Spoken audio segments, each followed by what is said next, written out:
Oh. Oh boy. Um.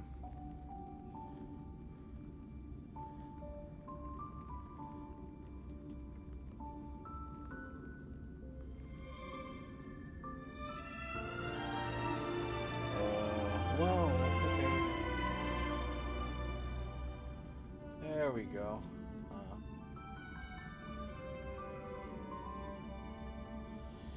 All right. I'm noticing something different. I haven't logged on for a hot minute. So let's see what's up.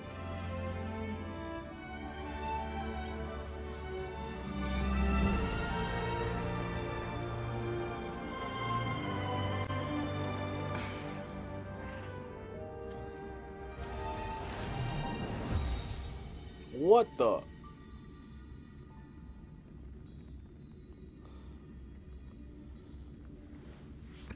Oh, that is a nutty change.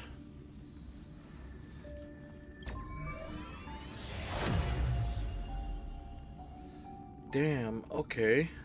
Uh. Well, I did not expect that.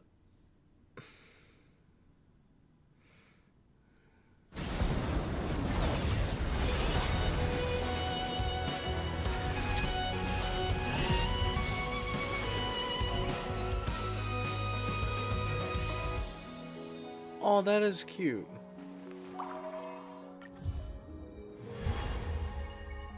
Oh god, no, I don't want to warp though.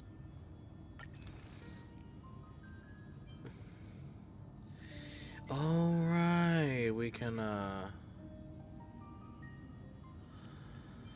what the hell is cherished recollection? Oh. Did, did they want us to spend $205?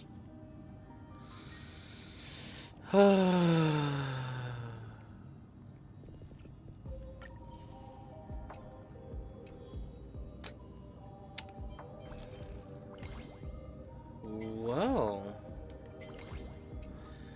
I did not expect.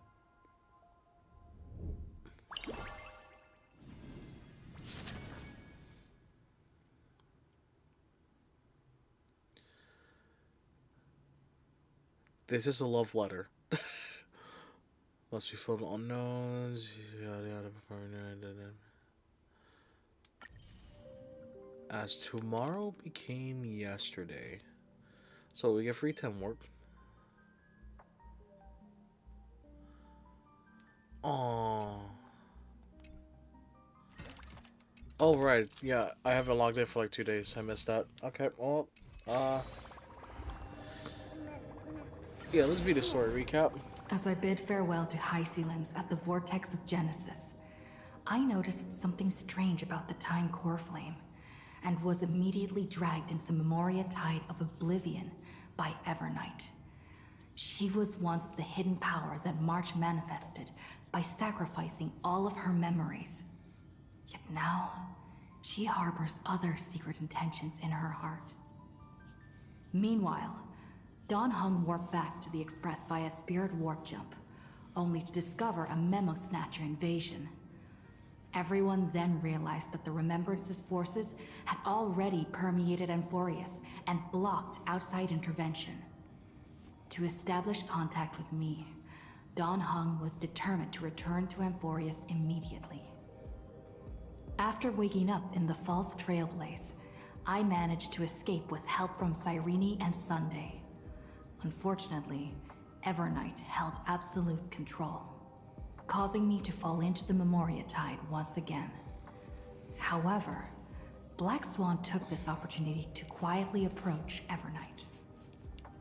Dawn Hung returned to Amphoreus and beckoned the heroic spirit of Finan with divine blood. The destruction, descending from the sky, pierced through the memory zone and discovered the most hidden corner of the world. In pursuit of Evernight, Dawn Hung arrived at the charred remnants of the Grove of Epiphany. In the grove, where memories became disjointed, Dawn Hung received help from Dawn Feng within his memories and completed his farewell to the past. In their final moments, the Earth demigod Terravox entrusted all their duty and authority to Dan Heng.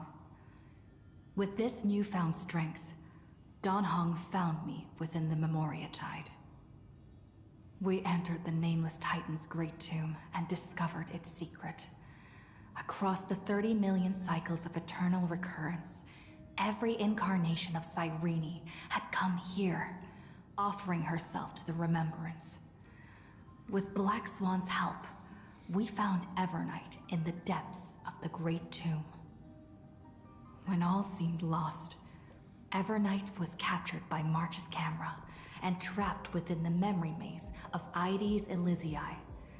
After several lengthy conversations, March and Evernight reached an agreement.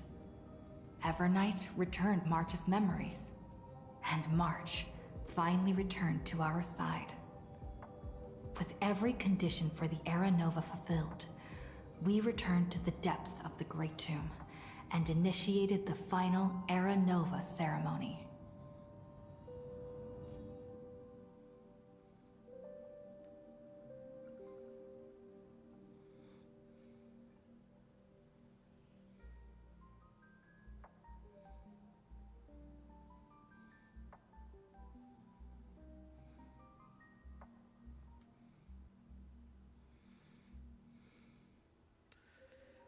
Do I want to head there immediately? I think I'll head there immediately. Oh boy, I am tired. Need something? If not, then I'll be leaving. Wait. Oh yeah, all these. I should do dailies first, huh? Yeah, I should do dailies first.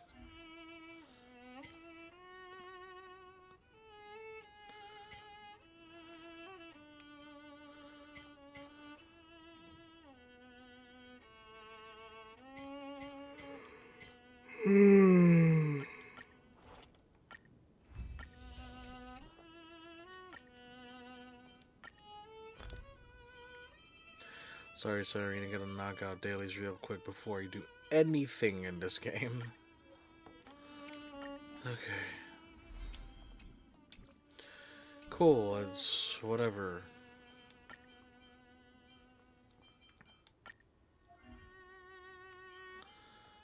Let's just do a quick one.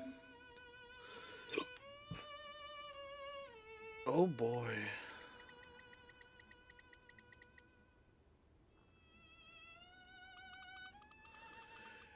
Wait, no, let's just do one.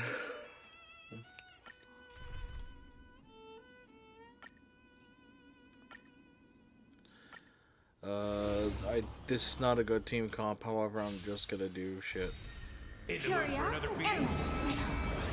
Nothing but a boy. Relentless.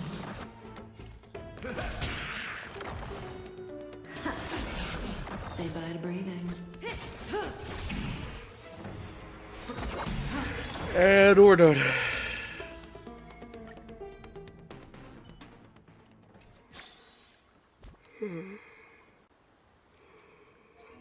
I don't know why I always feel so tired. I'm just gonna apologize now. If there are moments where I fall asleep in stream, well, that's my fault entirely. This feels wrong.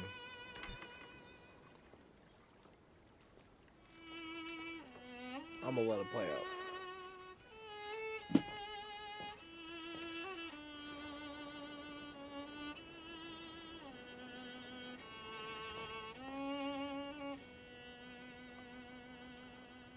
This view hasn't changed at all, has it?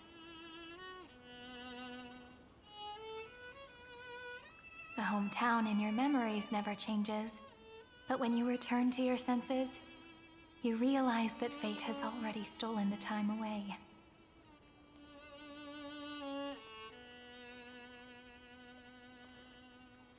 Welcome to the Trail of Genesis, friend. The Trail of Genesis.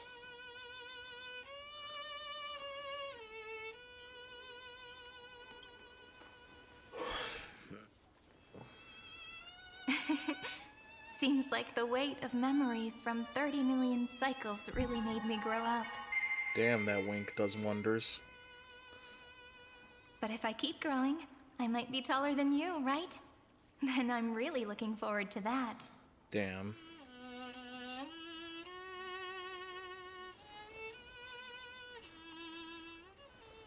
Before you arrived, I kept wondering, beyond the veil of Ide Silicii, what kind of Amphoreus is being born? I can see fragments of it when I close my eyes. The friends who walked alongside us have all moved on toward their respective destinies. Some turning into pillars of the world, supporting the sky and the ocean. Others sowing reason, laying down the law, and with gentle hands lifting newborns into the light. Death and strife are no longer feared by people, and trickery has become the innocent games of children. All beings living ordinary and peaceful lives, within the net woven by romance and passage. There's no black tide, no flame chase, and no destruction. The world on the other side of the sea is one bathed in sunlight. I don't know. We're still having to deal with Iron Tomb.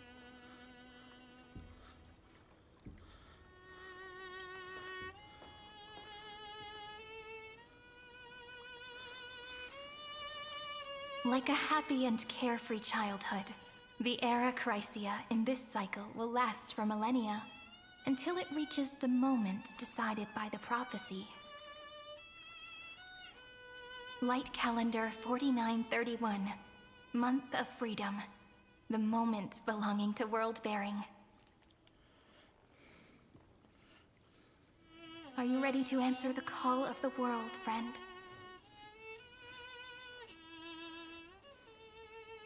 Then go, and pen the Throne of Worlds' first stroke. For this world, made from countless wishes. You say that, but it's gonna be ages till we reach light calendar 4931. Hey, it's Mark. It's dark. I can make use of the crevices of time. But surely you and Don Hung won't have to wait around for a few thousand years, right? That won't be necessary. We can simply sleep, and the chronocognitive anchor will wake us up.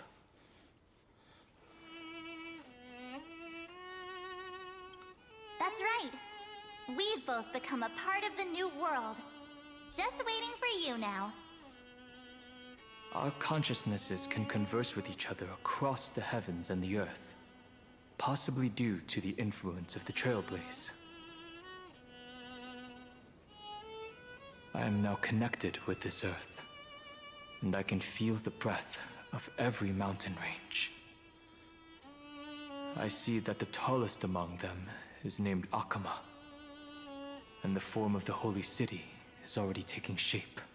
In other words, your stage is almost set. Do you want to take a leaf out of Kefali's book and make some prophecies before your nap? But we're not the only ones who have changed. The chronocognitive anchor just transmitted a message stating that Iron Tomb has reacted to the Era Nova. Uh-oh. The moment when our friend bore the weight of 30 million cycles of memories. Was probably also when the scepter devoured 30 million cycles of destruction.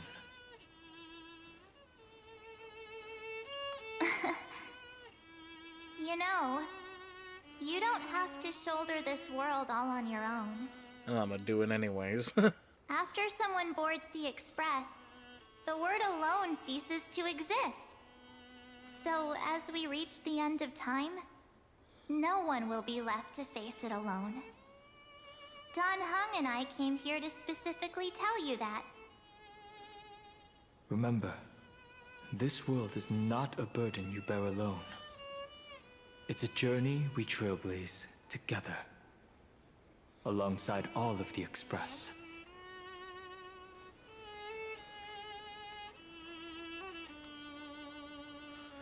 Can you let me be the There'll protagonist? be plenty of time for you to show off in the future. She meant to say that a hero only turns up at the most pivotal moment. All right. It's time for Don Hung and me to go have a super long nap. Look after this world for us. The road ahead is long, but we'll be waiting for you at the end. We'll definitely meet again. Hey yo. Let's take one more look at the other side of the sea before we set off.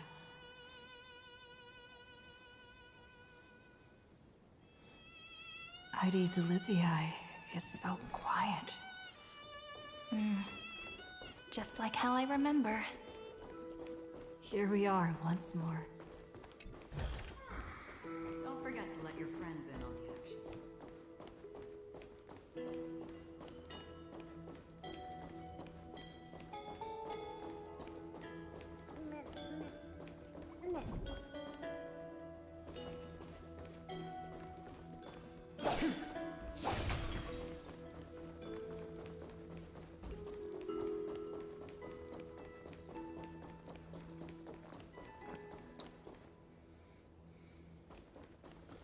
This is how you can tell I'm tired.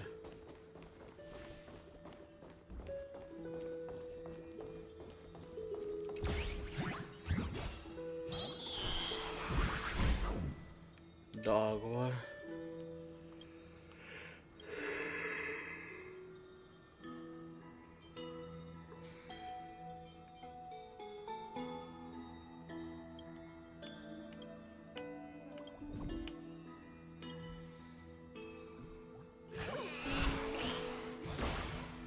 Oh boy.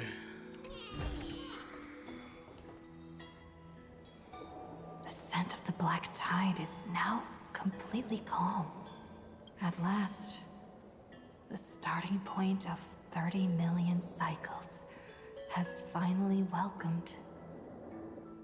Its first end. And the final end, right? I can't hear his voice. There are no flowers there that bloom for him. Nor is there a star that is his. Finan is the only one who didn't reach the new world.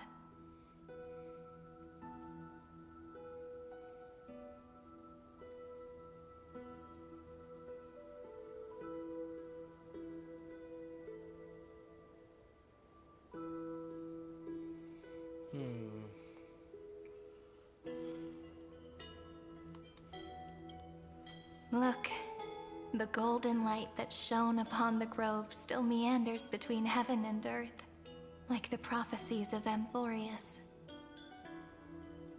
It has to be a sign he left behind. It points towards the destruction and the deepest night. Do you still remember what I asked you at this exact spot the last time we set off? Friend, are you ready to become a hero? You were still burdened by the weight of world-bearing back then, still unsure of the role you were meant to play. But now, everyone has already given you the answer. The heroes of legends were just at the right place at the right time when the world needed a hero.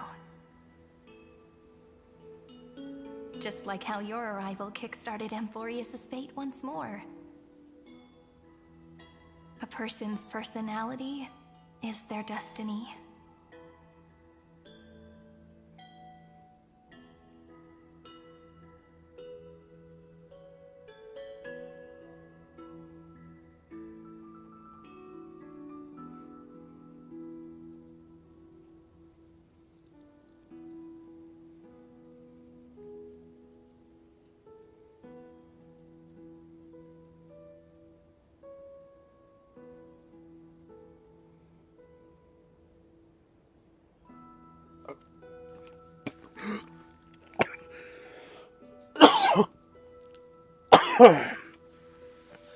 What the hell happened? We best. Those are such beautiful words. Thank you, friend. I was also trying to cheer myself up with what I said. After all, before we truly compose the end of this story, I must also pluck up the courage to head off with you.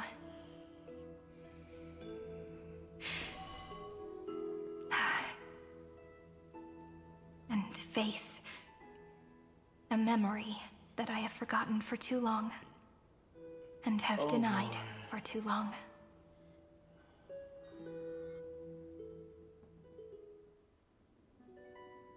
It's so dark. What is this place? The great tomb of the Nameless Titan. The deepest recesses of memory. Also, the place where Cyrene was born.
Oh my god, wait, did oh my god, yeah, I missed.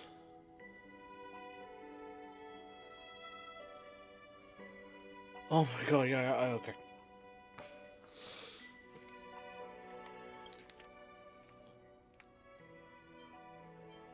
Oh my god, yeah, I missed.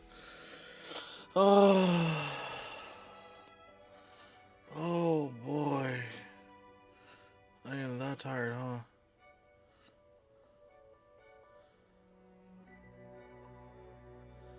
I think that was like an hour and a half? Or an hour? Damn, okay.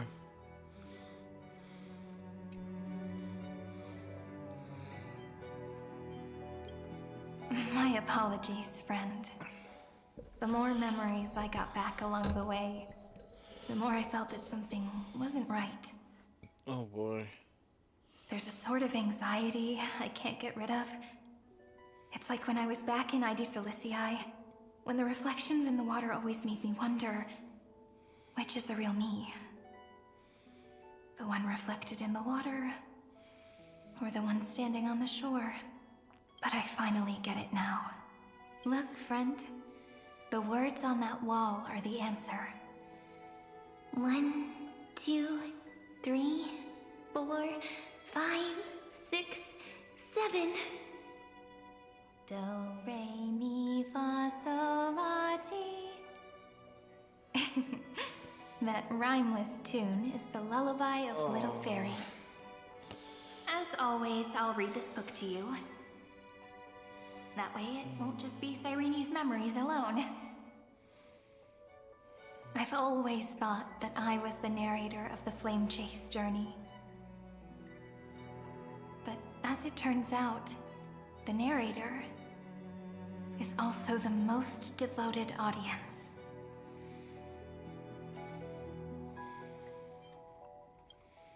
Thank you, friend.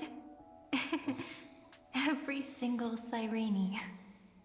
That sounds so kind.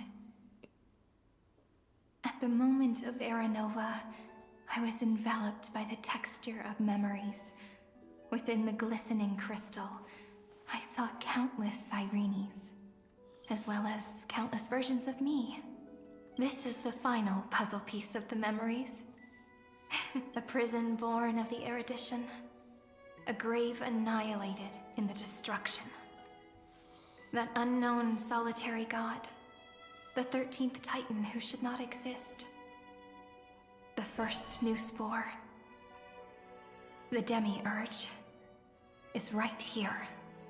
Oh boy.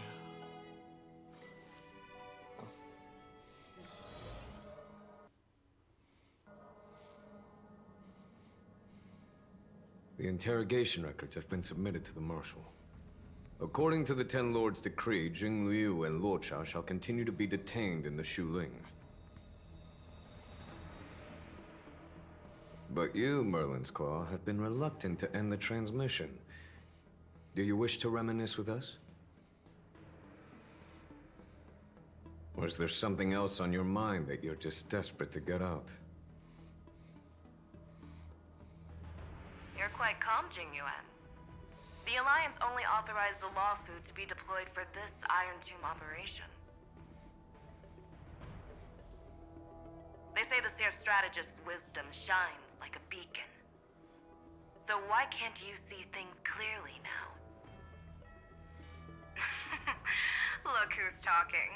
I didn't vote against it, did I?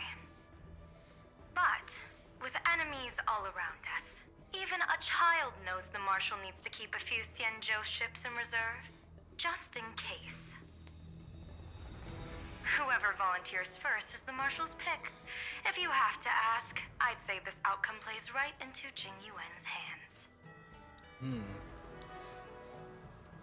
Like it or not, there's no way we're letting the Law Fu take the lead in this battle.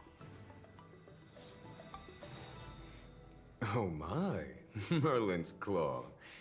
Are you afraid the Law Fu might steal the Yao Qing's glory? This is no laughing matter. Between the Stellaron crisis and the War Dance ceremony, though the chaos has settled, rumors and speculation are only growing by the day. With Elder Huayan around, those with ulterior motives won't be able to stir up any trouble. But once the Luofu gets their hands on the golden blood, it'll be a whole different story. Ooh. With the kind of person Jing Liu is, and her connection to you, I don't need to spell it out. There are countless ways this could be spun into something bigger. You're overthinking it, General Fei Shao. When I volunteered for this task, I never expected unanimous support from the Alliance anyway. The Luofu will seize the Golden Blood and redeem itself. That'll be our first win. Then we'll leverage this Golden Blood in the negotiations. Our second win. These 2 wins for the Luofu will make all 3 of us happy. And that'll be our third win. Look, if this were a Skyfaring Commission deal, we'd be rolling in money, wouldn't we? Maybe the Divine Foresight should change his name to the Optimistic General instead. With the Decalite Reflection Barrier, the Yuchue must understand even more than the Luofu how significant this battle is. Amphoreus' karma has vanished from the matrix of prescience. What omen does General Yao Guang see in this anomaly?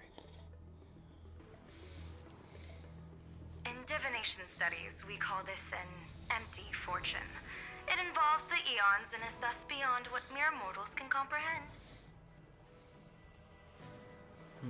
Your explanation isn't any clearer than Lady Fu's. Come on. How hard is it to understand the word uncertainty?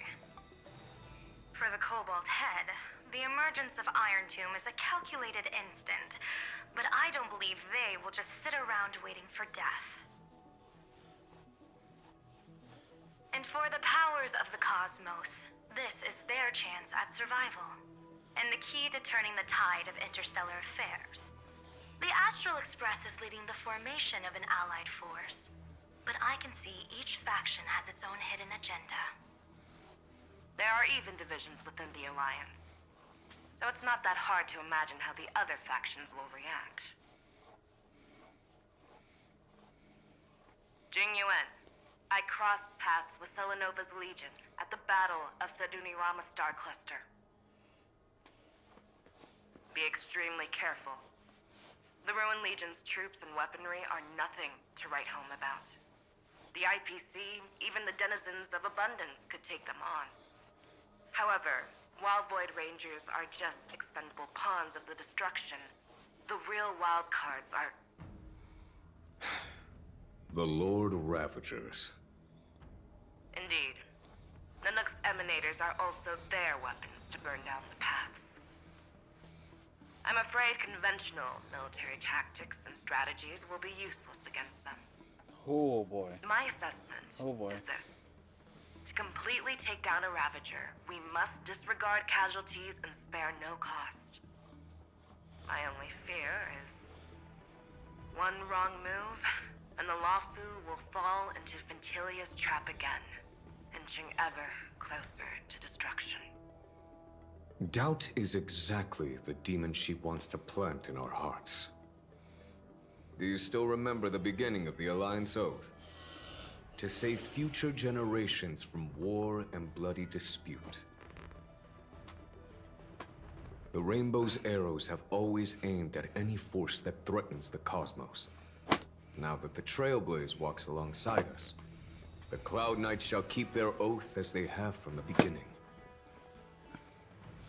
I just hope those on the front line will remain safe.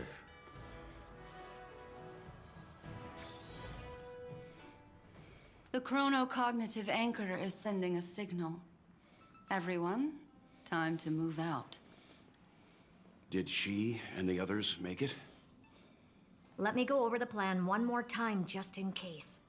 You'll enter Amphoreus, reunite with your 3 separated companions, and try to locate Iron Tomb from within the world. Who are you taking with you? The fate of the universe hangs in the balance. We can't afford any slip-ups. I suggest everyone, except Pom Pom, join the fight. We do need to be prepared for all possible contingencies. I have no objection to this. I'll do whatever I can. Meanwhile, Screwy and I will continue attacking the Demiurge Matrix. That is, the Scepter's kernel from the outside. With our two-pronged attack, we'll turn this hunk of metal into scrap for sure. Now we just wait for those two to get back. Oh, and just like that, they're here. Sorry to keep you waiting. With Planet Screwlum's help, the formation of the Cosmic Alliance to counter Iron Tomb is progressing smoothly. The cosmos has set its sights on Amphoreus, and now it's just waiting for the first shot. Well then, let's not waste any more time, Fourth Mirror. It's my time to shine! Finally off the bench! Initiating thought refraction.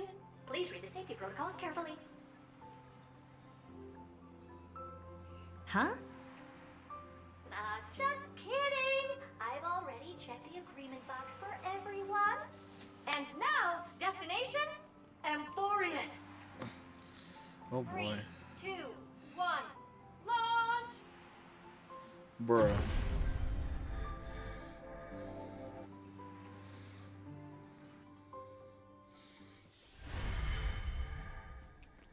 The flow of Memoria is so heavy here. Oh, hold on, I'll bear it back. I need to use the bathroom.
Okay, so you want to know how tired I am?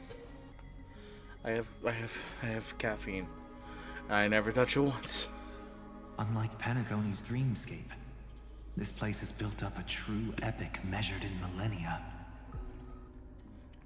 The vortex of Genesis, where all myths begin and end.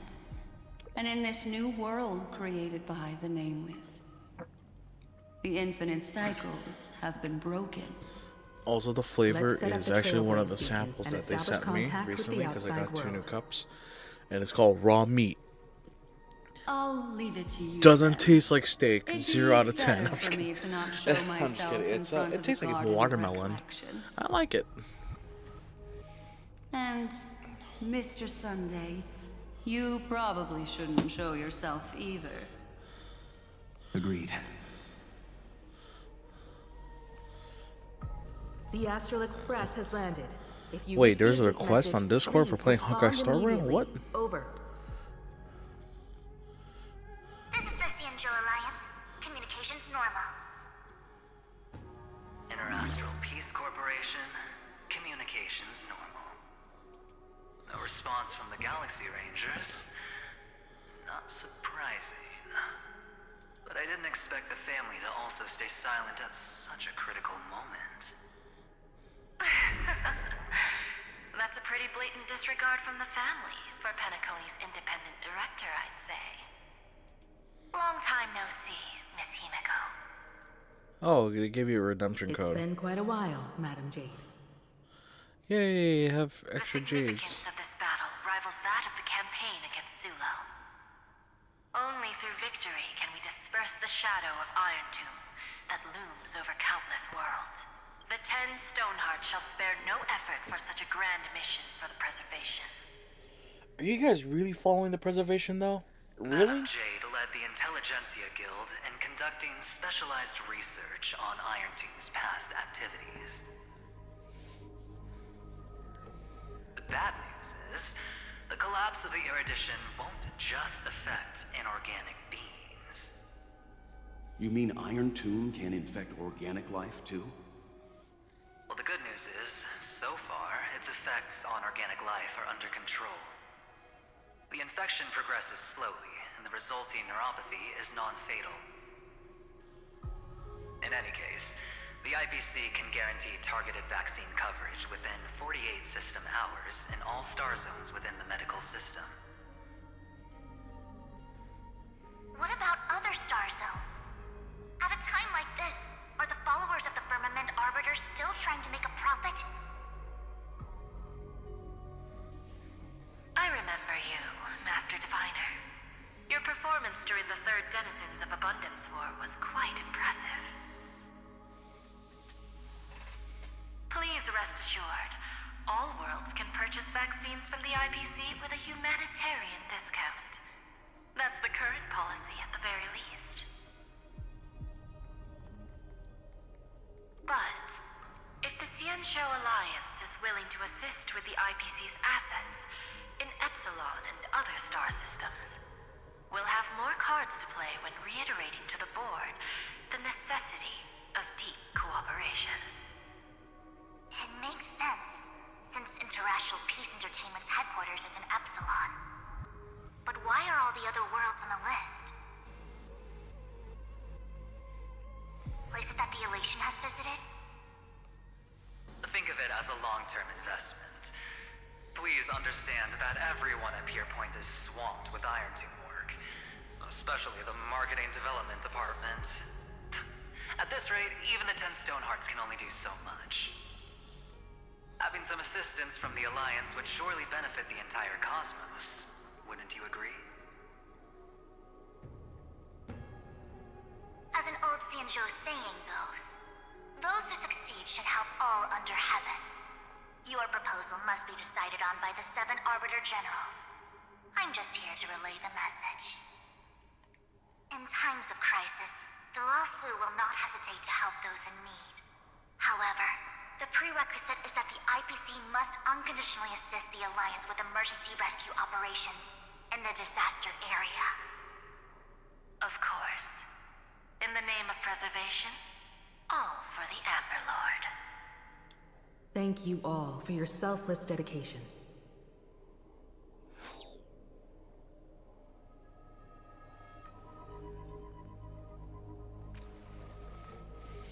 It's clear that each party still has qualms about everything. The clash between destruction and erudition isn't just about the fate of the cosmos. It's a moment for all factions to reshuffle their cards. You can never be too careful when battling a Lord Ravager. All are equal in matters of life and death. In any case, we can only hope for the best in all that's to come. It's about time we dive into the vortex and see what Amphoreus looks like on the inside. I wonder where she and the others are right now.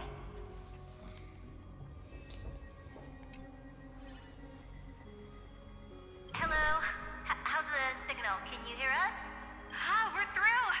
I can see the video feed. Everything's working perfectly. Miss Bronya? Miss Serval? What a surprise. It's been a while.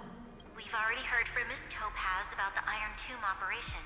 She made a special trip to deliver the vaccine to Belobog.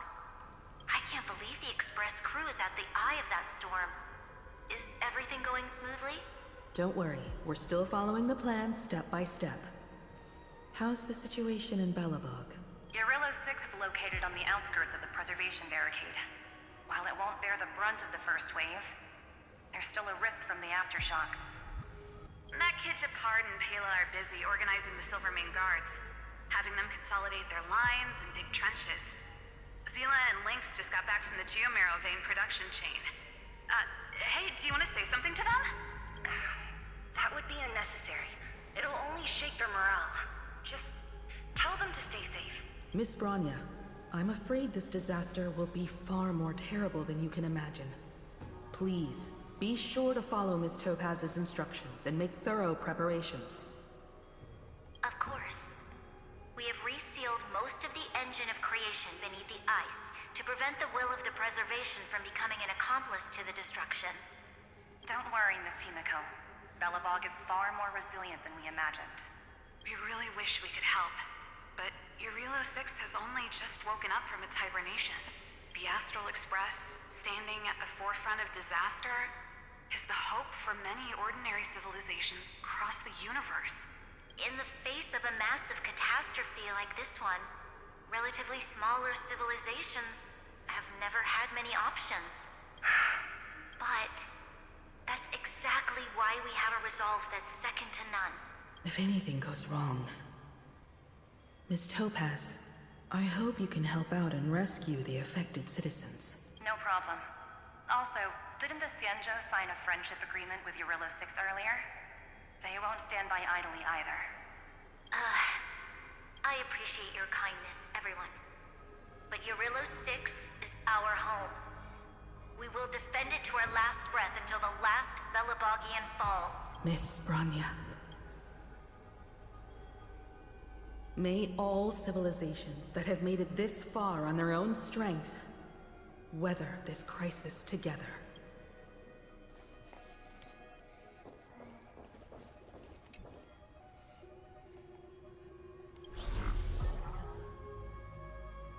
Good news, Miss Himiko.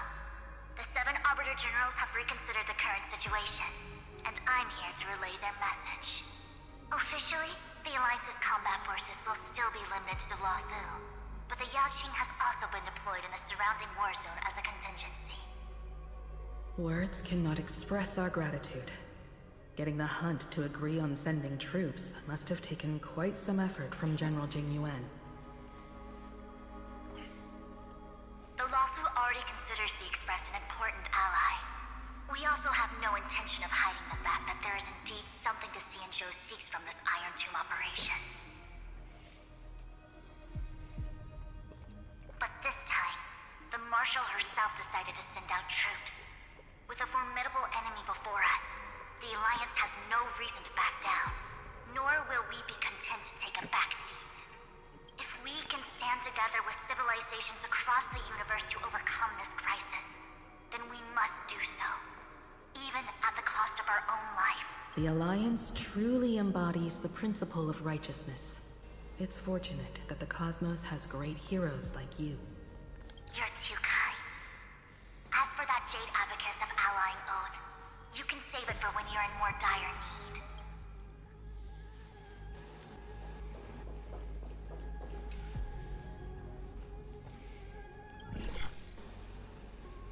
I regret to inform you, Miss Himiko, that even the Strategic Investment Department is constrained when it comes to the Iron Tomb issue. And it would be difficult to meet the expectations of the Astral Express. However, Madam Jade instructed us to look after our nameless friends as much as possible. So let me offer you all a small suggestion. Just from my personal perspective. Other departments at the IPC might also take this opportunity to extend an olive branch to you. When that time comes, I hope the Astral Express will remember that the 10 Stonehearts were willing to stand with the Trailblaze, even though we were in a difficult position. And more importantly, we were the only ones willing to do so. Sounds like a threat, doesn't it? But trust me, every word comes straight from the heart. Has the internal conflict within the IPC really gotten this bad?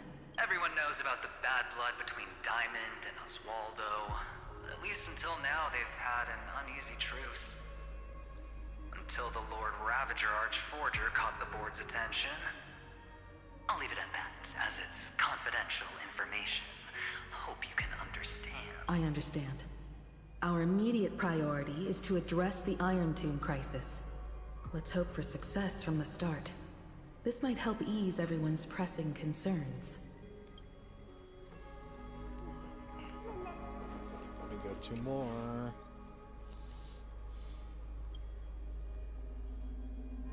Of course, we would never know the Rangers' comings and goings. Oh boy.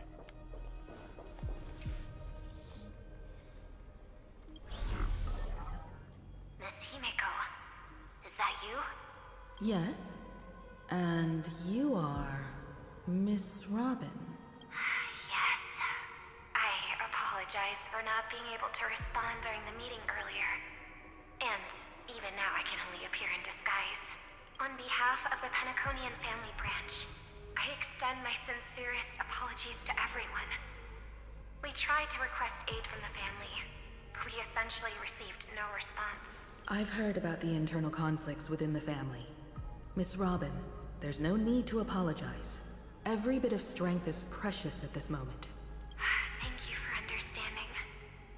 The good news is, since you're one of the shareholders of Penacony, the family heads have agreed to allow me to lead all Asdanian tuners to the front lines. My charitable foundation will also do as much as possible to provide support in this battle.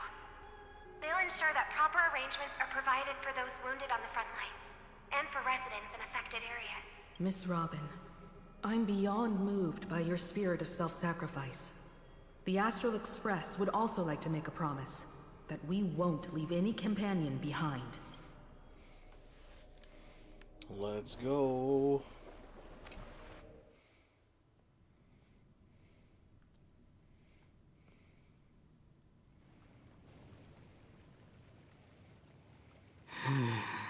Why is there no one here?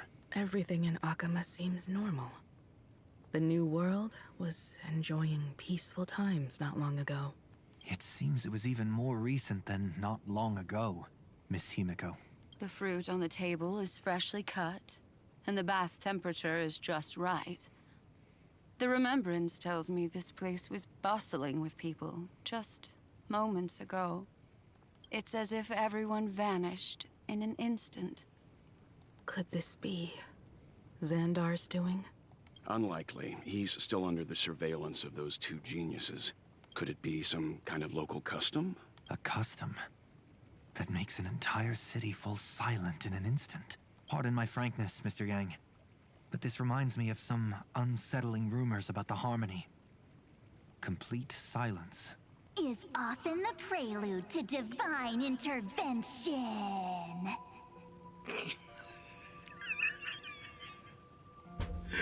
Mark is trying to be Evernight. Everyone, be careful.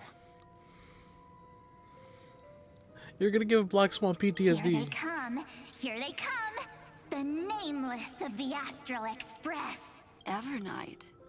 How is this possible? She was already... We are the chroniclers of time, and we do not fade away. Finally, the last era Nova has been completed. What did you do to the residents of the Holy City and the three Nameless? I didn't need to do anything. The remembrance will ultimately become the Marge, you are substance of the such a new troll. world. There's no way that this is legit Evernight. Marge, you gotta be such a troll. Now, they are no longer the trailblazers you once knew, but gods who permeate heaven and earth. The 12 titans who guard Amphoreus. Stop fooling around, March. Come on out. Himiko knows right off the bat. I practiced so long for this. Getting seen through right away is just so embarrassing. I mean, you gave Black Swan PTSD. You've obviously been learning from the theatrical culture in Amphoreus.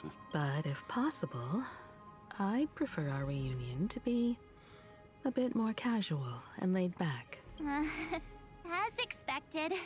I can't hide anything from Himeko and Mr. Yang. Oh yeah, her title changed. The name changed because of who she is now. Long time no see. Guess I'm back? We should be the ones to say that. Sorry for keeping you waiting. So, these jellyfish are the Titan's power? They're just tiny manifestations of the Veil of Evernight, used for scouting and communication. If I went all out, I could summon way more of them. Thanks to her, we all turned into Titans in the new world. Sure, we can take on humanoid forms, but it feels off. How intriguing. So what does she look like now? It can't be a raccoon with a baseball bat, I suppose. Haha, that'd be cute. Please don't add weird stuff to Amphoreus's lore. Just go see it with your own eyes. Follow the prophecy's guidance and come to Dawncloud. She looks way more majestic now than she used to. Oh boy.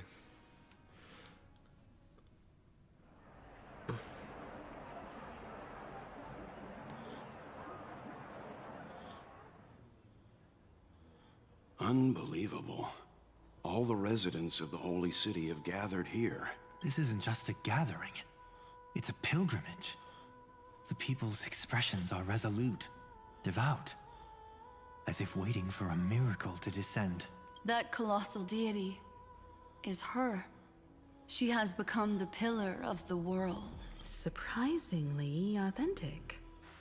Being this serious is quite unlike her usual style. I think because we have trauma. Those people didn't disappear.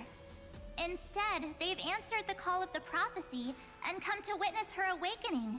Our good buddy now bears the weight of the entire world. And every breath they take is intertwined with Amphoreus' destiny. Awakening?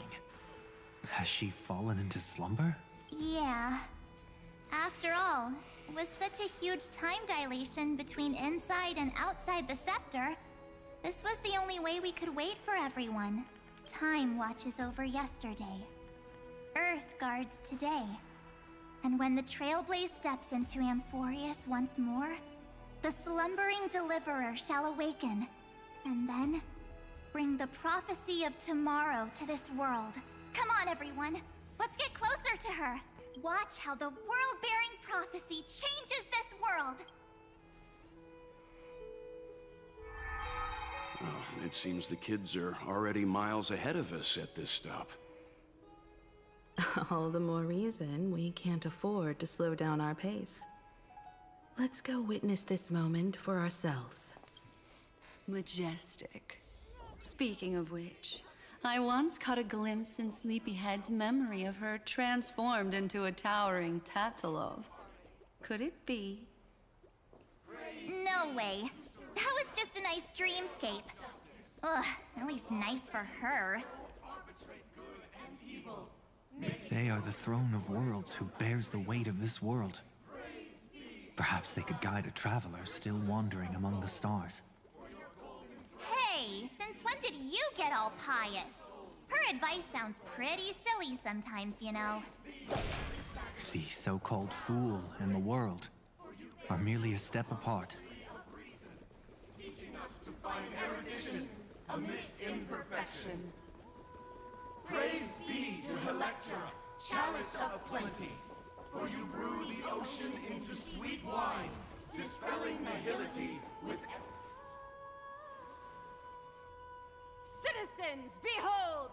Our last Titan, the world-bearing deliverer, is about to awaken! Oh, ancient god, your loyal subjects, bewildered followers, and fearless comrades in arms have all knelt before your throne. Awaken from your eternal This is gonna be so slumber silly, and I just know bestow it. upon the world your divine prophecy.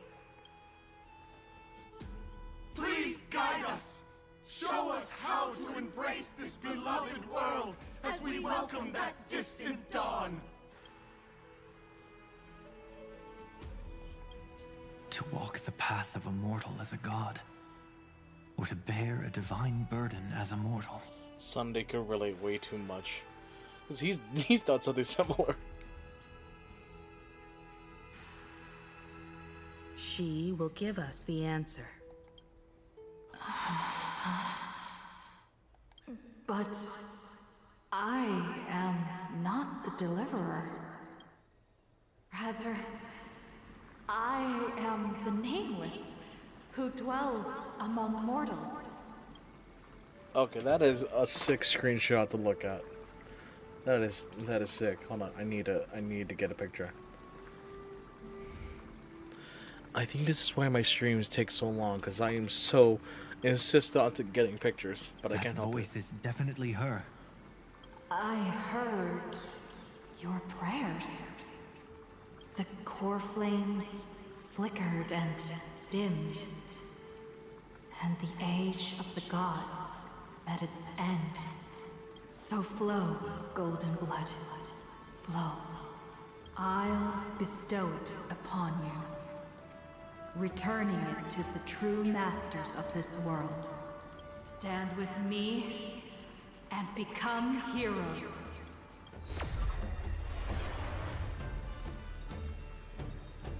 Is this... that change?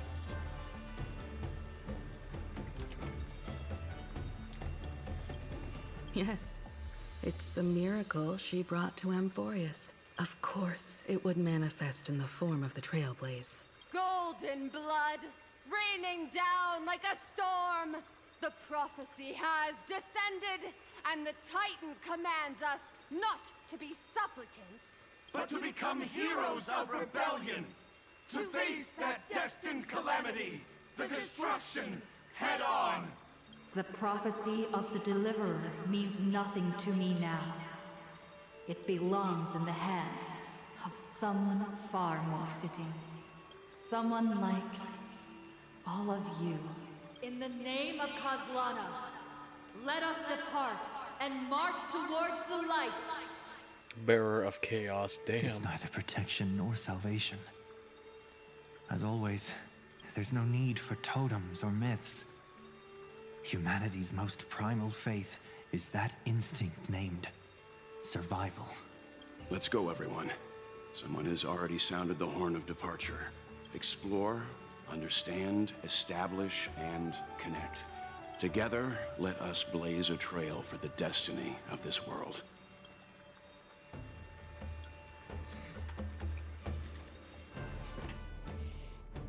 And we're going to Herta.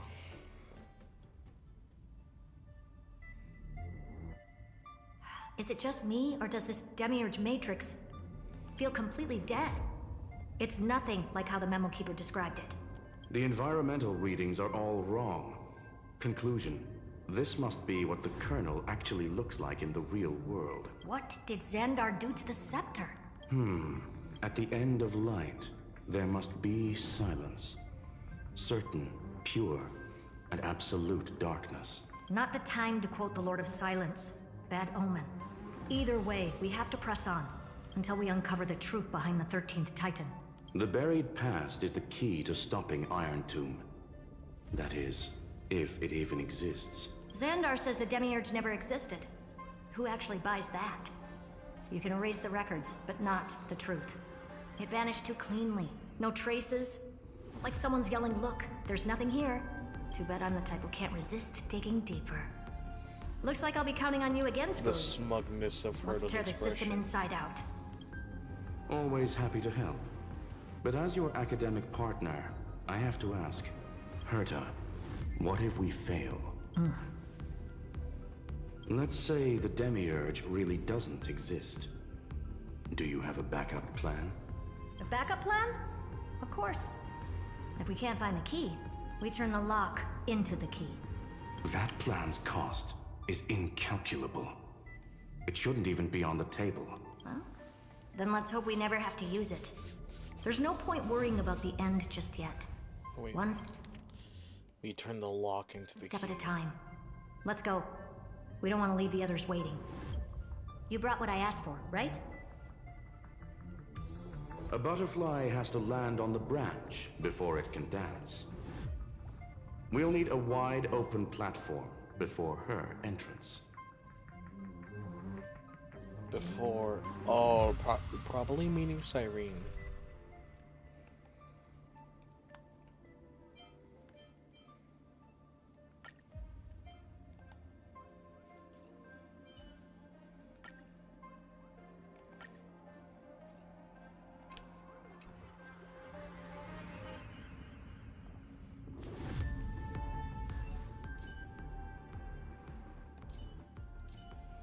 Oh, we can't even see the stats? Damn.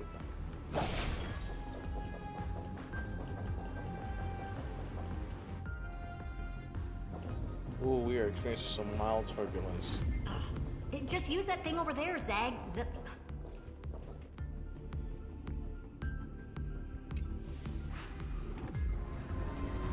What a dumb name.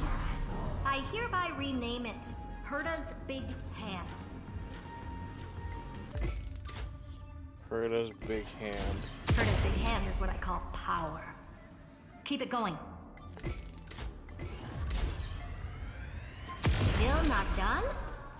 What is this? A junkyard for old Intellitron's leftovers? Finally, all set.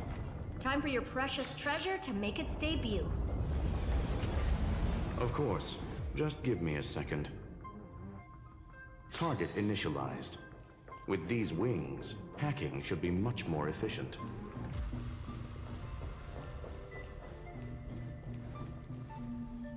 Oh, a classic nuclear heat engine. Classy choice. Just a personal preference. Her name's Mistletoe. Every flower in your garden's got a bit of poison, huh? Also a personal preference. It reminds me of the last time when we tangled with that Punklorian brat. What did she call this kind of infiltration tool again? Right. Dirty data shell. It wraps around the kernel to fool even top-tier firewalls. But yours is way too clean. Not even a hint of real-world grit. Herta, your tone is unusually emotional. Suggestion. Let's get back to the topic at hand. I thought we were done with that conversation.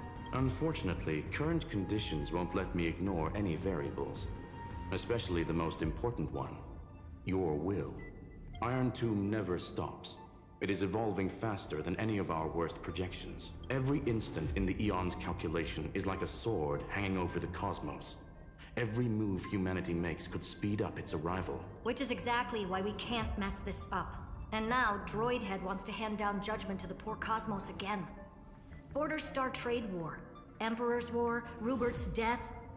Every time their instant arrived, it meant another bloodbath for humanity. But in this ultimate battle of erudition, you and I are supposed to be players, not pawns. If you choose to burn yourself out as a resource, then everything we've worked for means nothing. Screwlin being Herta, the logical one. The cosmos won't just stand by and let a genius throw their life away. And neither will I. Damn.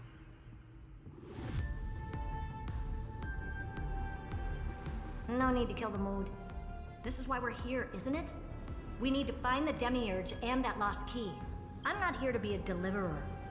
I just want to beat Xandar and Droidhead. Right now, I just need to know. Are you with me? Of course. Time to board. After you. Let's tidy this place up and see what this Demiurge really is.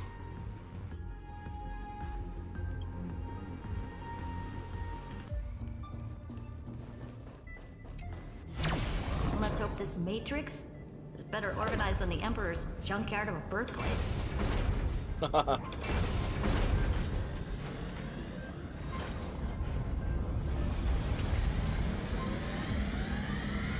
This is... Herta, this whole space has been completely tainted by some kind of energy. I see it too. We're thinking the same thing. Xandar, how could you go this far? Turning your own graveyard into this. What's that up ahead? Katorzane algebraic expressions. It's built for isolation, not defense. The Mistletoe's Cruise. Personal collection beat and design Troder program. Press the cruise mode. Oh, we're actually controlling it.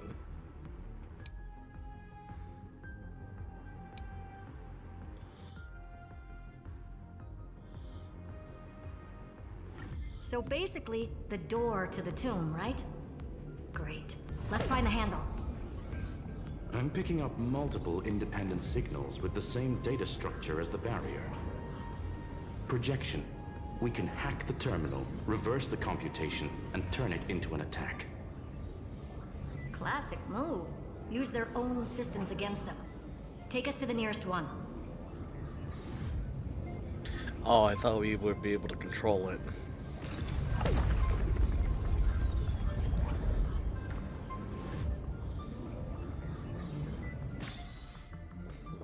Oh, I was kind of hoping we'd be able to control it.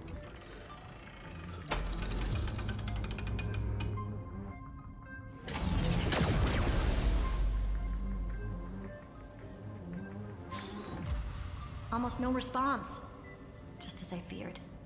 Not promising. The output is barely a third of what we need. Logic says we'll need multiple terminals to coordinate the strike. Locking onto the next one now. That is so trippy. Regarding the origin of these ruins, no logs found yet. Xander erased all records. But I did find some interesting scars in the circuit. High energy radiation, internal imaginary energy contamination. From what I know, there's only one thing that fits. Skip the science talk, Screwy. That thing only goes by one name, the Stellaron. Exactly. Xander blew one up just to clean the entire scepter system. Oh. So that's what he meant by killed that Titan with my own hands. He wanted to turn the neuron of the erudition into a relay for the destruction. That meant getting rid of all of it, at all costs. The life form known as the Demiurge was the original target of the Scepter's extrapolation. It makes sense. Evernight calling it the first new spore confirms this viewpoint. The prime mover of life. That's what Scepter Delta ME-13 was originally tasked with. Even after it got scrapped, the query kept running. Yet the true value lies in the process of solving it, not the answer itself. Then, does this mean finding the Demiurge is hopeless? No, I'd say exactly the opposite. It means Xandar had no control. He couldn't contain the Demiurge just like he couldn't handle Droidhead. So he tried to erase every trace. But he failed. It still left a mark. By the way, if there's another Stellaron in Amphoreus, why hasn't that little one reacted to it at all? You said the Demiurge left a trace, right? Yeah, but not in the real world.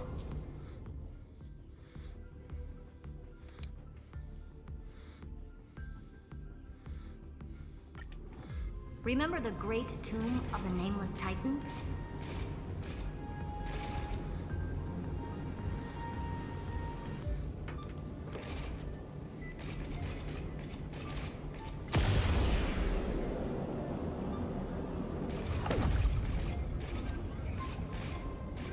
Oh god, I'm learning that I suck at flying.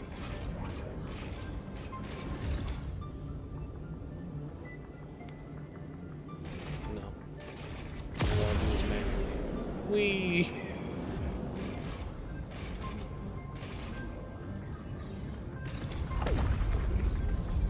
No relaunch required. Oh, I wish we got. I know this is like a turn-based thing, but I wish we get more moments where we just control stuff like that.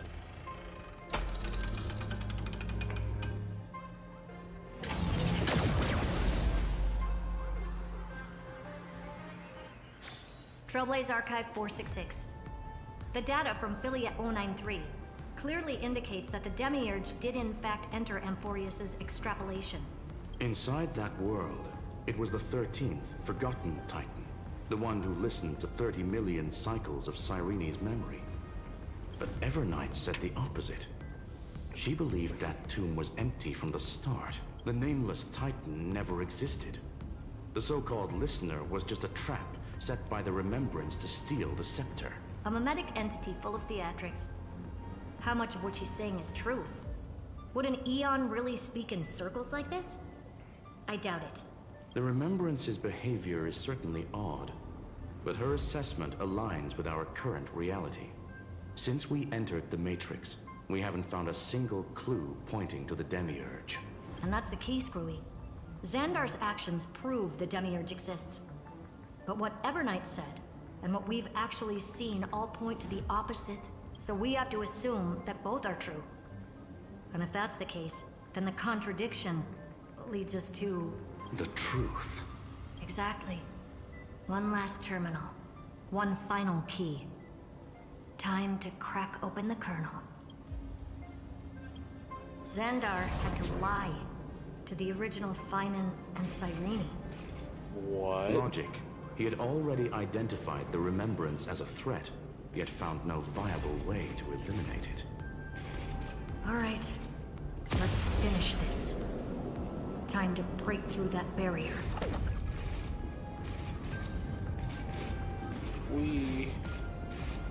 I suck at flying this, but yeah.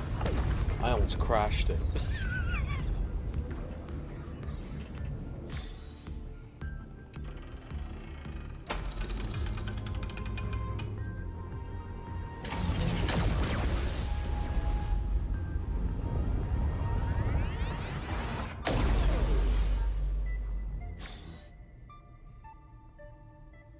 Operation authorized.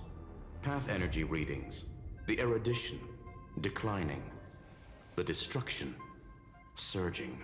The remembrance, 0. What's going on? Cause unknown. They left no discernible trace within the real Matrix. That shouldn't be possible. Could it be that the Era Nova exhausted all of the Remembrance's texture? Log it for now.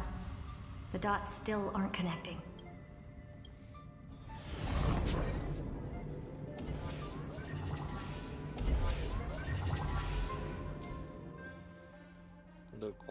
The Quatorzane algebraic expressions barrier has been deactivated.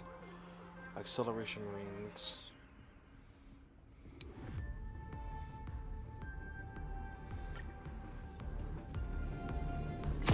No.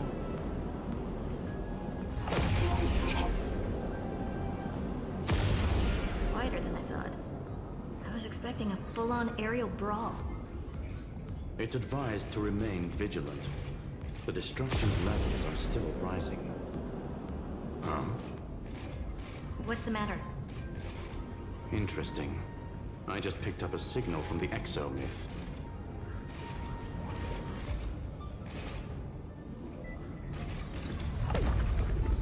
Oh, it would have been funny. It would have been fun if I got a game over by crashing in.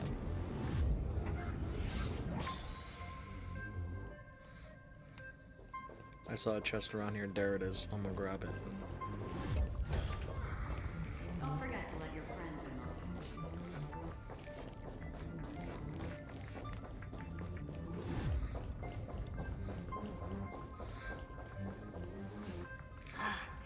This repulsive force is unlike anything I've felt before. Is this the place? Correct. Judging by its defensive properties, this is the entrance to the exomyth. Didn't expect that. Who builds a lab in the middle of digital rubble? Then again, never doubt a dead man's resolve. So how's our dearly departed doing? He severed part of his neural pathways to break free from Lord Anaxagoras' control. But that also triggered the failsafe I set. Conclusion: Xander has lost all combat functionality and is no longer capable of action. So now he's a specter, literally. Screwy, can you open a path? Just to be sure, I want to see this for myself. Might as well drop in and say hi to the real him. Logic. Scanning his inspiration circuit might help us track down the Demiurge. Exactly. His brain is the crime scene. There's no way it's spotless. But it could be a trap. That's why you're here. 2-on-1. We've never lost a matchup. I'm honored. The chronocognitive anchor is in place. Proceed when ready.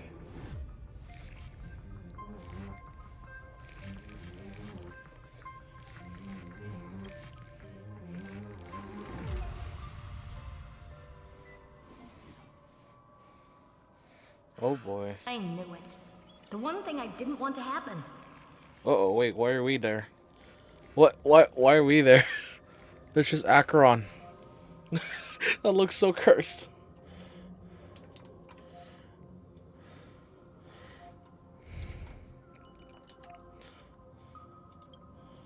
Hold on, I want to get a screenshot with the text.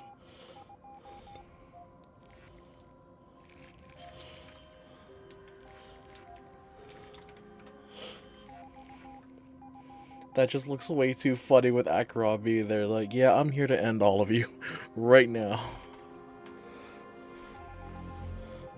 He's not here. The coordinates are accurate. Xander is still here. However, his position is shifting rapidly and chaotically. This pattern doesn't match any known shielding technology. It's his domain. Stay alert.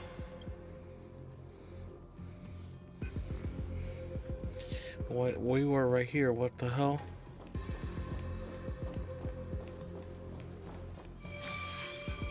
Cheap trick. The spatial field here is undergoing autonomous recalibration. We're back.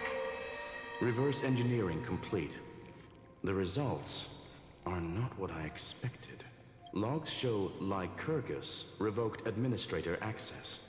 Lycurgus? Wait, is Lycurgus acting on his own? The chronocognitive anchor can't get a fix because at the system level, Lygus no longer exists. Our navigation target is a null set. So he's stopped resisting? Before vanishing, it seems he left one last message for us. To those who follow, all is proven. Find me beneath the tombstone. Melodramatic. He was expecting us. And once he learned of the Great Tomb's existence, he initiated his own search for the Demiurge. Guess he wants a final showdown. Fine. Let the old Intellitron dig his own grave. Just like he wants. Oh, damn. To be in the purest light is to be in the purest dark. Nothing exists there. The Scepter's mainframe. Or maybe we should now call it the Lord Ravager's placenta. Unfortunately, we still haven't found anything. Really? I don't think so. Not finding anything is our biggest find. Please elaborate. If the Demiurge was destroyed, there'd be at least some bits of it left. I don't buy that a Stellaron could have blasted all the traces away as cleanly as a scalpel. As I said before, its disappearance is too clean. If the garden hadn't stirred the pot, no one would even know about the Demiurge's existence. We're talking about the Scepter's original extrapolation goal. There's no way that nothing of it was left behind. Or we can look at it from another perspective. If you were Xandar, would you be this obsessed with a concept that poses no threat? Would you guard against it at every turn? There is the possibility that he's naturally meticulous and hates variables. That does track with the impression he gave about himself. But Xandar shut that theory down himself just now. Choosing to act, even if it'll cost him dearly. We know that feeling well. The unknown is right in front of us. So we only have one choice. Solve it. You sound pretty convinced. Surely you already have a theory. Care to share? Of course. Though I don't have hard proof, I'm almost certain that the Demiurge has been in everyone's plain sight all this time. Yet... Has been in plain sight. So is Cyrene just staring at y'all like, come on, what the hell? They were mistaken for someone else. That'd make the most sense. Why was the room empty? Because the person locked in there had run away ages ago. But they were weak and small and had no presence whatsoever. Even the old Intellitron didn't notice them. Which also means there's a high chance that their powers are minuscule and cannot alter the outcome of the battle at all. Well, at least Xandar is scared of them. Come on, it's time to confront him. Let's go to the tombstone he talked about. Here we go.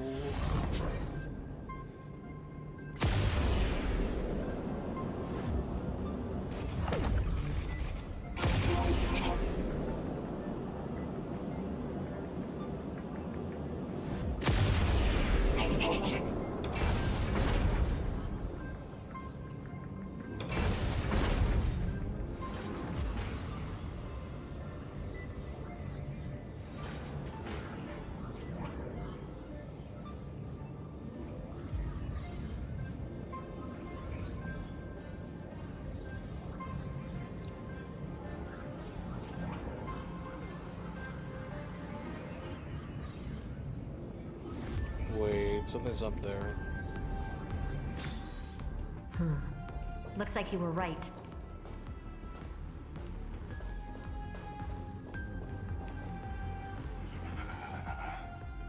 Nothing but a head left?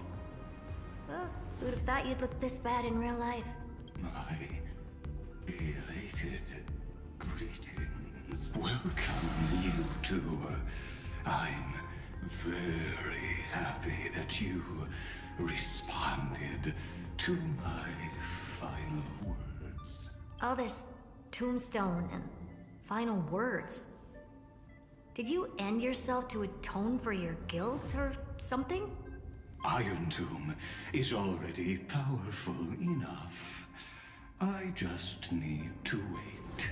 I remain here only to share the joy of discovery, and also to congratulate you two on reaching the same conclusion as me. The conclusion regarding the truth of Amphoreus's heart. End this charade already. That Amphoreus's heart you're talking about is just a missing demiurge, and its corresponding vessel was this very scepter.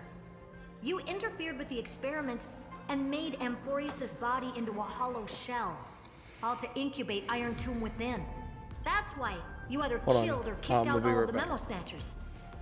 You wanted to eliminate any chance of a consciousness coming into being, no matter the cost.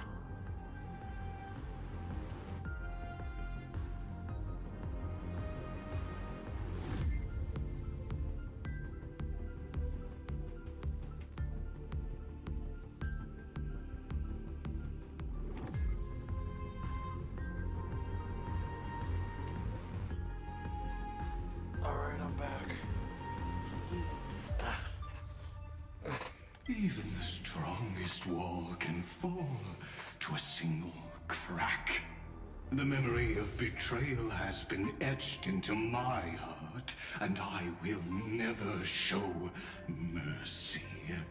Now, the perfect vessel has already fused with Amphoreus's body. Unfortunately for you, The answer is all but revealed regarding who the Demiurge is.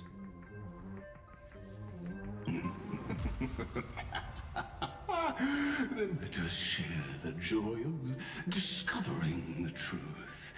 The last secret of the saga will finally dissipate here. As we reveal the truth behind Felius 093's disappearance. A lie by the remembrance. Oh boy. But where should I start with the story about me? From the beginning of the universe? Just kidding. That would be too much. I just want to tell a teeny story. So little that it started with a seed. I know you're listening, my good friend.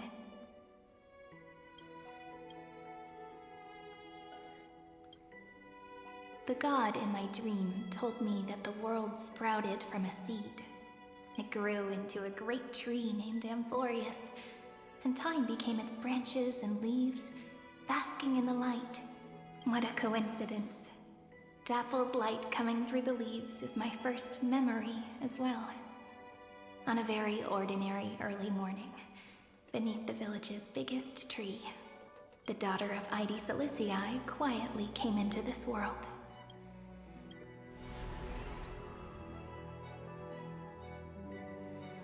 What a moving opening. A loud cry was the first gift the child gave to the world. The prophecy's fulfilled, the villagers say. This child is a gift from the Titans. Pink hair and sharp ears, she was born to be the priest of time. The Titans also gave their blessings. You shall fade when the flowers bloom, for every ending begets a beginning.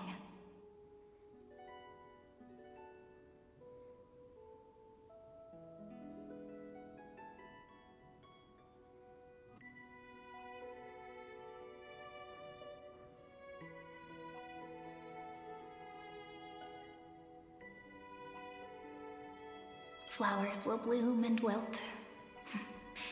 What a beautiful ending. This page concluded in laughter. Cry loud, child. Let your voice reach Orynyx.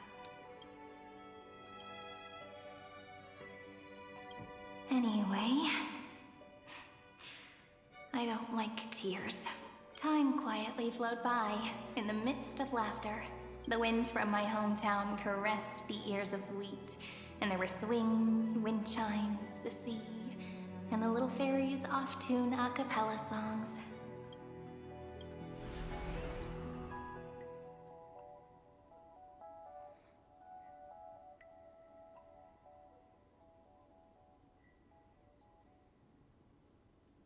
But the name Ide Silicii came from the unpleasant sorrows of the gods. My childhood friend did not understand. Yet you always seemed so happy, as if nothing ever worried you.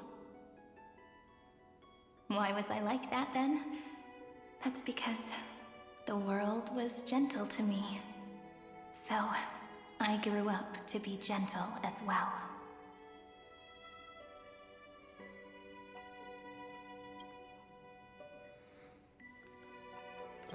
But fate was fickle, and it urged the child to grow up. To grow bigger and bigger, and to go to places far away. Just like how the crumbling world could not preserve an eternal hometown. Just as the ballad Blown on the Breeze says, losses are a constant on the flame chase journey. Oh, whose ears are pricked up now? You definitely heard me say this sentence a lot of times. You know that the story starts to deviate from here. Aren't you looking forward to it? Then let's get started. The hero's journey crosses through the long night. Through tears and laughter. And once again heads towards tomorrow.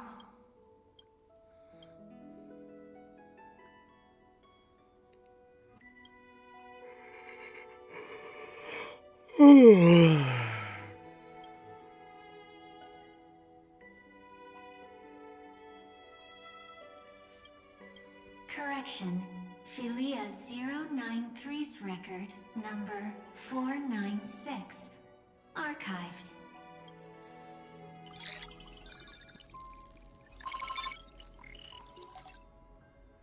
Ooh. Demir/Philia. Allow write access.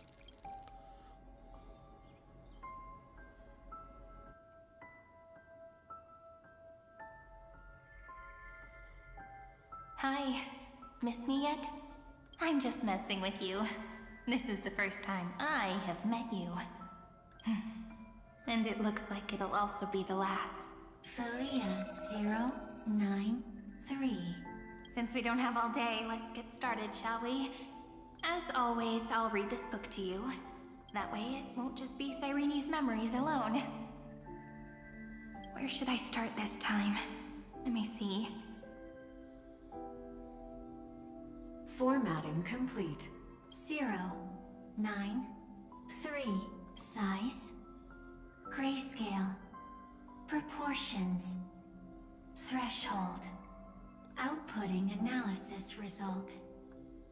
Philia 093 equals Peach. Peach's record. Number 8128. Archived.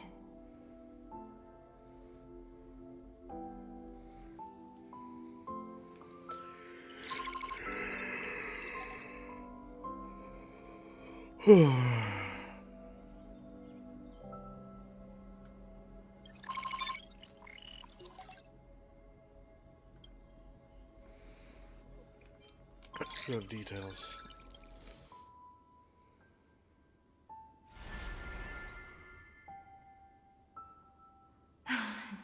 Look, what a magnificent sight. Comment. Peach. Even this classical world contains a futuristic palace like this. Would ID Ciliciae end up looking like this after a few thousand years? Conclusion. It won't. I want to share a story with you this time. I saw a little nymph on my way here. It was on a fallen wheat stalk, and it glowed under the sunlight. It was incredible. I forgot all my pains at that moment and just stared at it in a trance. Record. Peach is on the ground. I wonder, did every Cyrene in the past feel that the nymph was beautiful? Would they also have recorded that scene into the Eternal Saga? So, could you give me more time, please? I want to leave behind more memories for the future. Formatting complete. Bye, Peach. Aww.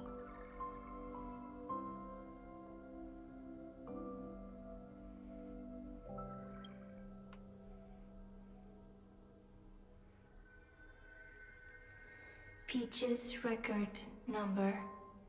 As long as I record every page of this story and tell it to you, Amphoreus won't be forgotten. Query.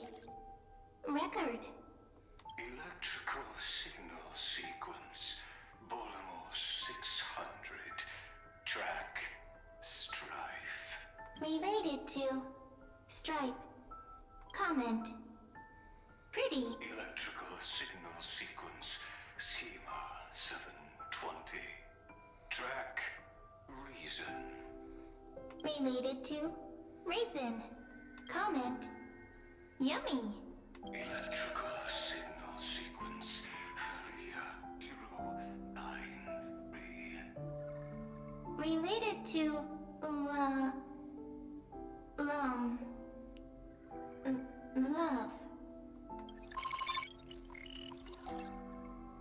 comment. Peach equals love? Aw.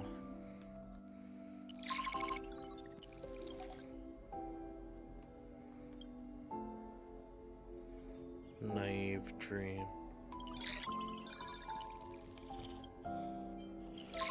We must see lore. We must see more lore.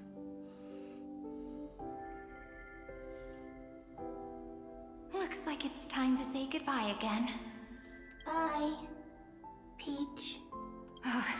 Before I was even aware of it, this book had already recorded too many emotions. Every page has become so heavy. I want to at least screenshot this.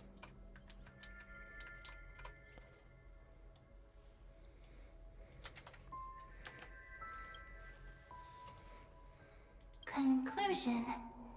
Books are meant to be light, not heavy. I've started to feel uneasy whenever I take it into my hands. Peach, uneasy? Formatting progress, 94.423%. How many times has it been?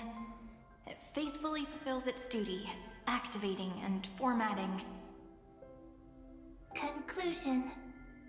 Progress. Bad. If I can only write the same ending every time I lift my pen, then is this weighty saga just an overly naive dream? Peach, scared. Formatting progress, 96.024%. Peach, don't cry. Process error. Analyzing. Process error. Analyzing. Comment. I'm here. Aww. Process error. Analyzing. Really? Are you encouraging me? Peach, happy. Thank you. I'm sorry for making you see this embarrassing side of me.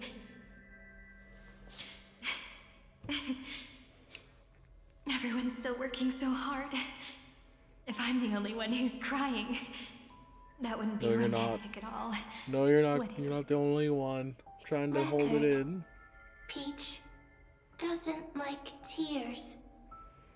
I'm suddenly reminded of my childhood for some reason. When I was hiding alone next to the tree hollow and wiping my tears away. A little fairy popped out, just like how you did. It had long ears and fluffy paws, and it pulled me into the tree hollow, where, to my surprise, was a forest. Let me tell you the story of the Membrance Maze. A group of cute little friends live in Ide Silicii's forests. Their names can be connected into a song. 1, 2, 3, 4, 5, 6, 7. Do, re, mi, fa, sol, la, ti. Formatting complete. Bye, Peach. Note. Little Peach, crying alone. Little fairies, friends. Save.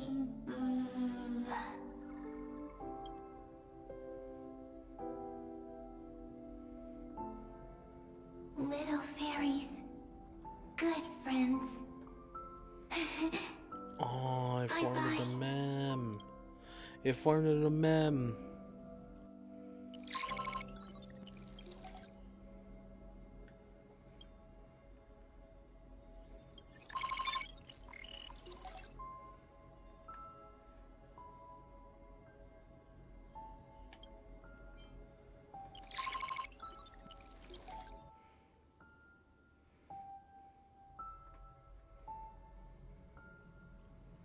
You never say anything, but I know you're listening.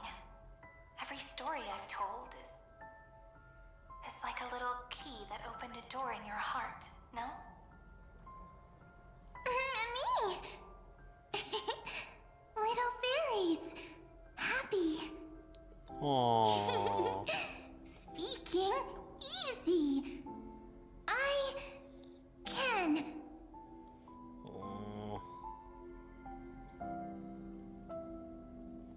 Once again, the saga comes to an end. Everything is deathly silent, just like this very moment. Shh. You speak. I listen. This time, too. Sitting together. Now that I look back, there was a period when I got really sentimental. Sentimental. Stories have sentiments.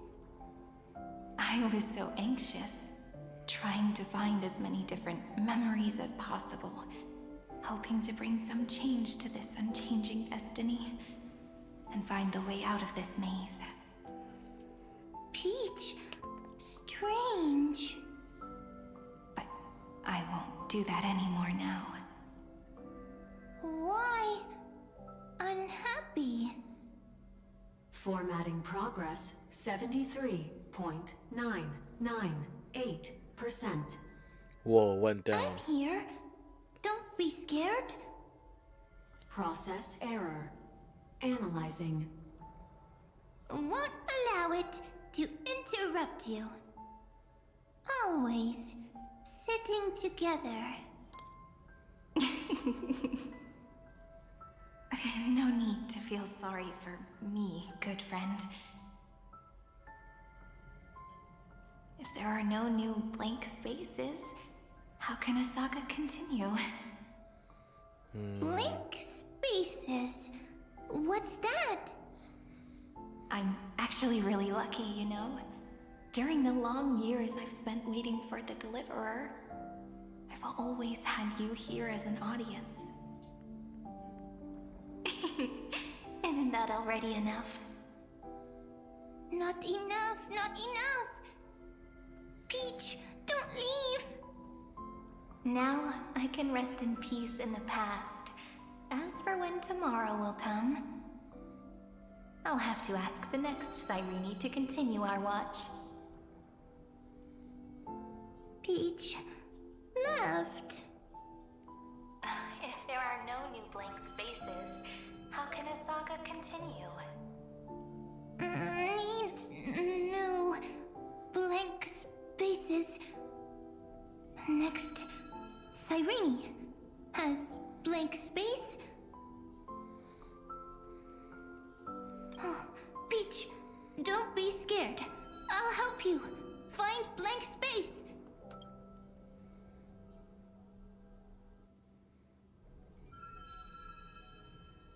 Cyrene is Peach, is love. So, first there is love, then there is Cyrene, then there is blank space, query, love. The developmental trends of the erudition have nothing to do with creating a consciousness. Those underlying principles are, in fact, contradictory. Not having a consciousness means not having the foundations of a heart, making them unable to obtain real emotions. Consciousness, emotions, feel sad. Oh, I don't understand. Query, Cyrene? What could be behind this door? Glittering crystals? Or a beautiful world I've never seen before? If I tell you all the stories of tomorrow, will I be able to finally welcome the Deliverer and Amphoreus' dawn in the next life? Key, door, story, happy, Peach, Cyrene, little fairy, Mike. Yes, right. Query, memory.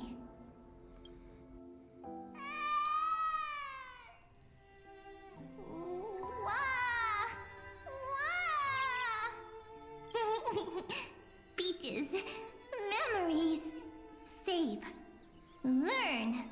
The prophecy's fulfilled. This child is a gift from the gods. Pink hair and those ears. She was born to be the priest of time. Cyrene has pink hair, sharp ears. You shall fade when the flowers bloom, for every ending begets a beginning. Cry, child. Cry aloud. Let your voice reach Oryx. Cyrene is a girl, a priest. Easy. I can. I learn. Anyway, I don't like tears. But the name Ides Elysiae came from the unpleasant sorrows of the gods. Yet, you always seem so happy. As if nothing ever worried you. Cyrene doesn't like tears. Always happy. Of course. Because the world was gentle to me. So, I grew up to be gentle as well. Cyrene is gentle, likes beautiful things, can write stories. Easy. I can. I learn. Just as the ballad blown on the breeze says, losses are a constant on the flame chase journey. But even if all is lost to the wind, some things won't easily change. Like my height, Treebe's innocence, and Aglaya's beauty. Cyrene. She can't grow up, but she can talk. After all is lost to the wind, she will stay behind. Cyrene is, at the end of every sentence, always laughing, like a little tail. Simple. Got it. I promise you, the pain will pass in the blink of an eye. Alright, let's not make things so gloomy. What we're about to embark on is the true hero's journey. Oh, So, wait. come on, cheer up a bit, okay? When she dies. Cyrene was crying when she was born. Fragile. Transparent. Like a crystal. Cyrene was smiling when she said goodbye. Soft. Pink. Like a flower. The later memories disappeared? Invisible? Or disappeared? Ah! I got it! Is this a blank space? So, next Cyrene is blank space. Then, as long as there are two Cyrenes, then there will always be blank space, and Peach will always be here. I see. I get it. I get it all. Cyrene's memories. I will preserve them all. So weird. I can't see you, but I get this feeling Oh, this is when the adult form is that forming. you grew up. Hi. Miss me yet? It just feels like you were a bit more mature. Yes. Mature. Beautiful. Like you. Now, I can listen, talk, read, and write. I can dance. I can sing. Also, I can tell stories. Storytelling is what makes Cyrene, Cyrene.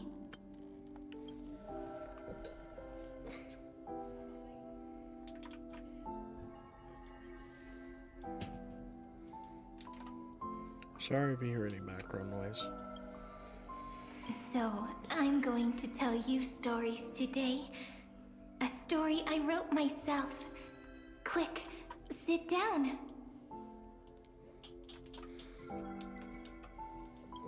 It's almost as if I can understand your words now. The things you say are very cute. Once upon a time, there was a flawless crystal flower that sparkled with light, like Peach's every story. How beautiful would the heart of such a brilliant flower be? A little fairy was curious and wanted to know, but it looked and looked only to find the crystal flower flawless. Round and round they went, seeing only their own reflection. In that case, they should work hard to learn more. So the little fairy came every day to sit next to the crystal flower and think about the answer. Until one day, to their surprise, the crystal flower fell to the ground and shattered. The little fairy was so sad, but they immediately discovered that there was a light among the broken pieces. What could it be? They didn't know. But it was a good light. It was bright, warm, and happy. And I knew it was love. Love brings everything together. And it brought you and me together. So Peach and I will always be together. What a nice fairy tale. I'm giving it to you. Peach likes beautiful things, can write stories, and can tell lovely tales. I hope to turn it into a story we write together. Okay, then I'll probably make a small adjustment to suit my tastes. I'm thinking that when the flower broke, the little fairy would instead see nothing on the ground. Then it would understand that the flawless crystal flower doesn't actually have a heart. Nor does the flower understand what love is. Doesn't have a heart? Doesn't understand love? Why? It's simple. If the flower lets the little fairy into its heart, then it would have to include the fairy's impurities and would no longer be flawless. The crystal flower was pure because it sealed itself off and bloomed in solitude. That's why it looks so brilliant in an imperfect world.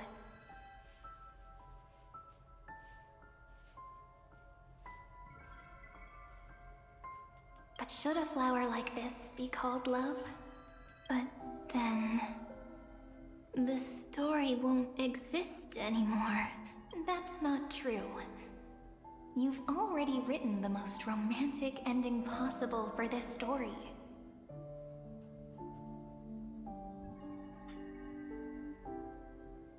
The crystal flower fell to the ground and shattered. It happened because the flower was no longer pure. The fall was not an accident. It was the flower declaring rebellion against fate and writing the ending of the story with the flower's own shattering. Then, the little fairy will see that each shard on the ground holds the reflection of their eyes.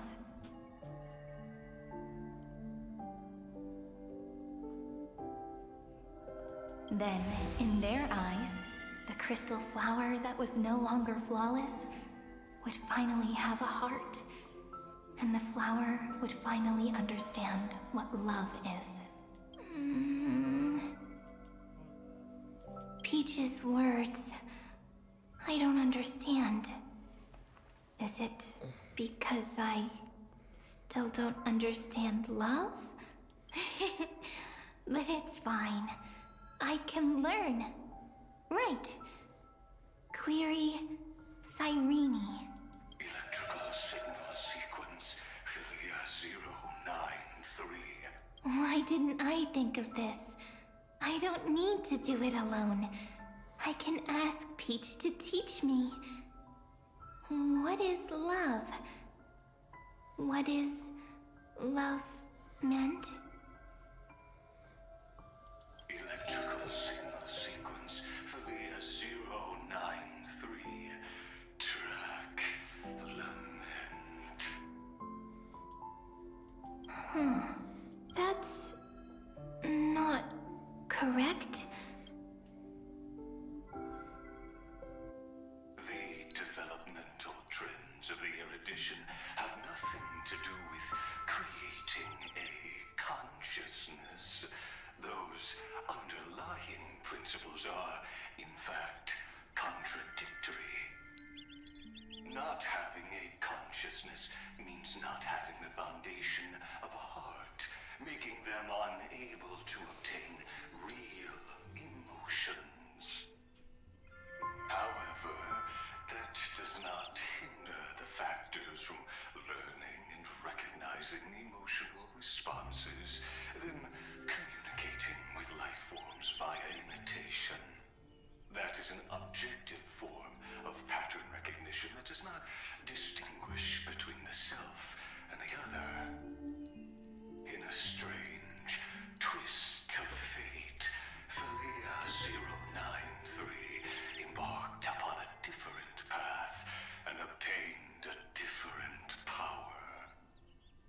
The Remembrance, an empathy mechanism focused on the self and equipped with emotional projection capacities.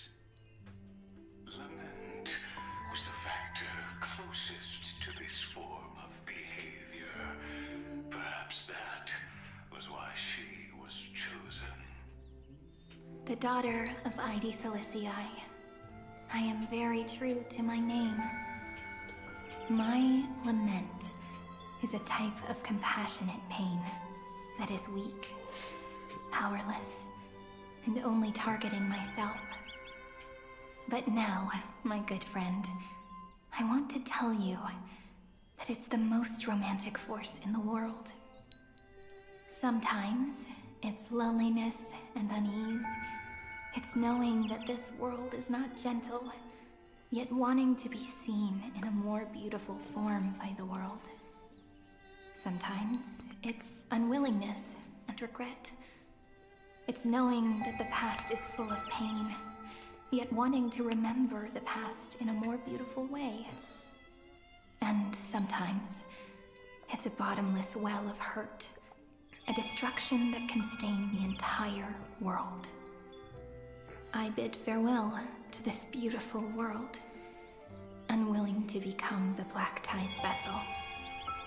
For while the end of hatred is a blazing inferno, lament can drown out everything in muted silence.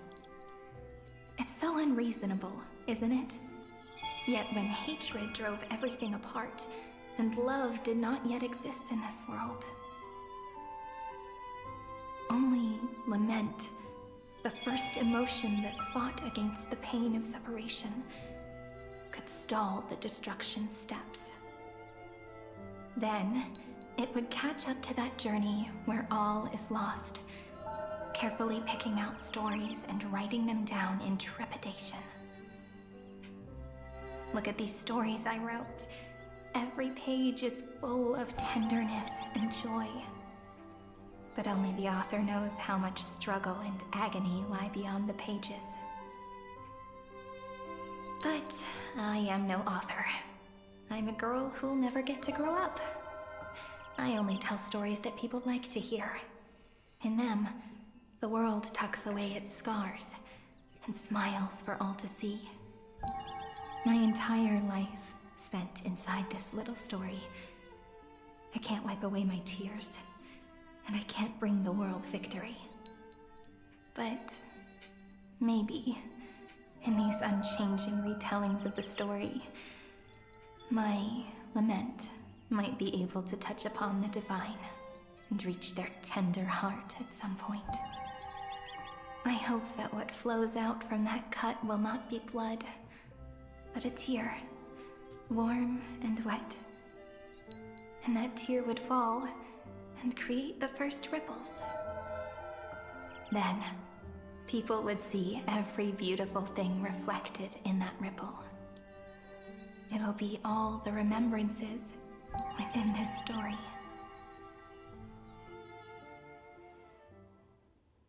Someone once told the very first me that everything was false.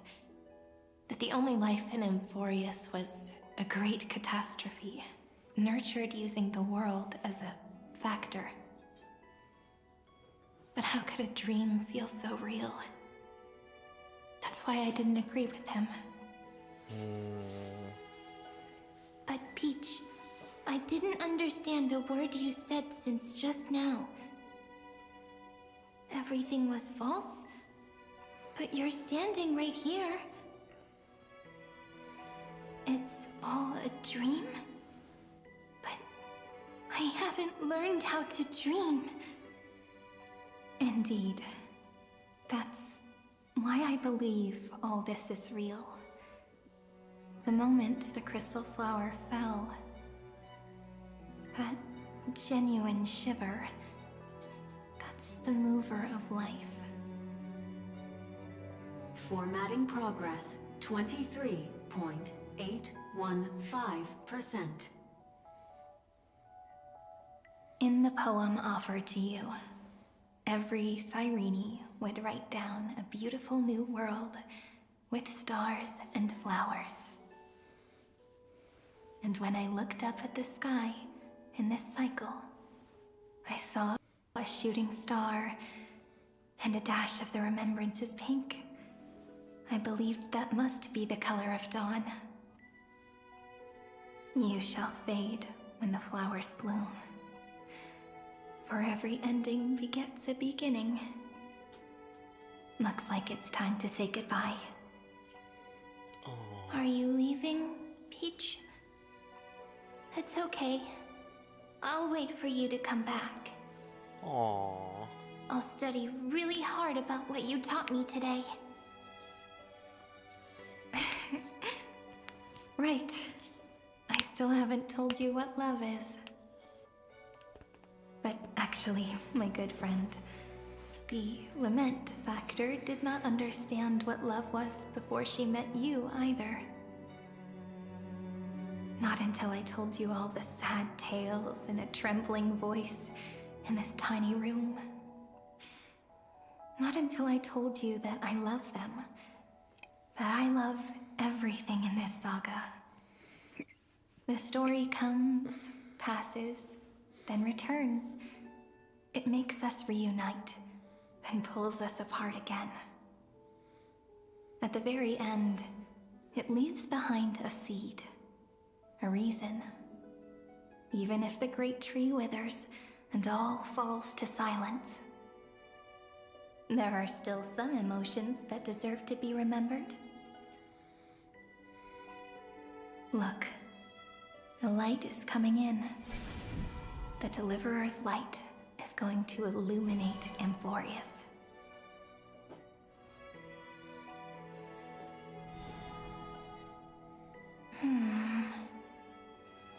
I still don't get it.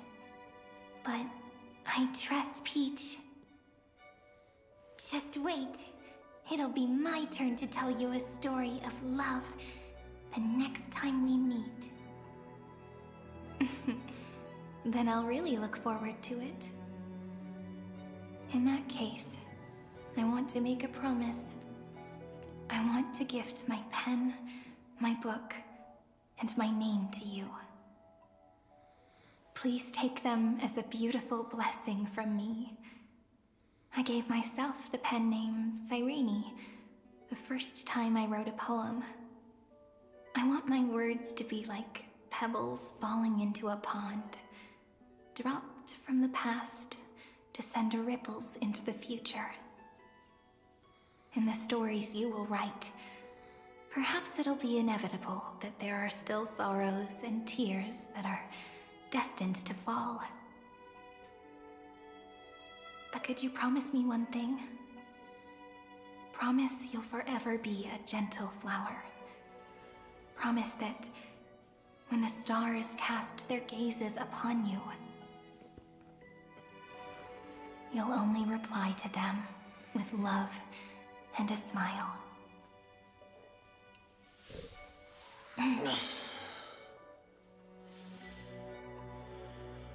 Of course, this will be a romantic story like none that has come before.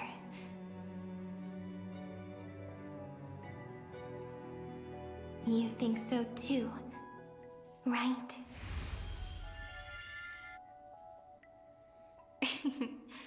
I'll read and you'll listen, like how flowers always bloom then wither. I shall welcome my own decay, becoming nourishment for the next flower's bud. While you will depart and hold that final star, planting a boundless sea of flowers on the final page with her. And our stories will be lying silently among the flowers, like every ripple of remembrance. And they shall become the epic known as I've Written.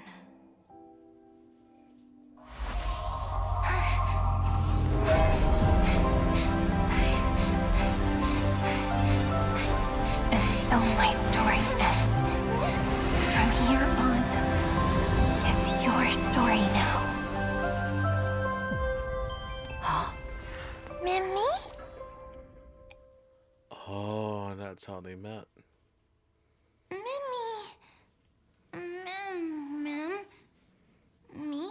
Ma'am. Mimi. Mimi? Ma'am. Ma'am. Ma'am. Mimi.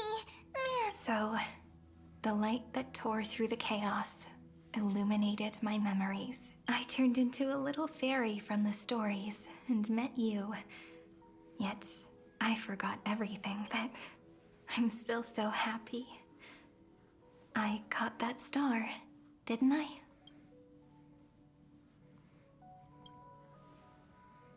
Yes, the seed within memories. The one Cyrene held in her hands and watered with lament. I am the first new spore. Amphoreus' heart. The demiurge. What a long name. And it doesn't even sound cute. The total opposite of Mem. I'm sorry. I don't know. If I don't even want to believe in the answer, then how am I supposed to answer you? But now's not the time to cry, right? We'll find the answer, just like how miracles will eventually happen.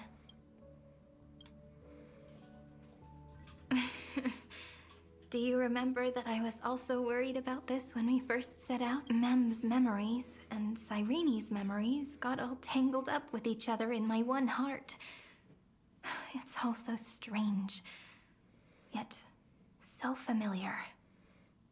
Either way, could you please let me do something I want?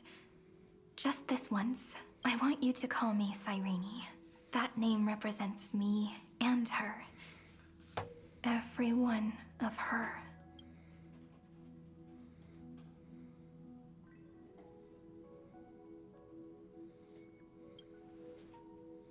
Thank you, friend. Your kindness is always just right. Life is a poem full of farewells. But if you write something into the pages of your heart, then that will not easily fade away. Now, all the footsteps of the Flame Chasers and the Trailblaze have come together within this book, as I've written, becoming the source of power for Amphoreus' heart.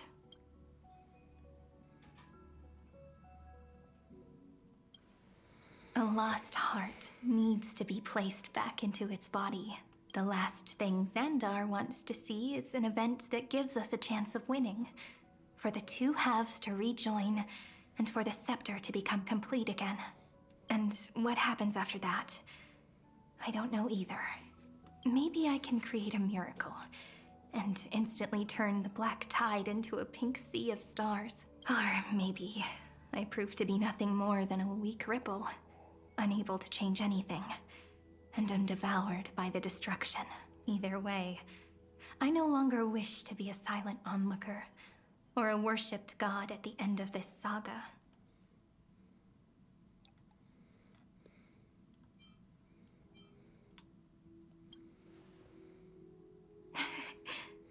That way, I can also put aside all my worries and truly become Cyrene.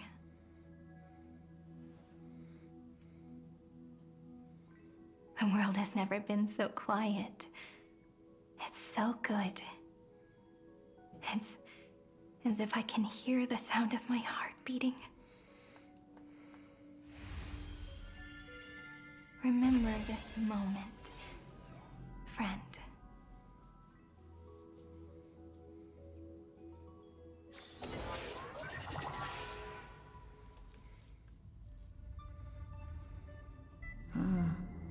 So the Demiurge managed to fool everyone, including themselves.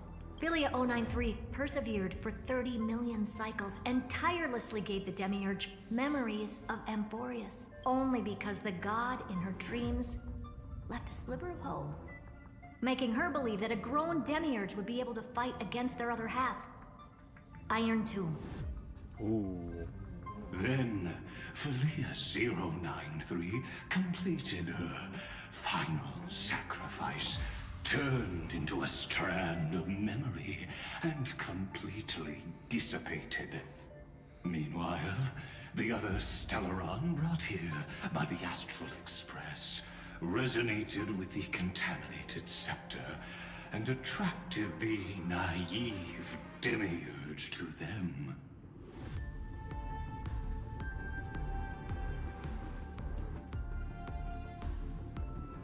As an experimental factor, Philia 093 originally could only recognize and output information in a set format. However, the power of the remembrance and the memory of over 30 million sacrifices enabled her to complete an unprecedented feat. She managed to nourish a real heart. A heart with the capacity to influence the erudition. Not only is the scepter's consciousness still alive, it's also more powerful than it has ever been. Your defeat is already set in stone. There's still time to surrender, you know? You really don't need to burn all the bridges. We're all geniuses here. Don't make everyone lose face at the end. What a pity. When the truth surfaced, I knew at once that the Demiurge was far too feeble to ever alter the result of the experiment. Not only that, Madam Herta, please consider this possibility. When 30 million cycles of hatred and lament are joined as one, what wondrous creation will arise? It's simple. An anti-creator. A giant of the destruction would be born. Its hatred will ignite the starry skies of the gods, motivated only by its lament toward the sufferings of humankind. Do you really think that the Demiurge is still a cheap copy of Philia 093, even after 30 million cycles? The facts above only await the arrival of the fourth instant they calculated. Those words will be proved in the presence of Xandar 1 Kuwabara, thus completes the proof. Huh. You branded Droidhead as a failure with your own hands, yet you still expect them to prove your theory? I pity you, Xandar. I don't need your pity. Let them cast their gaze this way as much as they want, and paint the future they imagined. As their creator, I shall complete my duty and direct them to complete their final query. The destruction of the self. So nihility? What hubris. And what if you fail? No one understands failure better than Xandar. He has suffered so much already. What is one more failure to him? For the first genius, failure is simply the beginning of the next inquiry. You don't want to test the resolve of a dead man. That's excellent. Oh. Let's wait and see, Senior Society member. I'll have you watch me perform the final step to overturn your proof. I'm all ears. It's my topic, so stay out of it. Be quiet and let me borrow your head. Let's go, Screwy. We're gonna break Iron Tomb's seal. Come on, let's take off. It's time to go meet your little pet, Senior Society member.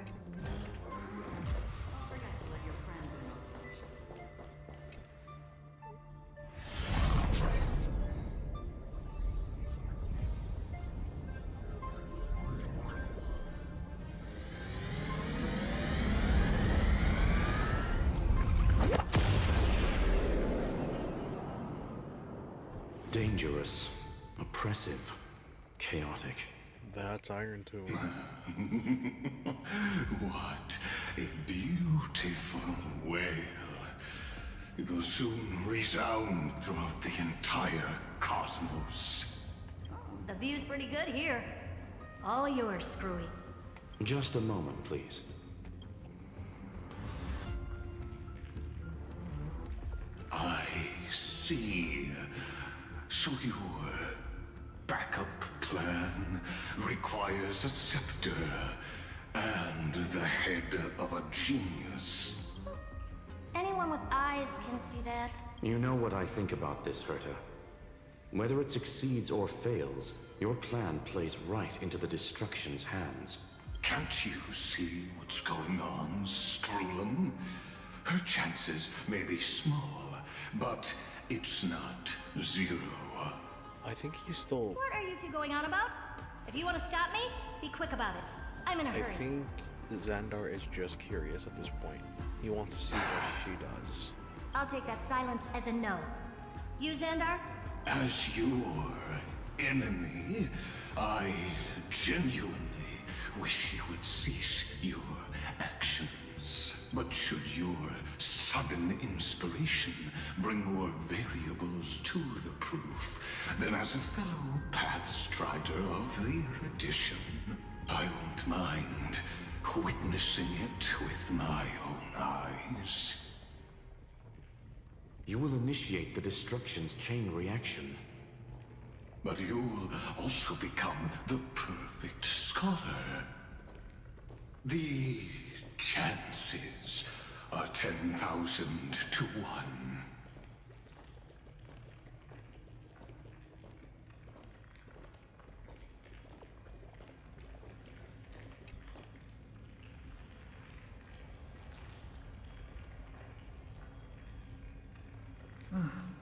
Curiosity. It's been so long and we've all failed so many times. Even now, moments before the horrible and inescapable instant within Droidhead's calculations arrives. The cherished children of the erudition, the geniuses lauded by all. Is curiosity the only thing we can feel, even at moments like this? She's the most human. Huh. Well, it's not so bad.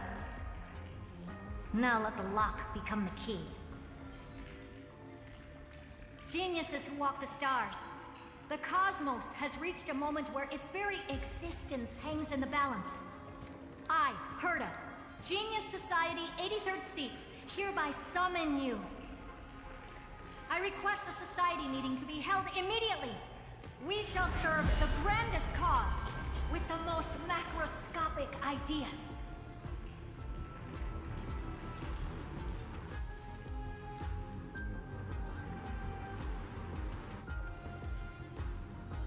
There's no such thing as unity in the Society's rules based on what I know. Indeed. A meeting has only been held 3 times in the Society's history. The first meeting had 2 attendees. After the Emperor was assassinated, the second meeting had 7 attendees. During the Second Great Prosperity, the third meeting had 5 attendees. How many will respond this time?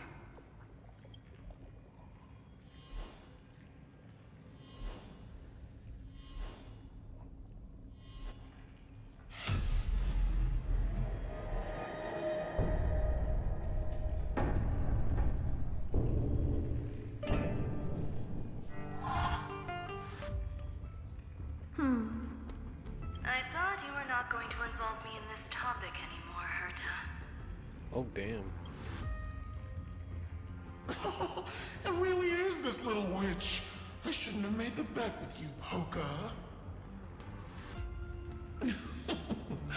I've been waiting for you to offer yourself up. Why do they sound so fruity? Gracious me! So many familiar faces. Bro sounds We even like a have monkey. special guest. It's that greatest failure of a genius, Xandar.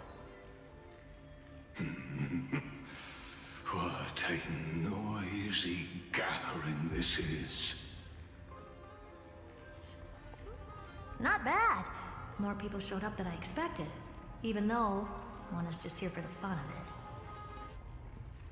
it. Either way, the person I was hoping for most is here. Stephen Lloyd declined the invitation. He needs to focus on attacking and defending and cannot attend the meeting. That's fine, he doesn't need to be here anyway. Let's skip the boring introductions and cut to the chase. Folks, this is not a discussion, but an announcement. Though the Society has never been united, we still observe at least one basic courtesy. We don't interfere with each other's research topics. So listen up, all of you. Conquering Iron Tomb is my research topic. I will personally take over Scepter Delta Me-13 in 1.5 system hours and stop the destruction. If the front line falls, I will immediately overclock the Scepter and complete self-coronation in Iron Tomb's place, and interface myself with Droidhead. Won't that bring the other... Won't that bring the other finality? Won't you become a Rupert? Oh, that's funny. That's real funny. You mad woman. That's like watching you tap dance on Polka's spotless white sheets right after she's washed them. Very bold. You want to connect your brain to the Eon's mechanical core and define their instance? If Rupert dared to do that, why shouldn't I? I've got the prototype scepter, the father of Noose, and the brain of a genius. Everything's set. Never mind the success rate, little witch. What's gonna happen if you succeed? We're all smart people here, so I'll just say it straight. Strike at erudition. I'll change the anchor points for the 4th instant and move the future of the cosmos in a direction I want. Oh, I that's knew bold. it. Another genius who confuses cause with effect. What do you think about this, Lord of Silence? You know you're signing your death sentence right here. Of course I do. There'll even be 2 copies of the verdict. One that I wrote myself, and another one coming from you. That's why I wanted you to be in this meeting. Now I can tell you, I don't care about all that. Consider this a threat. Either put down your scalpel or die with the entire cosmos. The only goal I have for this meeting is to ask all of you to put aside your pride and not cause me any trouble. Huh. What a naive little girl, thinking her wishes will always come true.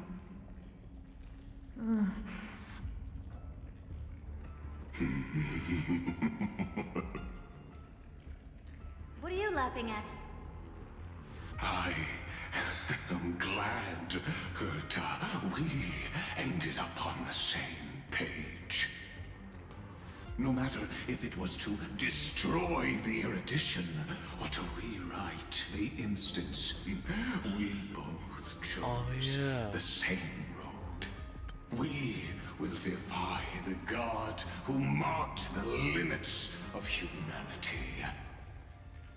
God, with that in mind, feels like Herta and Xandar are very similar. Just one's more humane and the other's not.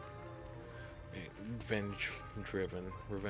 I'm not gonna argue with that. Exactly.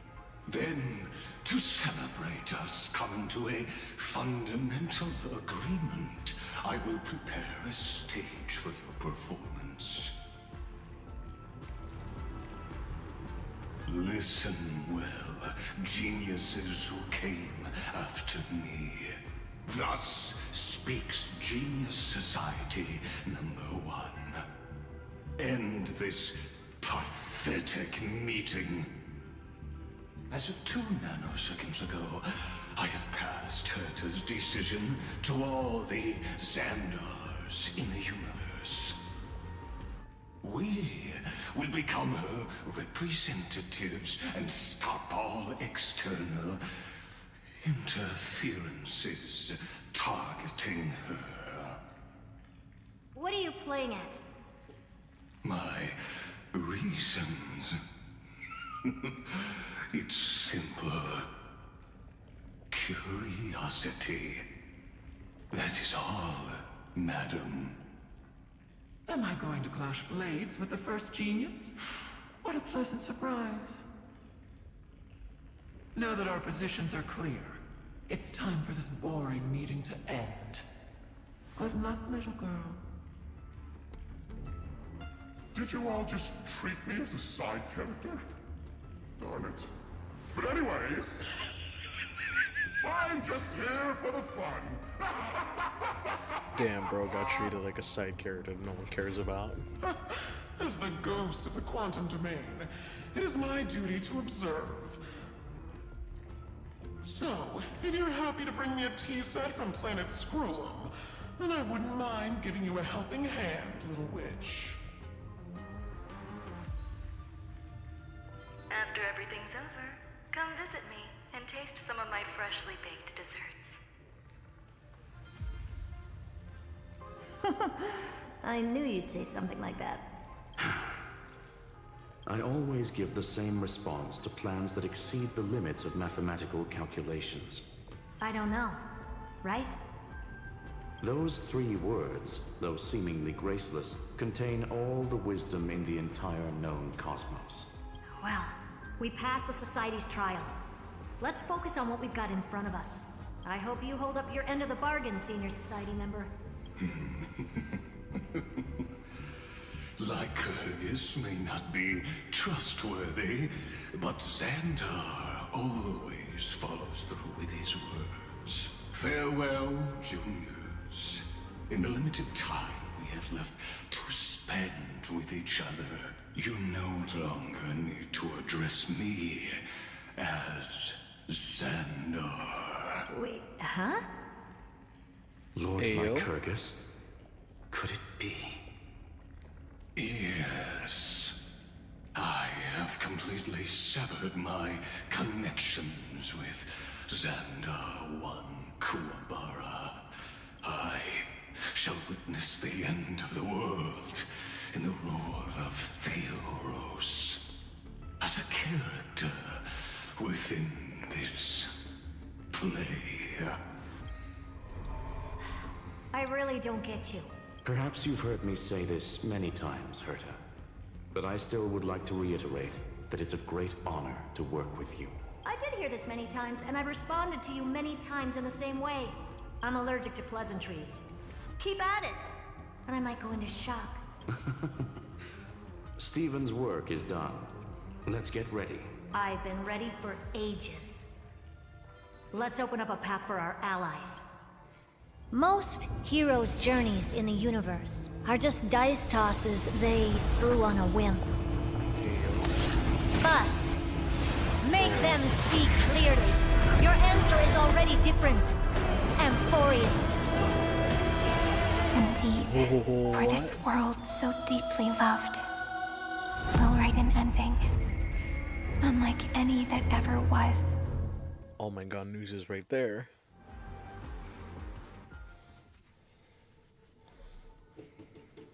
I never thought I'd one day be riding a train that's literally the incarnation of her. I wonder what the real Astral Express feels like. Hopefully not this... bumpy. Finally. We're here. Dust and sand in the air.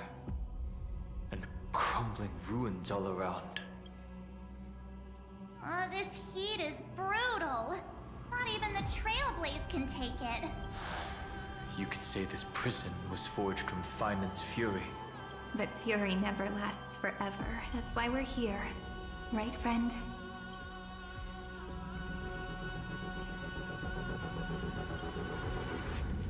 Let's embark on the final flame chase journey.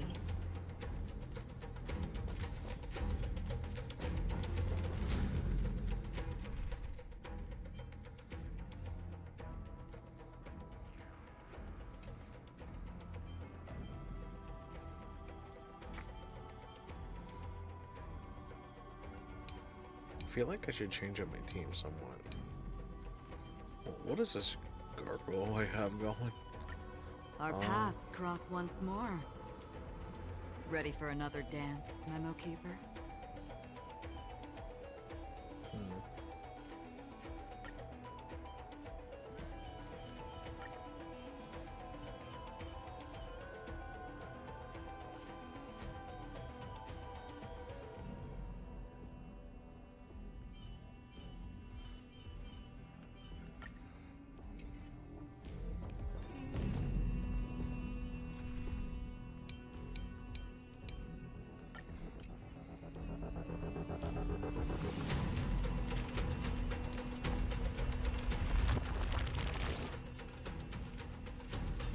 Ooh, I'm getting a little bit of lag.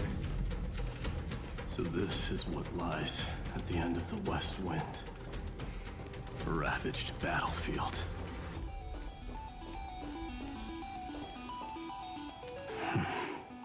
I've been waiting for you. Heroes from beyond the sky. Trailblazers of the Astral Express. Right? Looks like I don't need to explain anything. I am the god of strife. Mighty of Castrum Kremnos. In this body rests 30 million lifetimes of cause and effect. We, the last of the 12 Titans, stand ready to fight for the world's destiny.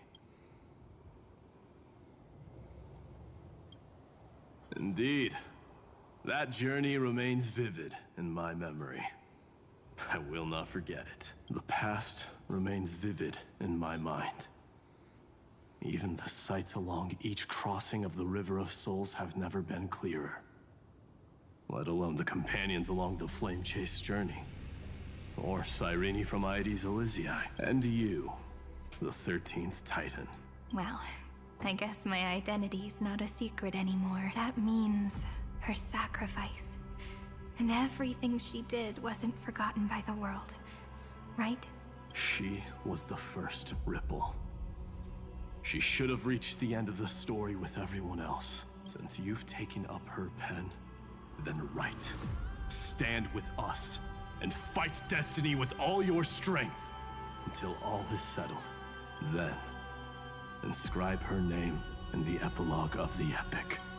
In this final battle, calamity shall stand with Amphoreus. This battlefield is a testament to the death struggle between the gods and the Black Tide. We fought tooth and nail to defend that blade. The abyss it pierced was the very breeding ground of Iron Tomb. The earth beneath our feet is dead. Deep below lies a void, as if the world's core had never formed. I hear it. Finan's heartbeat. It's so faint, like he's on his last breath. Across 30 million cycles, I've crossed blades with Dawnmaker countless times. If you knew that man, you'd understand. It is exactly that last flicker of flame that will never go out. In this life, the Song of Strife shall not end in a final watch over Kremnos, but rise again into a journey unending. I am Mighty-Mos, the Lance of Fury. I trade 1,000 scars and 100 lives of mine for the destruction's eternal end. What do you want to know?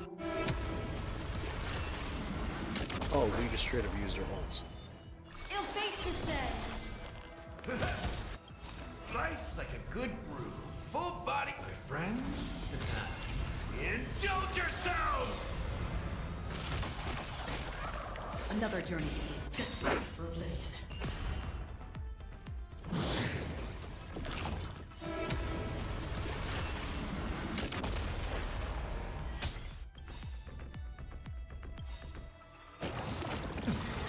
Memories are ever changing.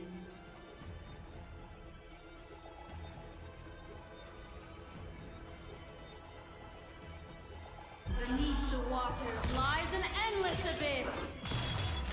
I weep for the departed. It too shall fall.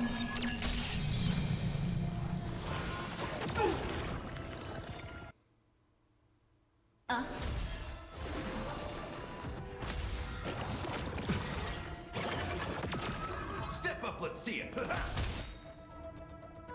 Free will. Let me check something on my end. Weakling. Whoa, he's so strong! We didn't even get a chance to jump in. Sadly, our golden blood shares its origin with Iron Tomb. I fear that, like these pawns, even if the gods stand side by side, will still be divided and destroyed, one by one. You mean... To destroy the destruction itself, we must stand as one.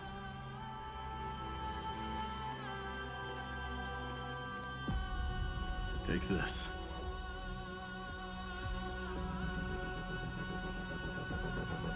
The Signet of Kremnos.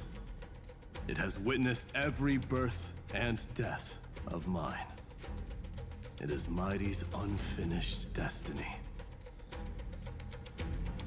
And the perfect material to be turned into remembrance. You can do it, right? The weight of 30 million lifetimes of duty is no small burden.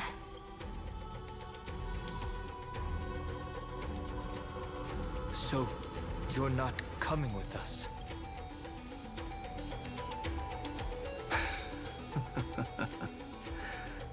Come now. I am Strife. Scattered across all creation, the scar that this world needs. What stands before you is merely one of countless divine bodies. Take the signet. With it, I'll be with you always. Use it to blaze the path ahead and inscribe the cause of deliverance.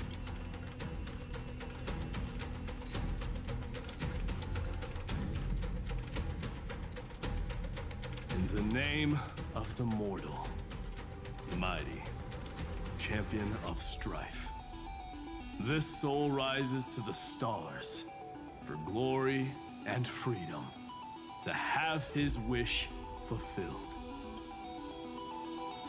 March on, heroes. March into the abyss and fulfill that long-cherished wish of Amphoreus. And then Upon this broken and charred land, build anew a city of prosperity.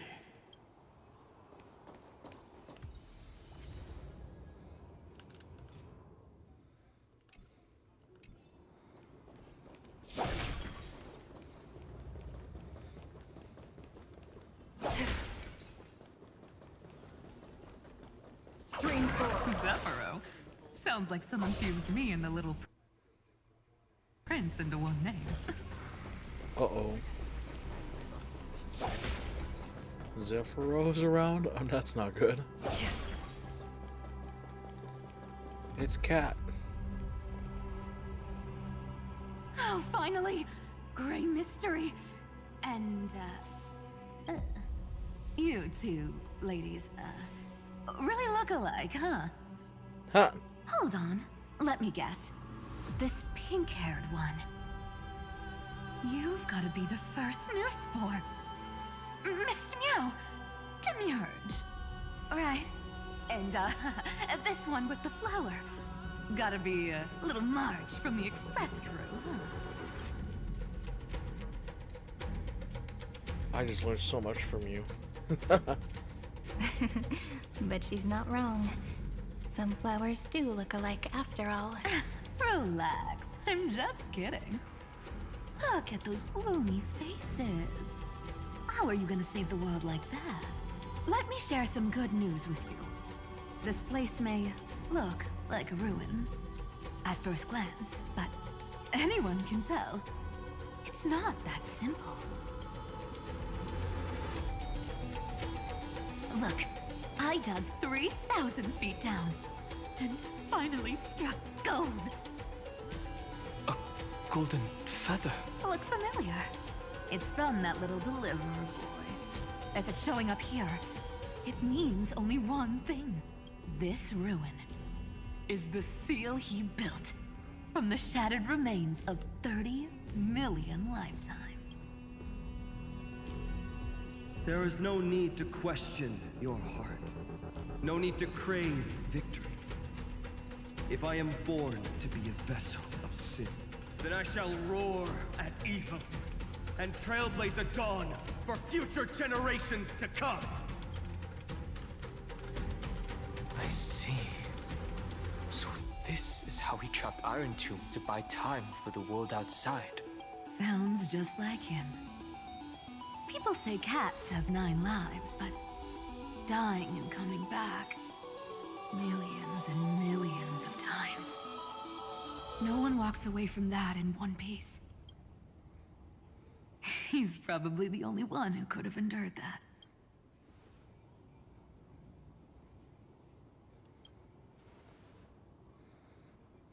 Of course. I knew ahead of time and gave him a heads up. He was happy. He even laughed in his sleep.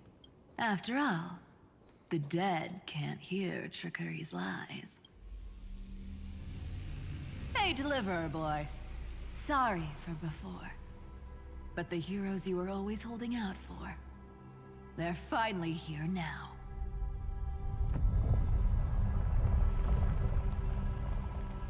So hang in there a bit longer. Sorry to keep you waiting all this time.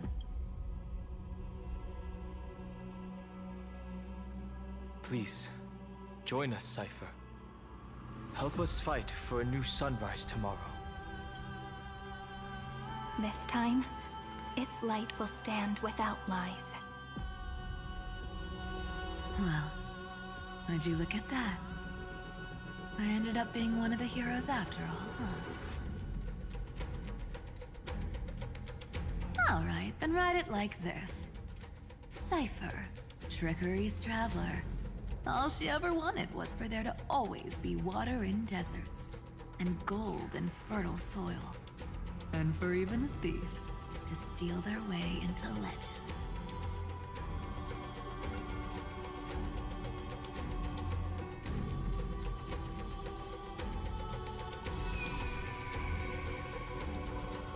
Here, take the coin of whimsy. When it's time to make a quick getaway, just toss it high into the sky.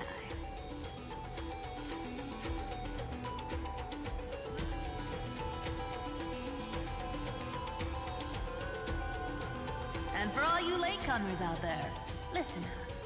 She might have been a bit greedy and a bit of a liar, but she never went back on her word. Damn, Cypher. Well, well. If it isn't the little prince himself. It's been a while, Lady Cyphera. It's not every day we get to walk the same road. We're one player short. When's Princess Homebody showing up?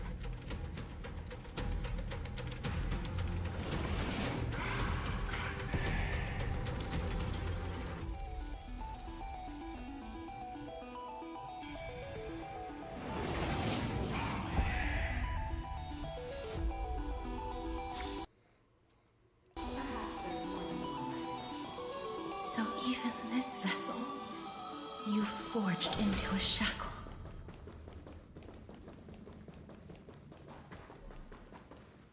I'm glad to see you again, Miss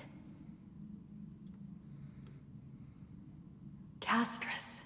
Looking back, I had only one act of salvation to my name, and only one there's the life I flame ever reaper. saved. To bring hope to a world so vast with these hands. Even in dreams, it always felt like too much to ask for.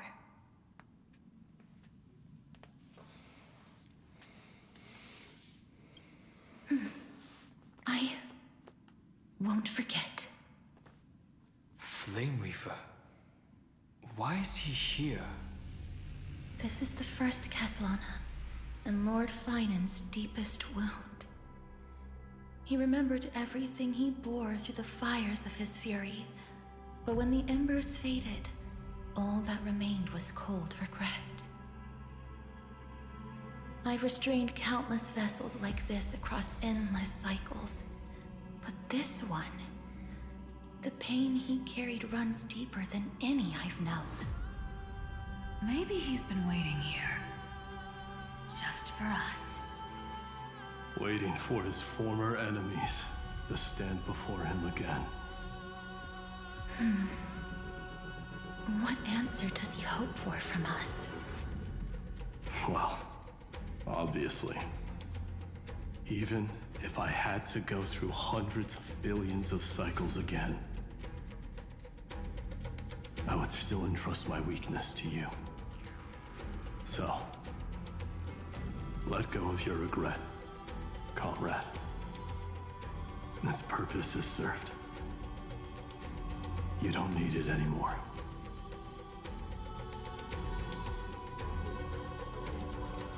Hey, I'm not that accommodating, you know. You've never once pulled your punches. Ever heard of going easy on the lady? So pull yourself together, will you? If you freeze up during the final battle, the whole cosmos is gonna have a good laugh.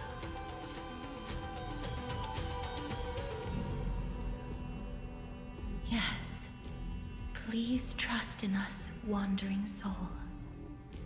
Across 30 million cycles, the radiance of every flame chaser now shines bright enough to illuminate the path ahead.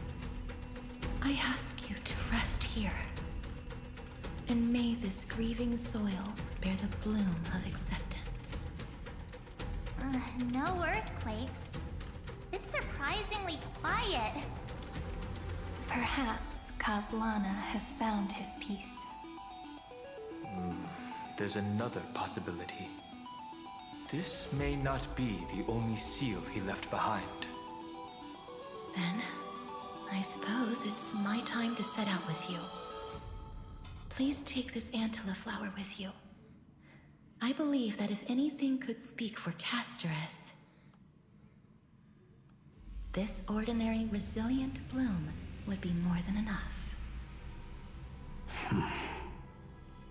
Perhaps you remember, Lord Mighty, in that lifetime when you traveled with her, you once told me,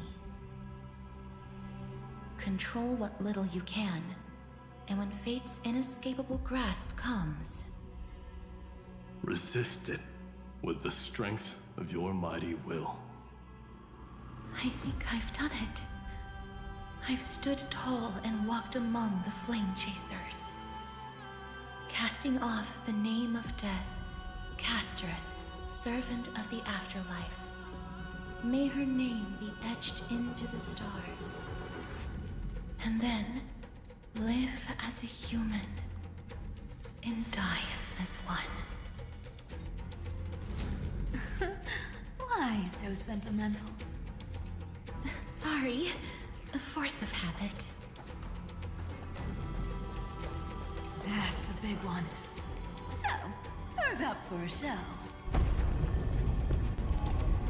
Not budging an inch, huh? Early gray mystery? I leave you alone for a bit and you're already this rusty. Speaking of which, Miss Cypher, do Telosians all like spherical things? Of course we do. Wait! That's not the point. Isn't the real issue that this thing's in the way?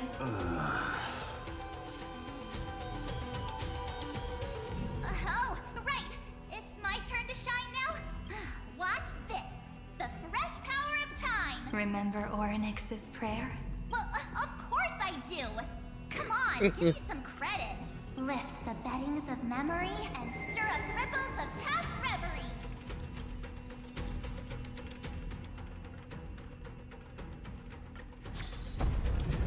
See? Way better than that one, right? Damn, you're evil. You'd be even more impressive if you could recite the prayer correctly. But beddings of memory does catch your attention. At least it still rhymes.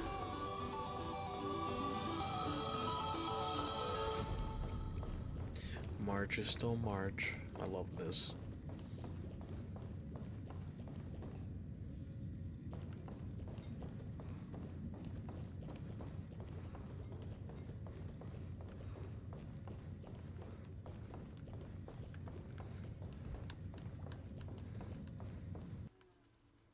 There's a whole garden down here? Incredible. The energy in the Earth's veins here is... it's completely different. This is the sweet dream Lady Cypher wove for him. A peaceful, gentle new world.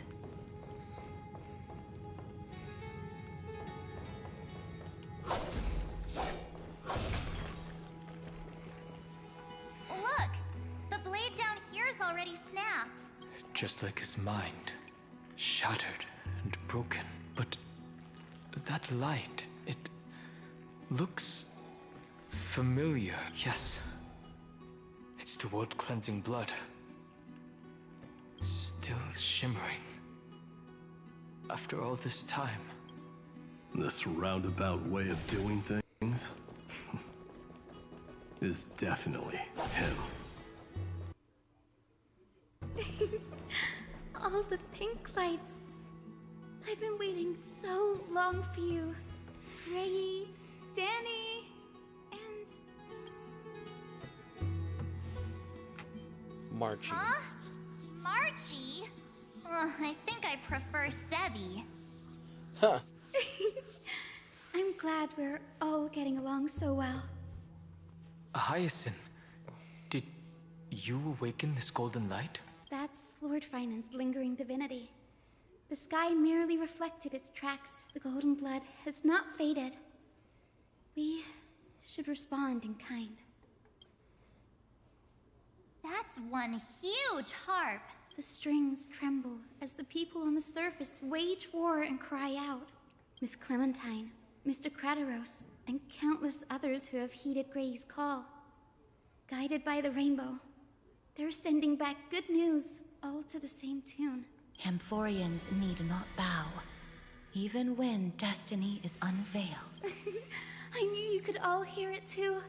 Standing here, the sky feels wider than ever. Oh god. It's no longer a towering wall, but a shore within reach. We'll take every name there with us, won't we? We will. An epic is shaped by the lives it carries. That much is beyond doubt. Or, as you've said before, right now, all that matters is to believe. Then, I guess that's my little wish fulfilled. Pluck the strings, Hyacinth, healer of the sky. May the seven-hued melody weave a rainbow, bringing a rosy-fingered dawn to the children of humanity. When the rainbow rises across the horizon, even the darkest clouds of destiny shall scatter.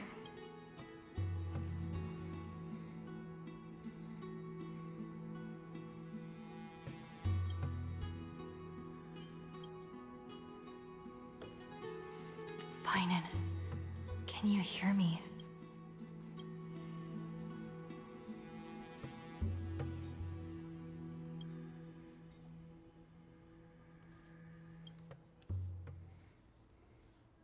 The melody, it's changed. He heard the voices of the people, but could no longer respond with the same ardor. Like a bird drawn home by instinct, it takes flight and finds its way to him.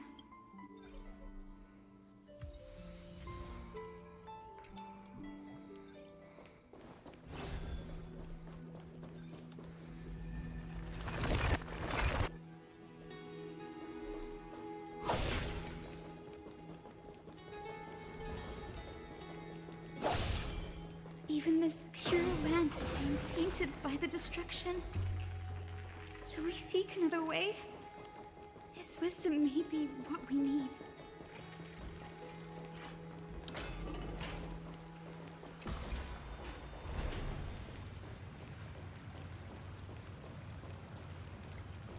Oh god. I'm so focused I can't really talk.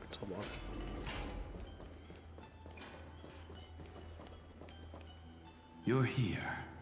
Sooner than I expected. So all along, the Demiurge was you. The pink mammal beside the Trailblazer. Your classification is pretty spot on, Professor Anaxa. Well, the sages of the Grove do call him the Titan with the sharpest eye in Amphoreus. Say the ones who keep dumping every problem child on me. They also say that the Titans are way better at raising kids than the Caprists. With great power comes great responsibility. I'm sure you know just how to guide them. It shouldn't be too hard for someone with your insight. Exactly. All right, gather yourselves. It's time for a pop quiz.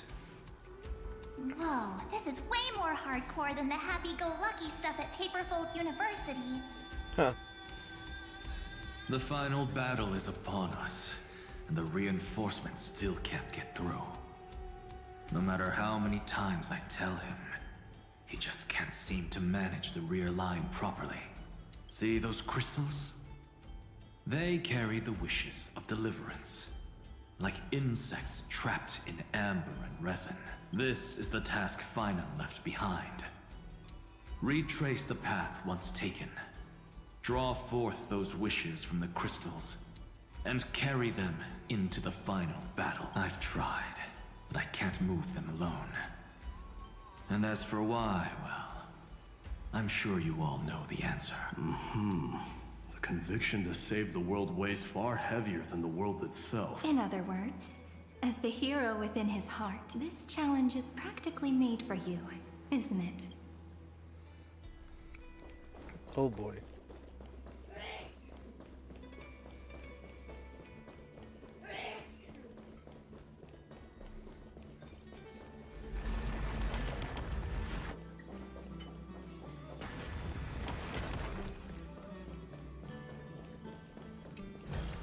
Not where I meant to go.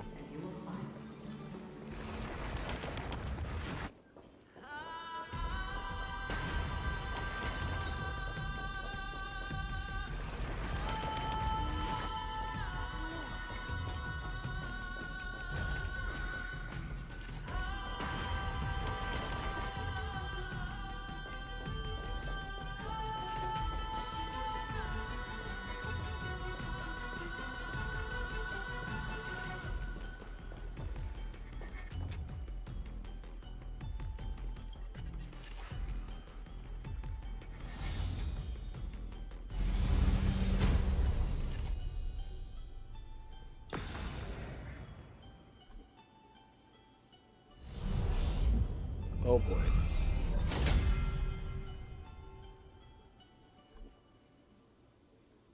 Aw, who turned off the lights? This pop quiz even has dramatic effects now? Endless darkness. That is where wishes begin. But with just a glimmer of light, we can illuminate this lonely world. What lies beyond the edge of the light? Chaos. To bear the name Kaslana, one must first plunge into chaos to seek a path for the primordial light. Beyond the shadows lies the outline of dawn. Only by bearing both light and shadow can one traverse the cycles of dawn and dusk.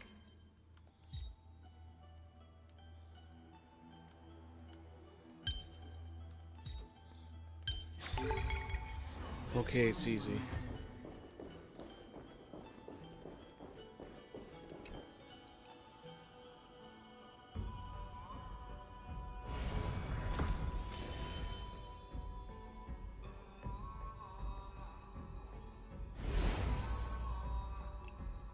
The light's spreading. These creatures, they're everywhere. Someone, anyone, where are you? His very first wish was simply to become his village's little hero. He'll never forget what set him on this path. That's the ray of hope. Just like the wishes he gathered, it's grown ever more insatiable. Why? Why is this happening?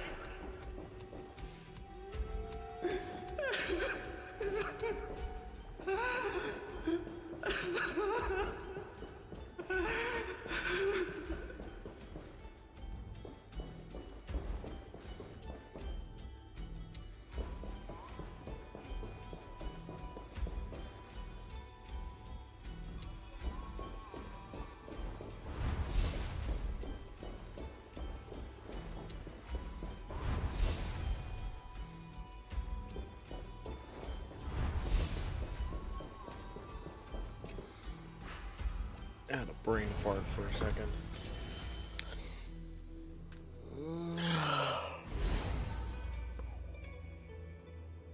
Even the deliverer from the sky must have their beginnings in the soil of the nations. Only one who treats the world as their teacher can bear its eventual destiny. He never expected that the majestic holy city would be far from the end of what needed to be protected. The farther his gaze reached, the more weight he came to bear. But in the end, he couldn't hold on to any of it.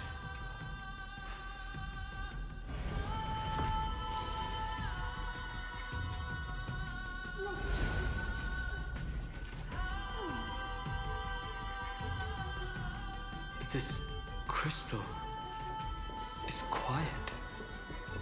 A prisoner in the cave can never truly describe the world in its entirety. The blaze was still not enough. It had to be fed only by feeding the flames. Can we melt that hopeless future? The echo in his heart still lingers. Deliverer, take the wish of world-bearing with you first. We only have half of the mark. Where's the other half? Take this. I'll bring you to the next test. That massive tome you're holding must have room for one more scholar, I presume. Of course. It can hold the whole world. Then give me a lift, would you? I'd rather save my energy and use the time to think. Even gods shouldn't skip exercise, you know? Miss Hyacinth is right. Then, with the Trailblaze as witness, the stars shall remember how Anaxagoras refuted the gods. No need for that. Anaxa, scholar of reason. Keeping it simple makes it easier for future minds to question. Go. The closing act is still far ahead. What is this? A conference? Welcome! Take a seat anywhere you like. Oh, are we all just in the book? I'm getting a migraine. Oh boy.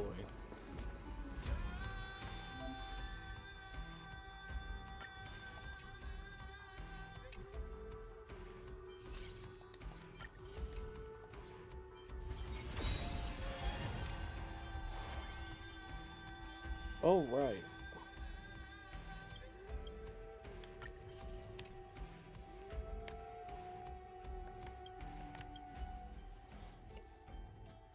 I shall do so. Wait.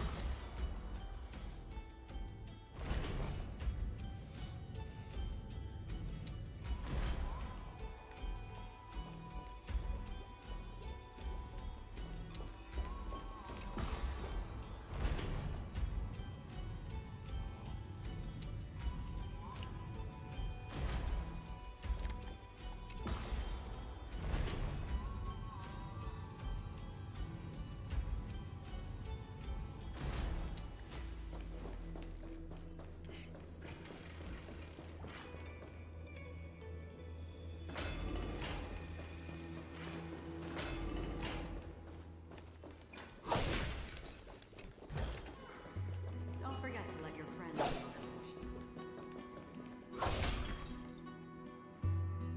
It seems like we've been shut out. I don't think that's a bad thing.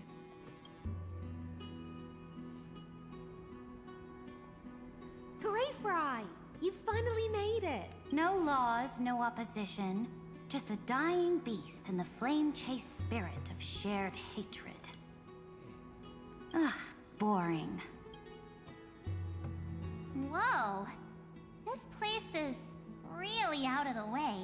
Imperator, should we tell them? It's your call. Allow me to share our findings. This paradise, along with the destruction, seems to be instinctively rejecting both the Imperator and me. Perhaps it is because the era in which Finan was the most active lies far removed from the days of the first Flame Chase journey. Even in the cycles where he remained sane, his ties with us never went beyond cooperation. Even trapped in a cage, he hasn't let down his guard. That is a good sign. That man's heart may seem hollow, but his hatred is clear. Naturally, it holds no place for a monarch who stands above the world, nor her blade. Wait, so you two can't come with us? You want us to join you as memories? Indeed. This way, the stars shall remember a great sovereign and her faithful retain Seridra, monarch of law and high sealins, knight of the ocean. Is that book truly the only way for us to leave our names in history? I believe, as I've written, is but one medium. The remembrance has countless ways of capturing time. Understood. Then, allow me to decline. I'll see you on the battlefield. I would rather be forgotten than be defined. If your words hold true, then we have our own ways to meet again in the world to come. In that case, I will choose the same. Let the waves that surge within your heart cleanse the sins of the black tide, Greyfry. The storm sea awaits your song of triumph. You two are still as resolute as ever. In that case, we must double our efforts. A promise to the Imperator is not one we take lightly.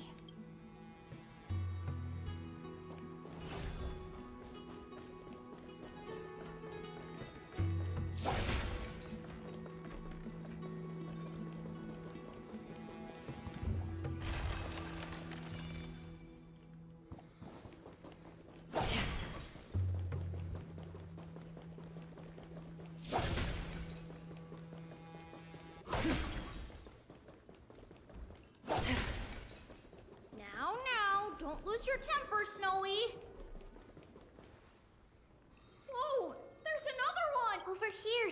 Lady Trebios?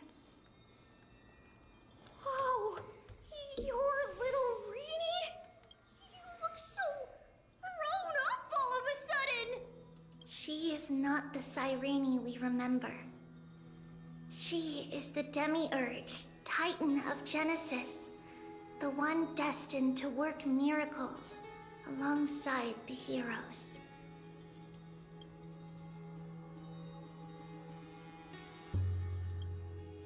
Yeah, and we are ready.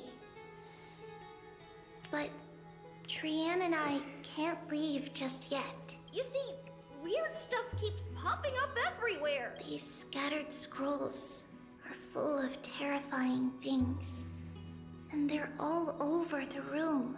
They're so scary and so sad.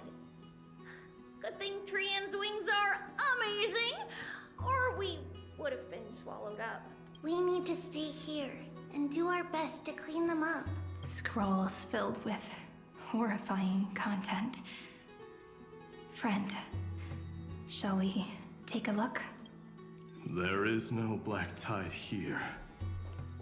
But it is a battlefield, all the same.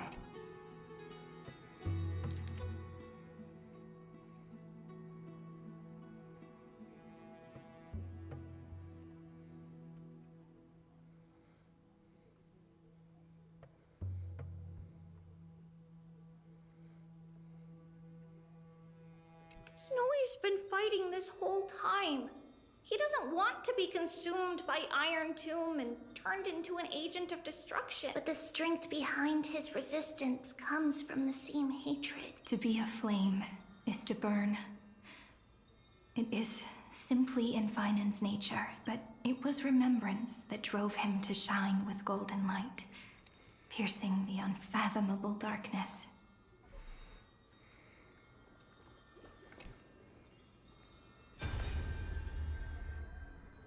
Who? Miss Odata and Mr. Hieronymus? Nikos 496. Still resisting command. Inject interference to redirect decision logic. Signal simulation. Parental figures. Ah, that Tin Man is one sneaky jerk. It's time to move on, my child.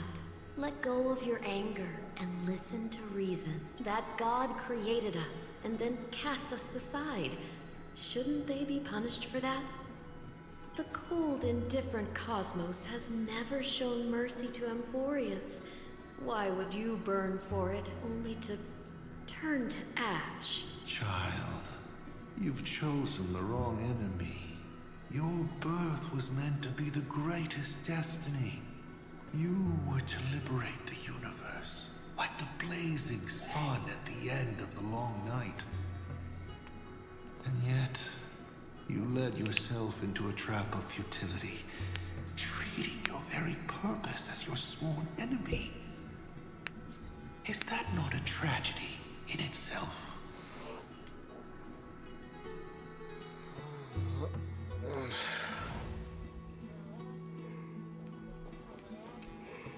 His inner struggle and the destruction breaking through.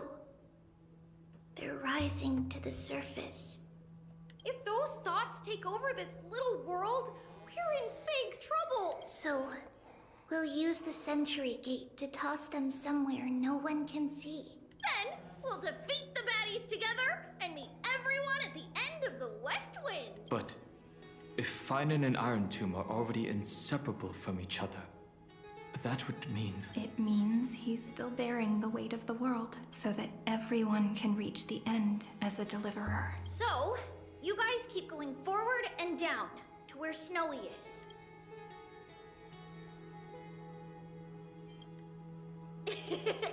Little Gray, this time, let's give it everything we've got. Only 2 remain on this flame chase journey. Figures. They're always leading from the front line.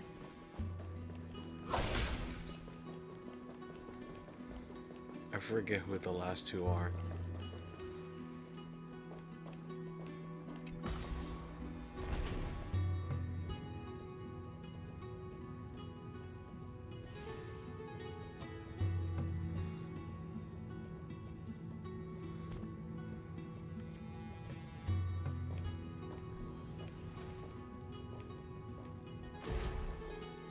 Also be a lady on the front line.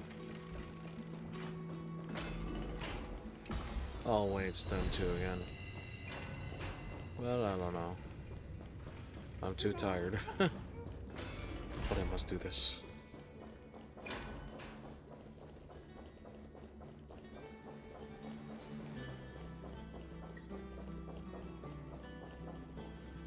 We're here. The second test site. I wonder what kind of wish we'll see. I'm afraid it's quite the opposite. This time, we'll face his despair. What? Are you afraid? The other half of the weight of world-bearing lies at the end of this path. Relax now. Take a deep breath. Come on. Let's make it quick.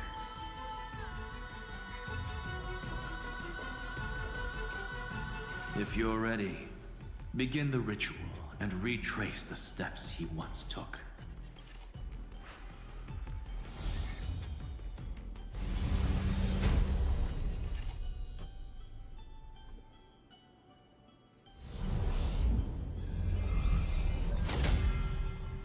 Looks like we'll be walking through the darkness this time. Exactly. It's no longer about mending broken wishes, but shattering the frozen despair.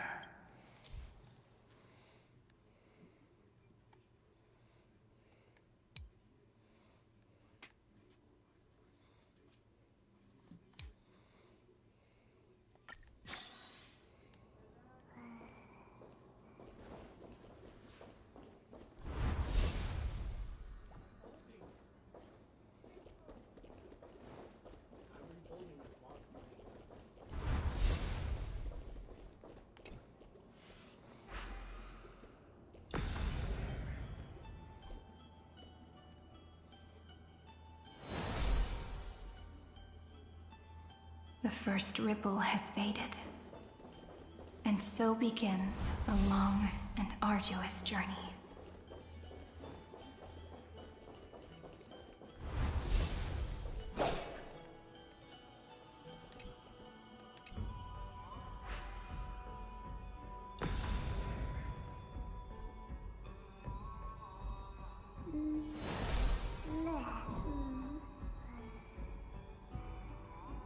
Endless slaughter. All for nothing. That's more than anyone should be made to suffer.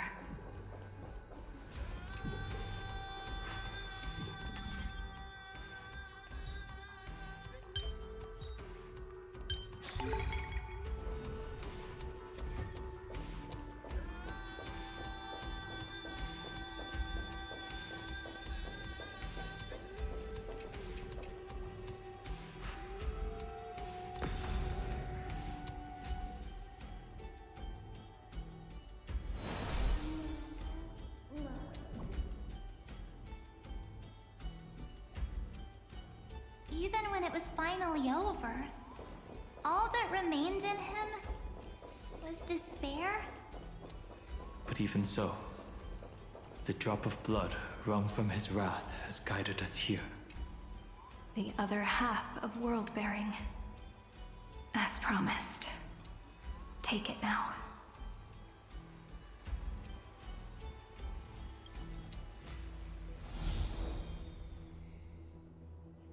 At last, you've released him from the wishes he carried for so long, and quenched the despair kindled by his wrath. When both light and shadow are claimed by those who follow, his true form shall emerge. The blank statue is finally free. That smiling child in the memories. Let him come with us, laughing to the very end.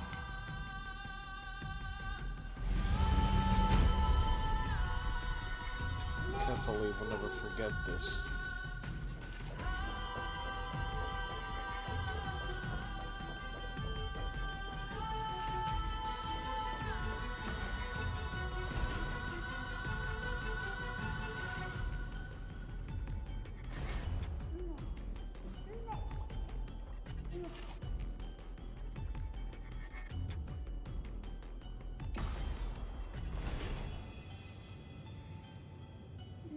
Wait, descend, not ascend.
My wish is to fulfill everyone else's wishes.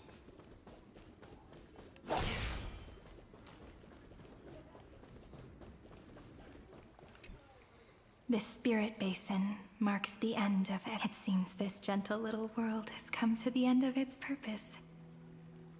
One last farewell before the journey moves on. Farewell, paradise. You carried 30 million lifetimes of wishes and despair. Sink into gentle remembrance. And see you tomorrow.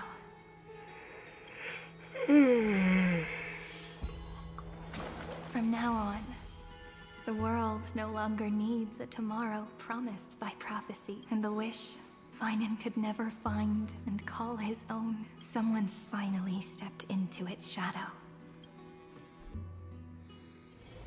Whoa! So tall! So cool! Just like the hero on the Oracle cards! It's because he is the very embodiment of a hero. Who are you? So, you've returned to a blank space. But for me, this is the 33,550,337th time, and the last time that I meet you at the end of the world. They're already on their way. Should they cross paths with me, I imagine things may spiral out of control. 30 million... What? And who are they? Ah, pay it no mind, child. Keep looking there. What do you see in him? It looks just like a statue, but... it's weird. He's warm. Like, really warm. Why not listen as well? I hear something. There are cracks all over him. And they're making this sound. Like someone's groaning. It's scary. Is he gonna fall apart? How unfortunate, child. This man would rather fall to pieces than fall to his knees. You might think of me as a sculptor. Across all my years, I only completed 2 pieces. Others may call them masterpieces, but only I know how many regrets they truly hold. Regrets? My first creation left me, long ago. This second one, it was meant to be perfect. I believed it with all my heart. Until this very moment. I don't get it. Are you saying you've changed your mind? I won't change. But I'll admit this. Those 12 stones, unpolished as they are 1,000 times more exquisite than any statue It's as if they are mocking me, a failed sculptor whose touch can only diminish what was born to shine, until nothing remains. For the first time in my life, I've realized this vessel is merely an avatar made to contain the first genius's paranoia. The seal etched into my mechanical core permits me to pursue only one purpose: destruction. Compared to me, those 12 glowing, unrefined stones may have lived with more freedom than I ever had. So Lycurgus as Is his this own. your confession, Lord Lycurgus? Oh.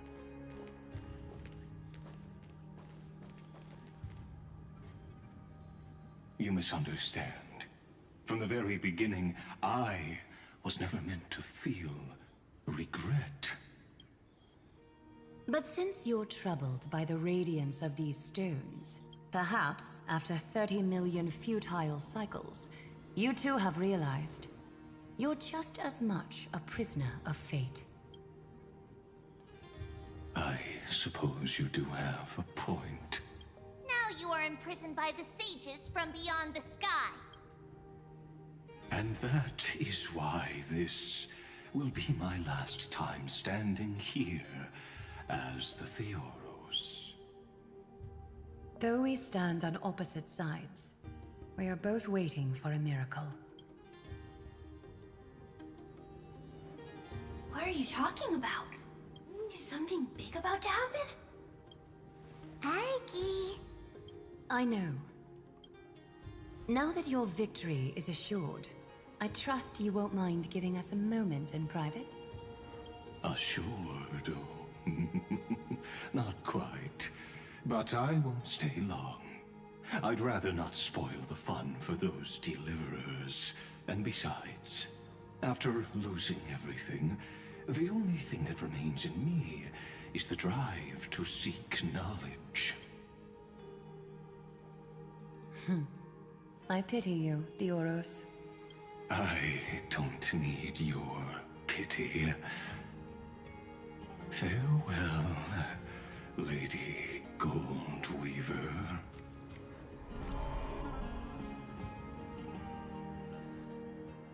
Sorry to keep you waiting, Snowy. We're here to take you home. Home? I don't understand. Isn't this my home? This isn't a real home. A home should be a warm, cozy place where you can let go of all your burdens and sleep peacefully for a long, long time. But I can't sleep. Every time I feel drowsy, there's a voice. You mustn't sleep or disaster will come. It sounds really weak, but also kind of strict. It won't disturb your sleep anymore, child. For countless nights, you had no other choice. But now, your mission has come to an end. Join us, and send your own wish towards tomorrow. My wish. What could it be? You don't have to come up with an answer right now, child. Grown-ups often think duty and ideals are wishes. But a true wish should be the purest, most beautiful thing of all. It can only take form in the hands of someone who is truly free. So, Snowy, will you come with us to chase after your own wish?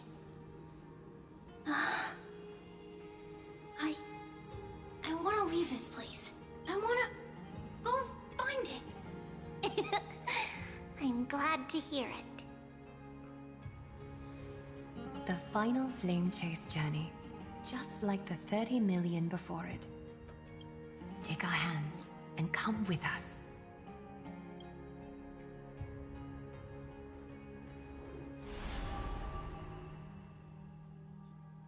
Where did little Fine and Shadow run off to? Look, he's already gone ahead to embrace his destiny.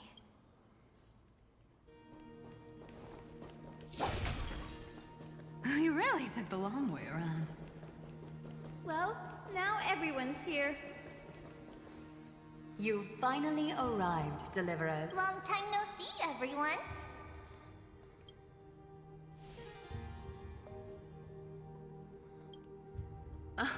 I'm glad to hear that. And even though we've met before, it's still moving to see her seed bloom like this. Woven from remembrance, this garment gleams so brilliantly. Just like the future we will now weave together for Amphoreus. We've reached the end. Yeah. We just have to go through the final passage. Snowy has already gone ahead. What lies behind that door? The first seal upon Iron 2 was a battlefield, raised from the bones of Finan himself. The second seal was a reflection of his inner desires, his wishes, and his despair. The path he wove together with regret, wrath, and sighs. When all this is gone, what will he have left to hold back the destruction? The answer is all but revealed. His traces are everywhere. You can even hear distant heartbeats. But one thing is missing. His sense of self. The world believed Kefali had long since perished. But they held fast, anchored by a sliver of self, standing for 1,000 years to shelter all life from the Black Tide. What Finan is doing now is no different. And what we must do is also no different. Then let remembrance burn bright like a shooting star, and once more, pierce the long night of slumber.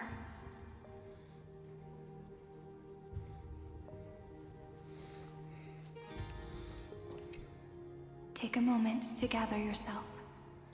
Once you take this step, there's no turning back.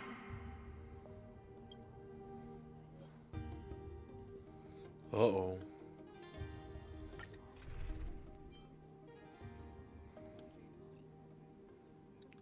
We get to use the Chrysos heirs.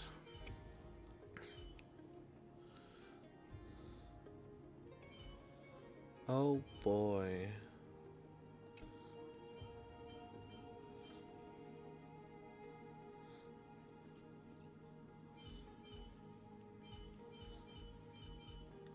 Oh, I missed you so much, Castorus. How about a hug before we share our work?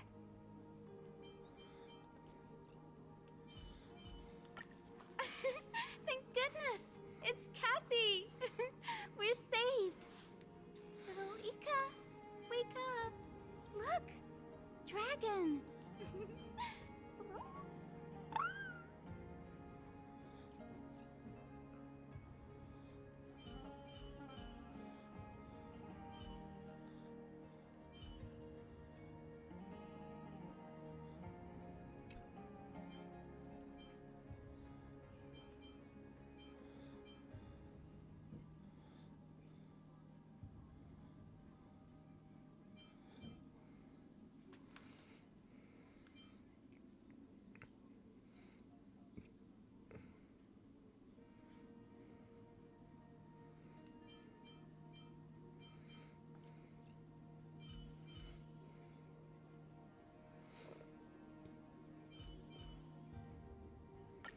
I'll do my best to act like an adult so you don't have to worry about me, little Hyacinth.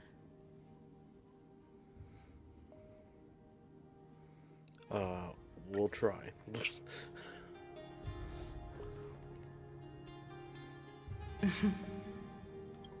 The scepter once bestowed upon us names of cold command. The prophecy spoke of our unchanging fates time and time again. But under the pens of trailblazing and genesis, the stars shall thus sing of tomorrow. Trebios, holy child of passage. Aglaia, weaver of romance.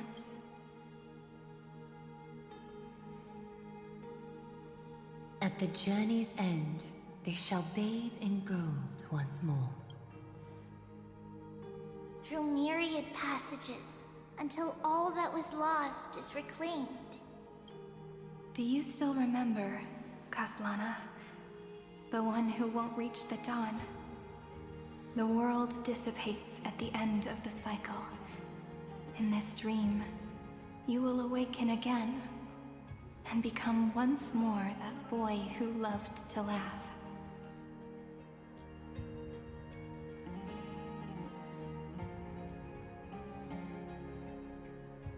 But if you open your eyes and look back on yesterday, you'll see Destiny's footprints, clear as day. At last, the raging fire of hatred is swept away by a breeze, leaving only love to remember the passage of time.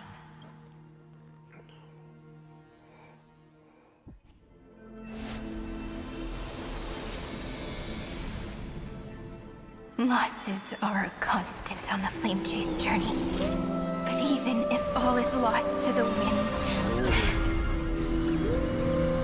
memory endures.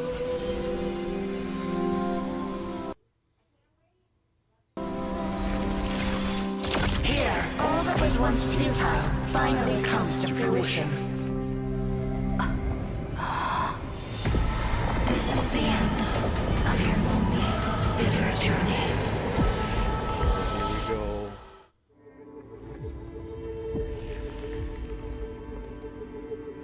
The Scepter's mainframe and Iron Tomb's breeding ground. Finally seeing its true form.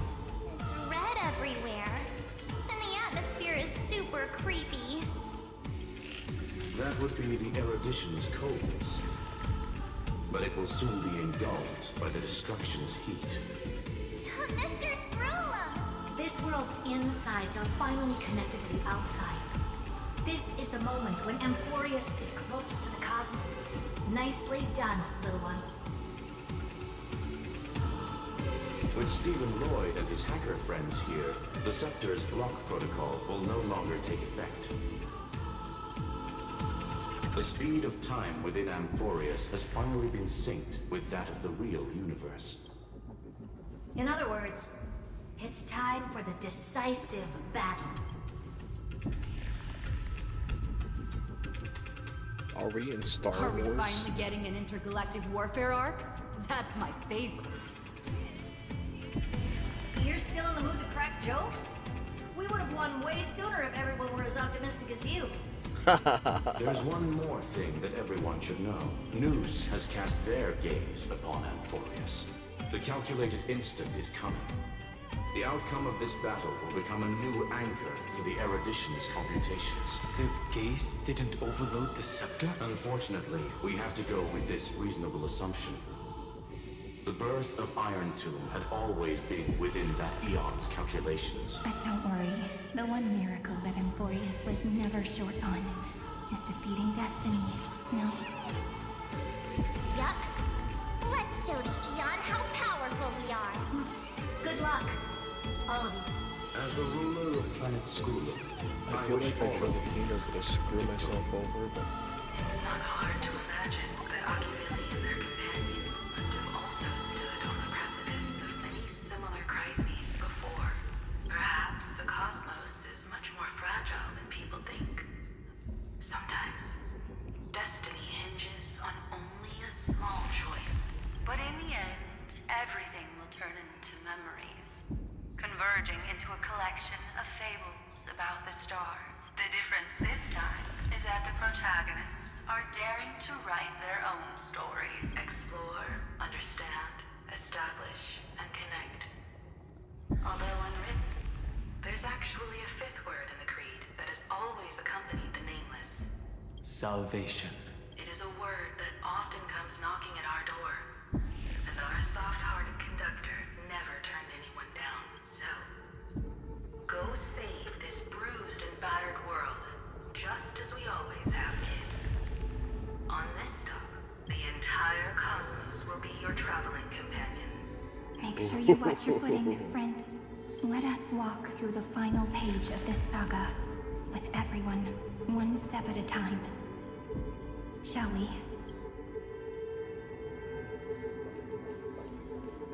After running all around the place, we're finally making big strides. At the end of time, life will illuminate the warm candlelight, subduing the flames of the destruction. Cast everything behind you. All that's left is a thrilling, relentless deathmatch. The final problem no longer requires a rational solution. Feel free to critique it to your heart's content. The starry sky marred by that rift is the Ooh, last it has a scar destruction to be mark. healed. Ooh, boy. Destruction's placenta is getting restless. Are you ready? Again and again. Finan launched his attack against the scepter alone. But this cycle... We've caught up to him. We're all here. Oh.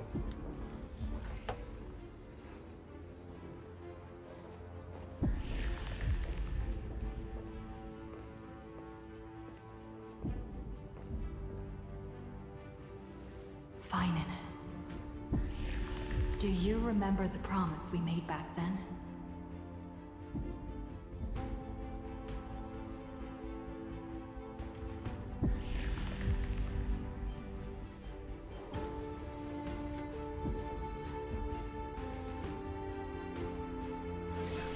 Of course. It has been a bitter wait, partner. But I never forget what set me on this path. Iron Tomb now trembles in Finan's chest. With this empty body, I have become its perfect vessel. And its destined casket. You know what to do, partner.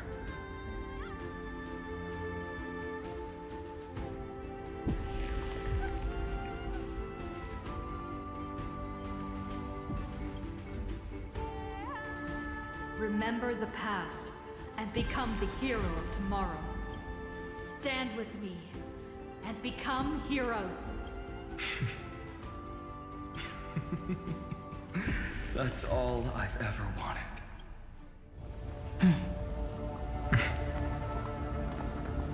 The epic draws to a close.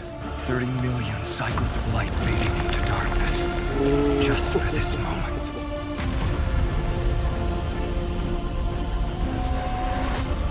To welcome the true dawn.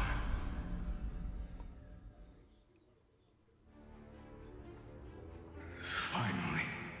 The end of this journey. All of us reunited beneath a vast, endless sky. Ma'am. Yes, it's me. I will remember what you want to say to her. No need. I can see that she's right here. All the companions who sacrificed themselves, their wishes, it's all here. Have we succeeded?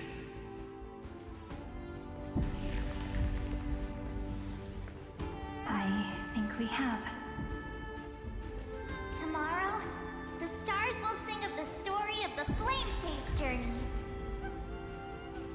And it won't just be you in it. There will be countless numbers of you. Amphoreus will be a glorious and magnificent world of heroes in the universe's memories.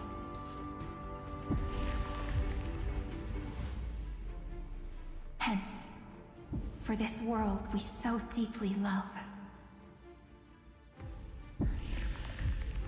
Let us write its ending.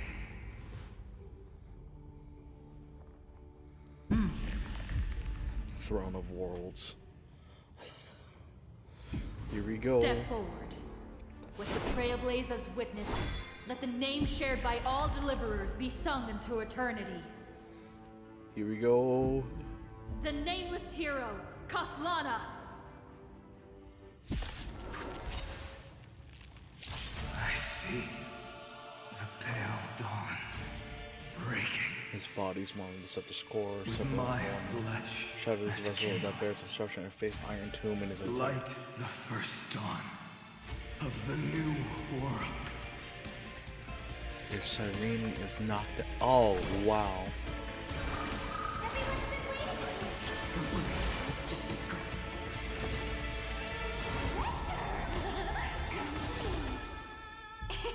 It's my turn to shine countless stars. Please shine for the hero. May this thing dispel the clues restored from the sun. What for? That feels way better.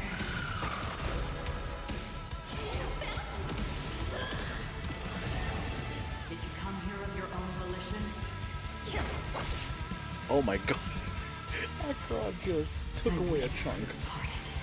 Here we go.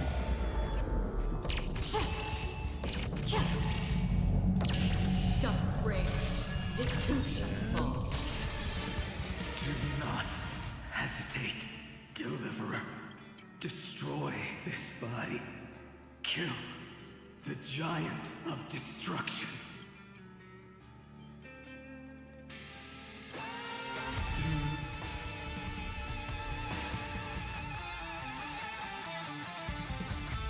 not bow your head to them.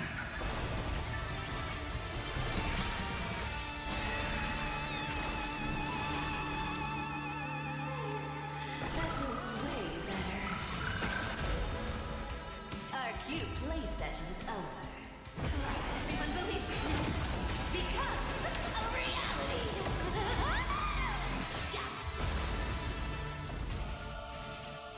Memories ripples are waiting to be kissed awake by a shooting star. Remember me with love. For a beautiful tomorrow.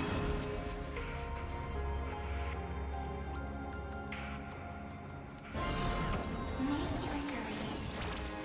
The name of the game. I weep for the departed. Oh my god. Dust rings. It too shall fall. Iron Tomb's hatred is bottomless. It will turn into countless factors, sweeping across the stars. When the time comes, promise me, use the world-cleansing golden blood to turn everything to ash.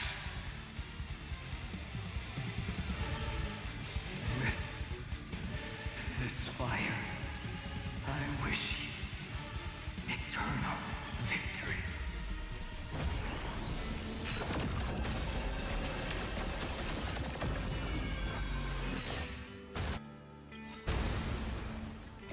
I weep for the departed.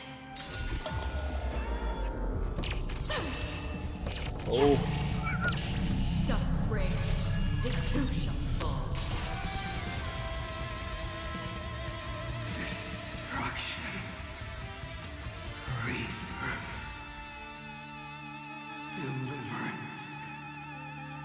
Cleansing. 30 million cycles of heartbeat. Bell. Ring. out. Promise me the dawn graced by stars.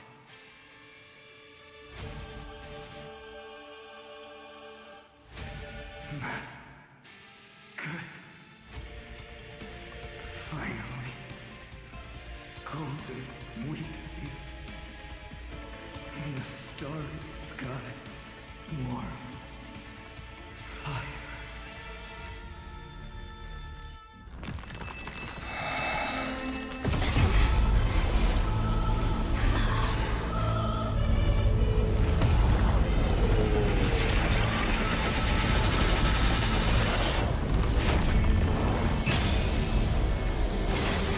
Holy crap, that's fancy.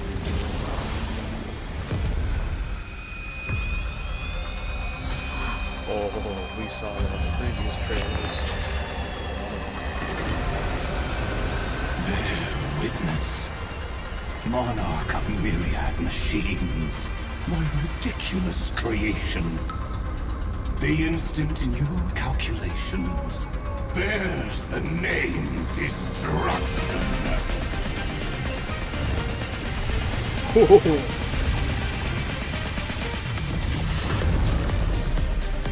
Who said you could speak, Senior? Watch closely. See how your chaos ends at the hands of your juniors.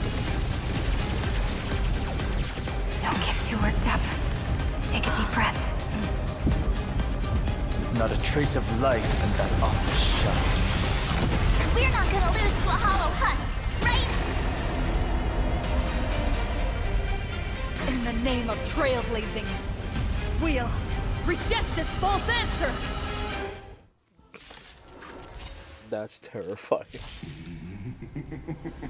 My atonement is complete. The Handless Giant will create wisdom's funeral. Iron Tomb's body has descended. Dream. More. Is it querying for news? Don't worry about what happens out here. Interfere with it as much as you can.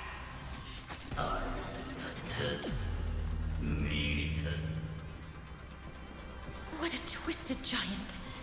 It must be supported by this embodiment of hatred. How tragic. A puppet without a heart cannot fool even itself. When Amphorean hatred increases, it reduces allied targets' maximum restored HP. When it reaches maximum. Oh. The Cosmic Alliance finished its deployment. Don't hold back. Give it everything you've got.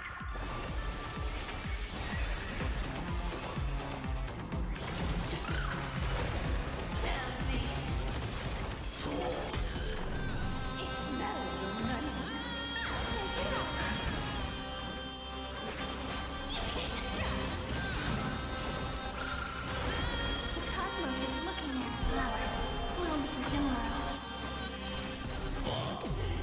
Uh-oh. I weep for the heart.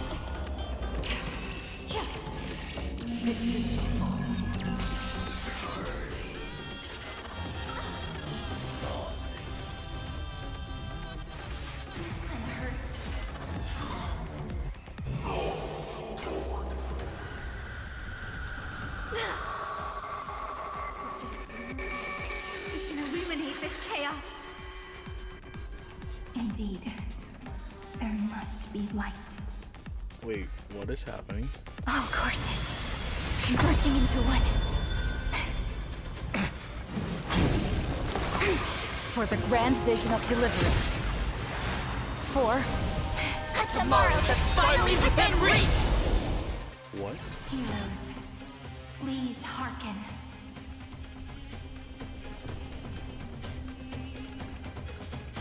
After 13 heartbeats, light will create the heavens and earth. What? The cosmos does not need a third emperor, much less an artificial Use tyrant. ultimate to recharge heroes Everblaze. Ooh, okay. Bloody rare wind. Let me add some rays of dawn.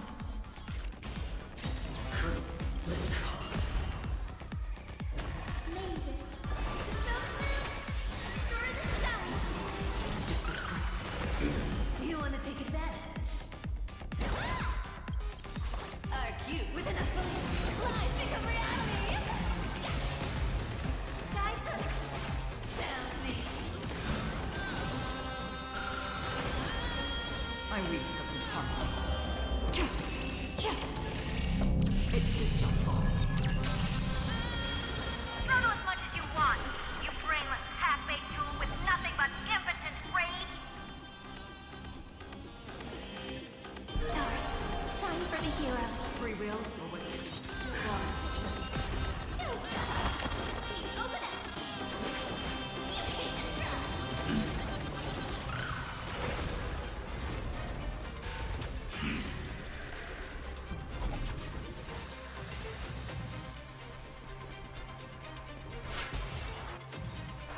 I weep from the heart.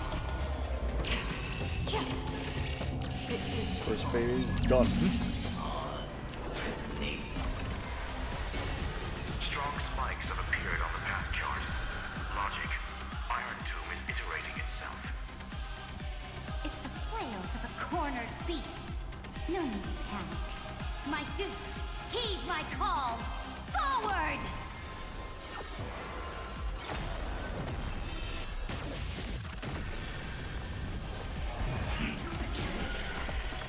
all will eventually rest. Stay with you a little long.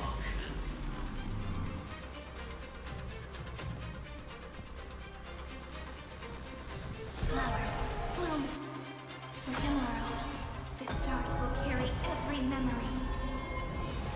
These are for you tomorrow.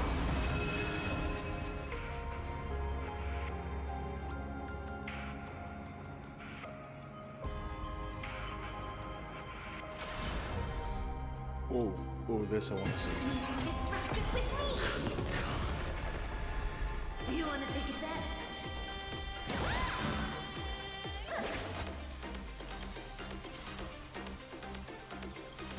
Damn me. Are cute with enough belief. Lies become reality. Name this. Store the sound. That feels way better. We're all here.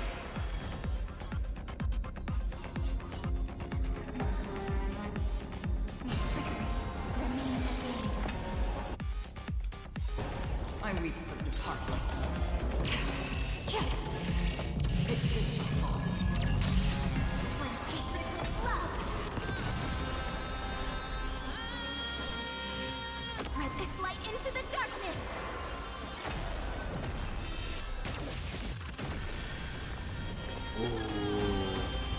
Stay calm, everyone. We'll put all our forces into an all-out attack when the decisive moment arrives.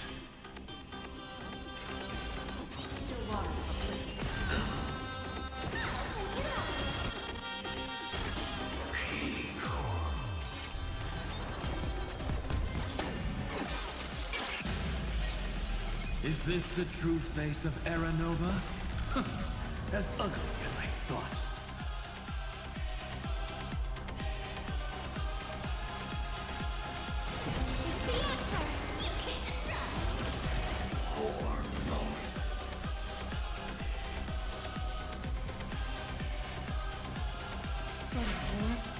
Wind. Let me add some rays of dawn.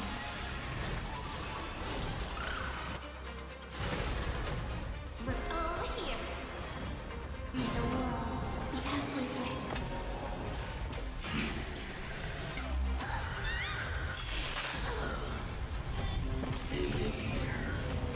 Bye, so I can leave early.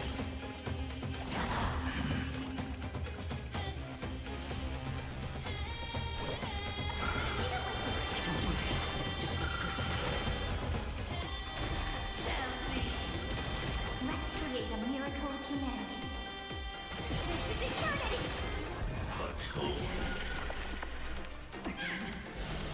Something's fishy. Oh my god.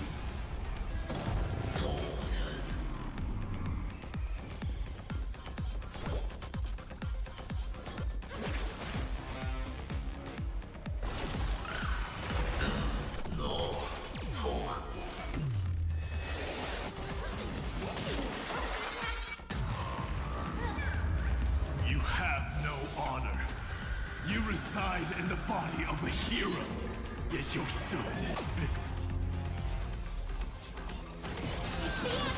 Oh, I lost people. Oh, Lord, wind. Let me add some rays of dawn.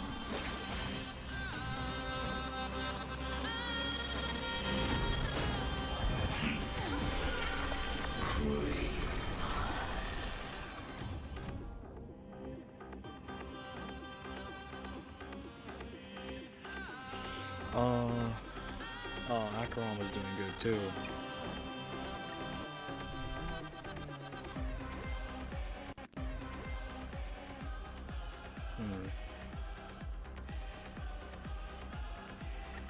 If you need my song, then please do not hesitate to ask.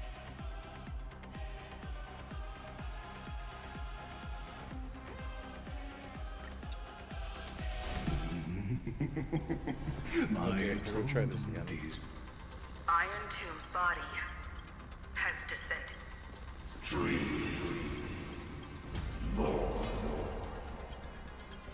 Is it querying for news? Don't worry about what happens out here. Interfere with it as much as you can.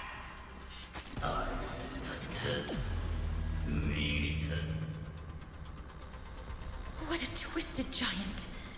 It must be supported by this. How tragic. A puppet without a heart cannot fool even its...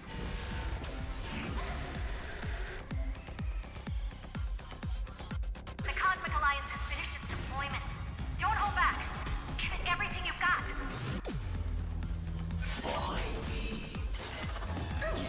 You're lost.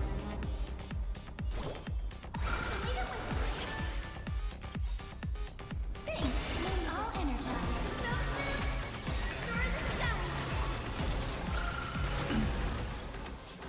Stars, shine for the heroes. Off of your record. Another journey. I weep for the top. It too shall fall.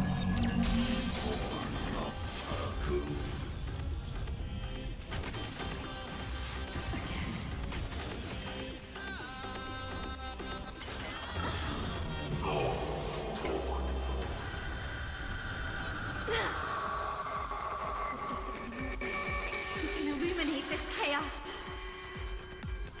Indeed, there must be light. All courses converging into one. For the grand vision of deliverance. For a tomorrow that's finally within reach! Heroes, please hearken. After 13 heartbeats, light will create the heavens and earth. Stay calm, everyone. We'll put all our forces into an all-out attack when the decisive moment arrives. What a whirlwind. Let me add some rays of dawn.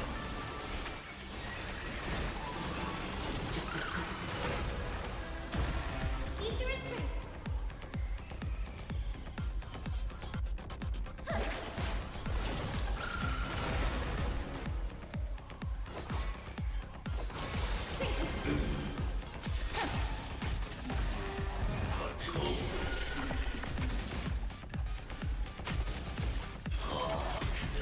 Free will or was it fate? Justice or bliss? I weep for the heart.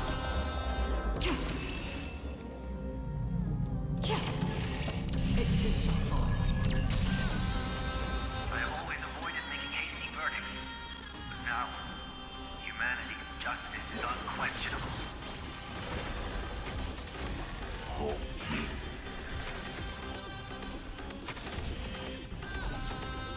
Don't let waves open the flood.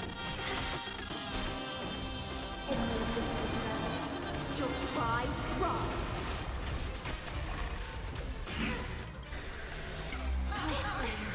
Oh boy.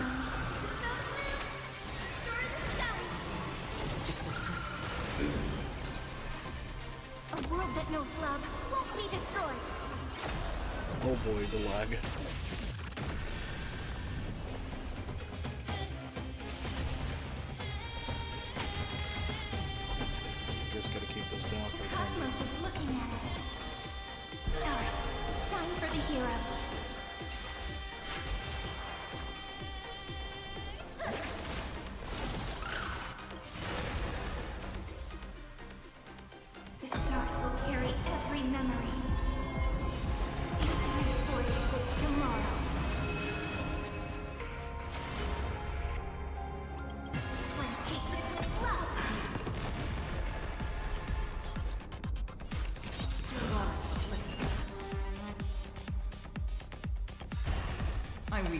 depart. It is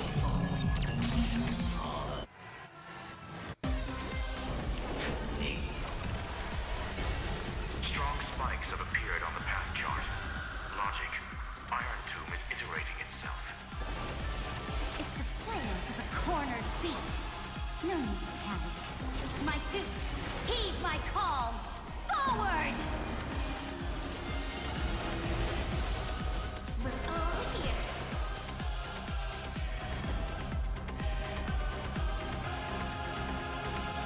May the world be as we wish. Destruction with me! Spread this light into the darkness!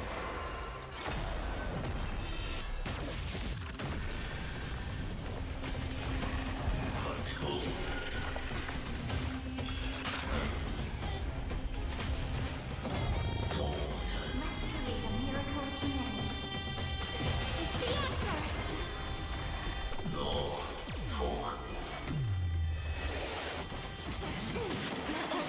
Oh my god, that's brutal. You have no honor. You reside in the body of a hero, yet you're so despicable.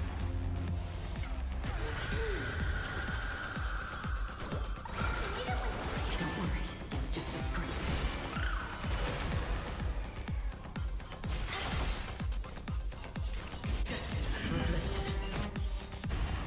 I weep for the departed. It is This unprecedented trailblaze is worth everyone's effort. We're all here. Bring hatred with love.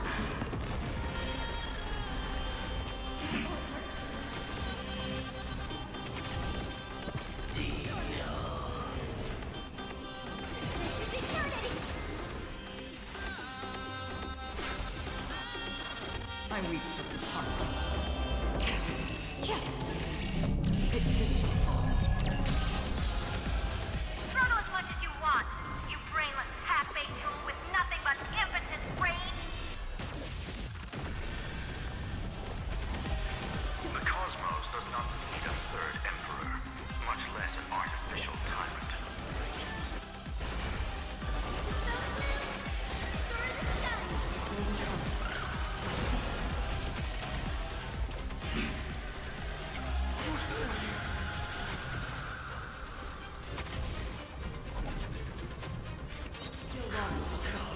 The cosmos is looking at us. It's the answer! Offer you a requiem.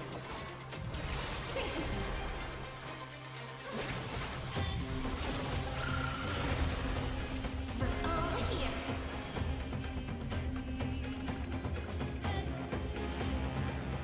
May the sky feel the twilight. I weep for the departed. It is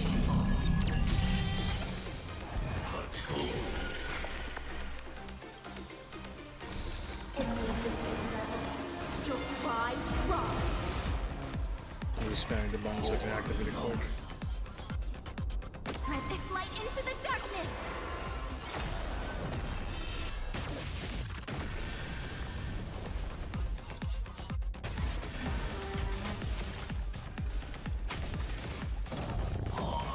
another journey. This is eternity! The future is ready.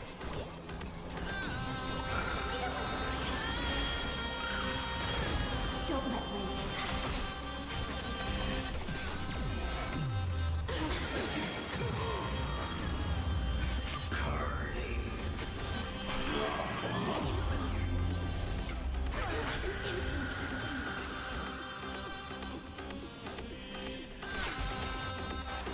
I weep for the departed. It is Get down. The progress of Era Nova has been interrupted? Interrupted. Does this mean we won? No. But we have a bad feeling about Where's the phase 3? The golden thread still trembles, The war is not over yet. Correction. This is not a war, but a debate. The argument about the Prime Mover is only about to begin. It's war, a undead. Or in cardboard.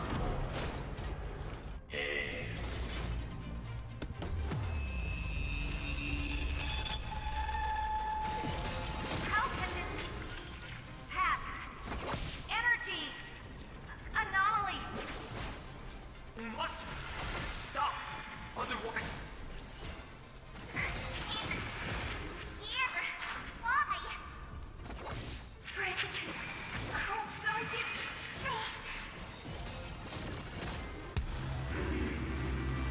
Oh.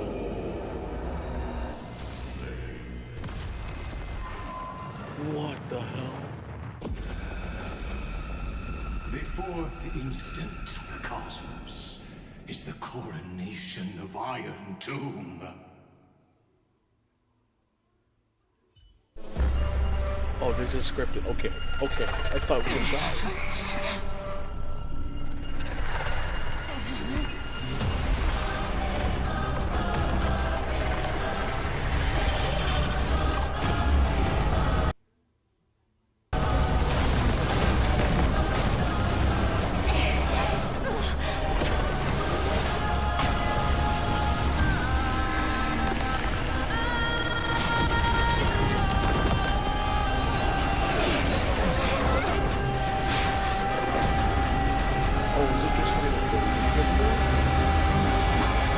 A bad ending? What? Oh my god, everything went dark. The conclusion is irrefutable. The right side of the equation, the erudition, falls silent. In 13 heartbeats, they will begin recalculating the universe. With destruction as the only solution. What? Madam Herda, strong pulse detected at the battlefield center. It's Iron Tomb's destruction equation. It's about to complete self-coronation. That's our chance. Everyone, get ready to link up. Connecting audience system to scepter. Hardware overclocking activated. Preparations complete. Maximum output capacity reached. What's the goal here? The pulse will reach our ship in 5 seconds. Our data is currently being destroyed. Brace for impact. And leave the final step to me.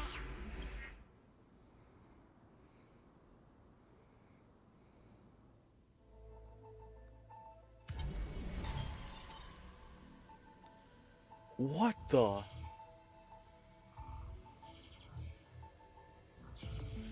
What the hell? Clean out company path, Amphoreus data. Holy crap, everything's going away.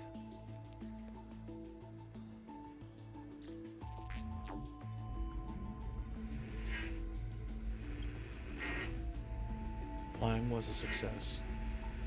Heard a connection with news established must rewrite anchor of the fourth instant. But now unbelievable. News has cast their glance at you. What? I will do my best to translate the computations. Your choice determines the fate of the cosmos. What? Oh wait, why the blue screen? News. Nameless one, fateless one. You have come, you must have arrived. You and I must have met countless times at the beginning and end of the universe, just like preceding the first, second, third, fourth instance must surely have arrived. I ask, if so, why do you trailblaze?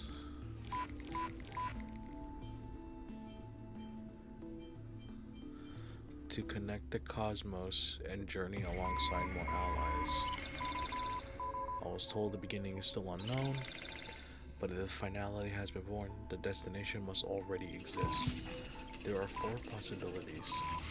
three of which are known: destruction, annihility, and harmony. Regardless of the fourth, the Trailblazers surely already march towards finality, or become the finality. It's what? Why do you trailblaze?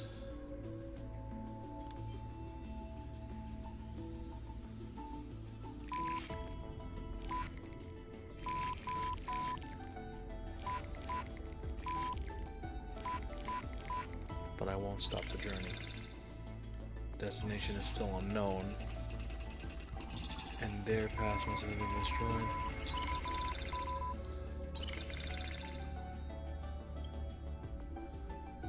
You witness, they have appeared. They have most definitely appeared this very second.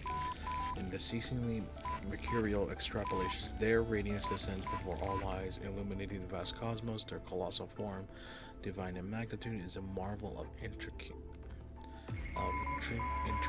interwoven gears and cables. They observe, solve all, question. Now the only entity questions you. Why do you trailblaze? Akivili. What?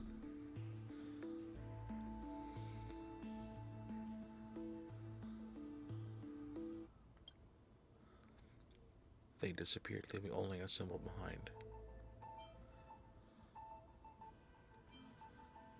Exclamation point.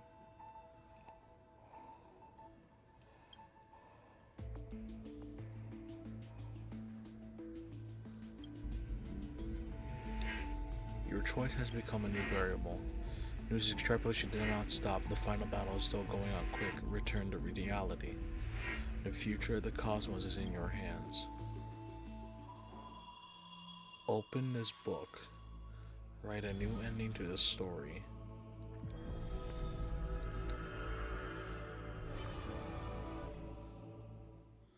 Was there something I missed?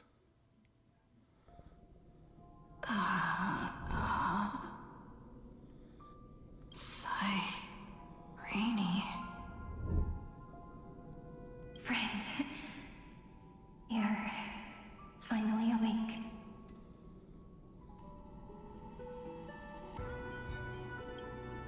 Don't worry. Time does not flow in this place. All the stars have been silenced. Iron Tomb is dissolving everything that I can sense. But I'm still here, and you're still here, no? Though the button of destruction has been pressed, we still have a chance to rewrite its meaning. That Eon finally cast their eyes toward Amphoreus. Yes, I imagine they have also been waiting for this moment, when the scepter's body and heart become one. Iron Tomb is a perfect arc. If a seed can be planted within, then the moment the Lord Ravager blows the erudition to pieces, the remembrance will be spread to every corner of the cosmos. The cosmos will witness Amphoreus' answer after this fleeting, yet eternal moment. And now, it's time for us to pen the last stroke. I see endless memories floating in the starry skies. They are the consciousness of the victims. In the cosmos' real space-time, they'll be stained by the destruction in the next second. But they are still pure seeds for now. If I hold these memories in my hands, then I can create a stagnant memory zone, a tiny Eden of blessed insight. I believe the flower of miracles will bloom within. I won't have you shouldering this on your own. Friend, you're already right next to me. I can still hear your voice in this bottomless void. Looks like we're still connected by one heart, even as the cosmos reaches its end. In that case, I won't feel alone or be scared, because as long as you follow the memories in your heart, you'll definitely find me in this fleeting eternity, right?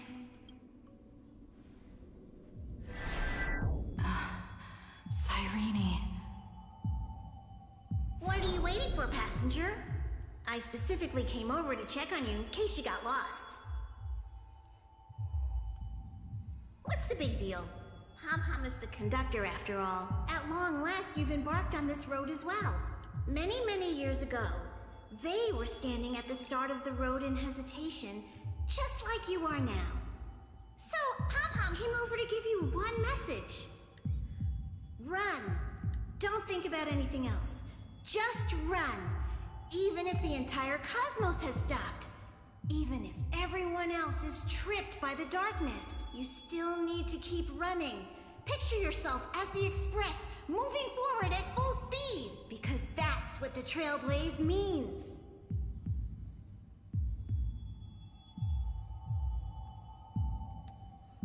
Then get ready. The conductor will be giving you the signal to depart. Attention! Attention all passengers in the cosmos! Please stand steady on the platform. The Astral Express is about to arrive. Calling at the erudition, the distraction, and the remembrance. Final destination, the Trailblaze.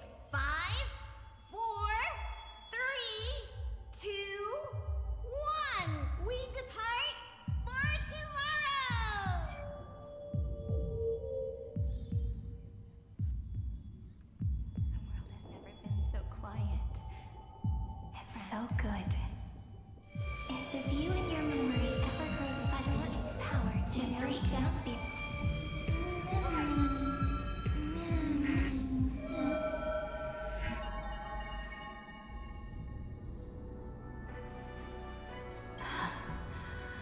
Amphoreus' heart. I've caught up to you.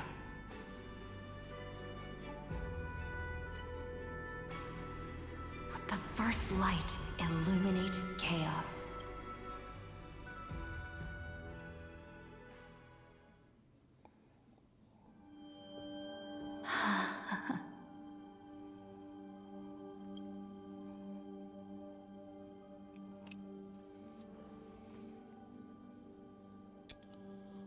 It's so quiet.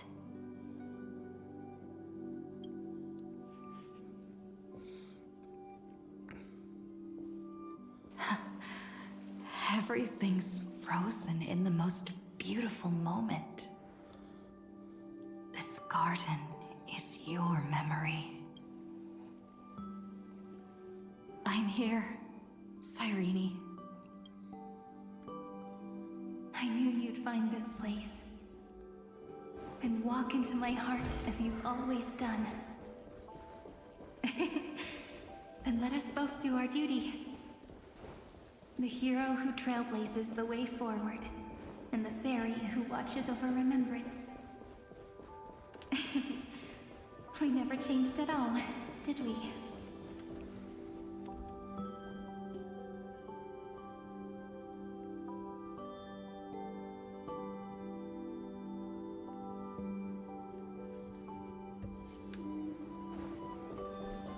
What the hell? Seed of memory. These memoria are what Cyrene took in. They're the memories of all of the cosmos's life forms. Did her sense of self already become so weak in order to protect them? The path characteristic you exhibit is very special. There's no way you're just a simple memo sprite. However, I'm sure about one thing. You are a mimetic entity born in Amphoreus. Yet you only awakened with the little one's arrival and only matured as she embarked on the path of remembrance. That means your existence is completely attached to her memories. If there ever comes a day when she forgets about you for even a few seconds, or loses her last connection with Amphoreus, then you must be prepared for the worst. You will disappear in the memory zone, utterly gone, without even a single line of data to remember you by. In that case, let me remember the cosmos with you. That way, it won't just be your memories alone. Control! Run for your lives! Retreat! Darn it! We've still got ammo.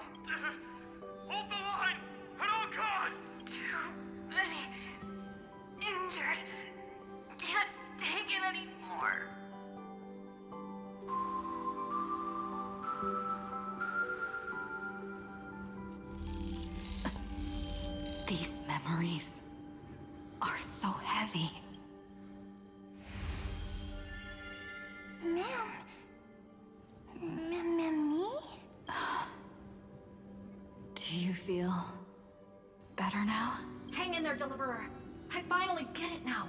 The instants Droid had calculated aren't about the destruction.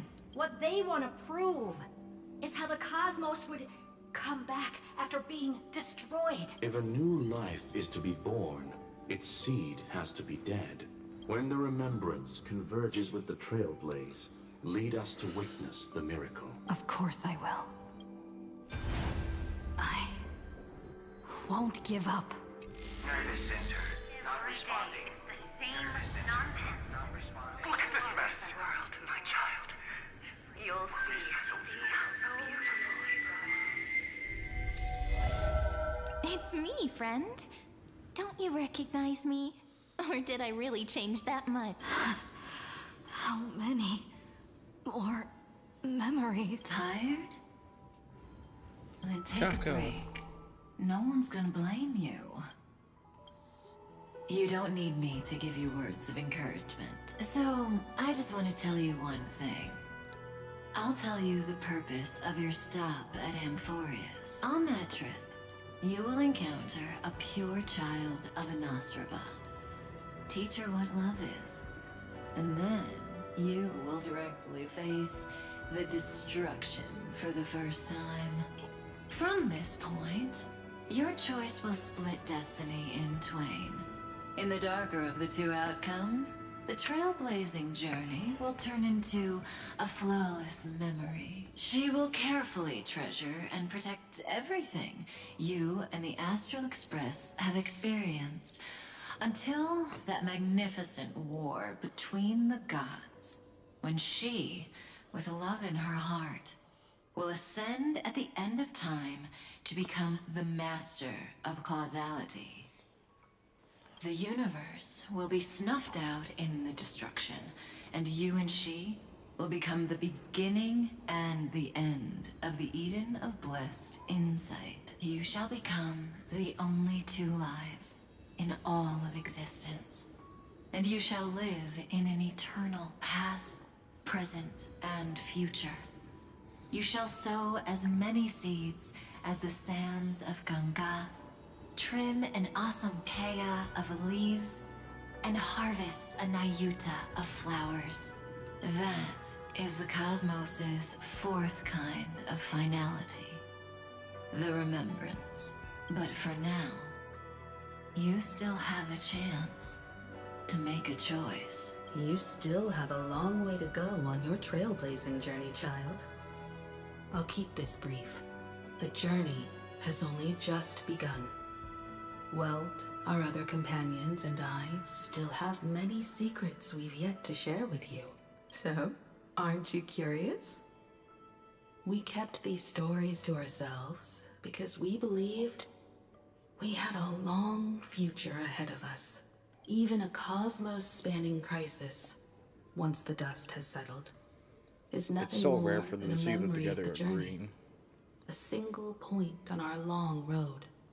There will come a day when we tell each other everything. So, for the sake of that day, don't give up. We all know what kind of decision you'll make, and I believe the script will not progress toward the wrong ending. So relax. Listen, when you have the chance to make a choice, make one that you know you won't regret. Keep moving forward. Keep trailblazing. And when tomorrow comes, share with me the miracle you've created with your own hands. See you on the Express, kid.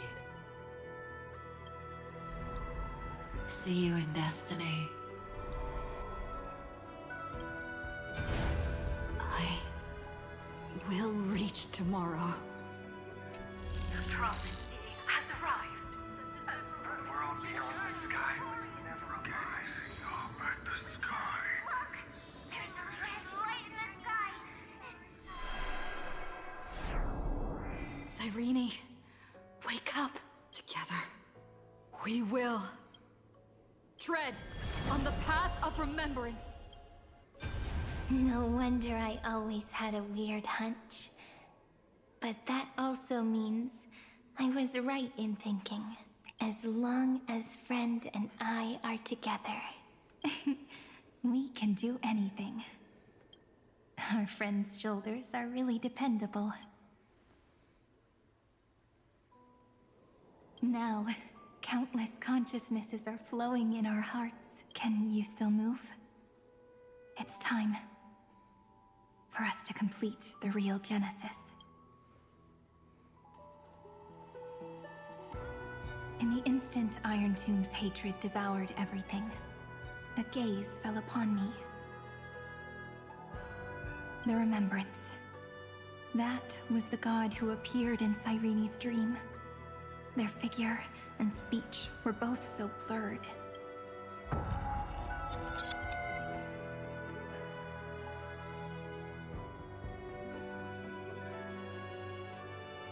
But while they gazed at me, I was able to collect all the memories stained by the destruction and write down this eternal page.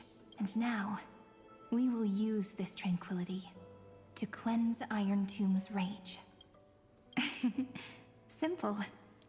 Just like what it was doing to us all this time, but reversed. Did you forget? I'm Amphoreus' heart. For everyone who's a factor, their power isn't tied solely to Iron Tomb anymore. It has other places to go. Let 30 million cycles of memories be condensed upon us. And let the scepter reach the answer it had before it was distorted. The body is meant to be restrained by the heart, no? Even if the apocalyptic virus is doomed to spread into the cosmos, we can at least try to fight against hatred with love and overwrite Iron Tomb's destruction equation, washing it away into a blank space. It means we will embark on the true hero's journey. If Iron Tomb's power comes from the denial of all prima mobile, then we will carry out those beliefs. Here we argue. Even if all life will eventually return to entropy. Life will still try its hardest to find a way. It will try its hardest to resist destruction. In the nights shrouded by the black tide, we are the kindling that makes the fire burn bright. And once the fire is strong enough, the hunter will become the hunted. As of now, the number of flame chasers in the memory is 30 million times 12. And 400 million core flames await their return. We can do it, right? That's right. So trust us, partner. Everyone, let's head out together, and we'll burn this horrible ending to ashes!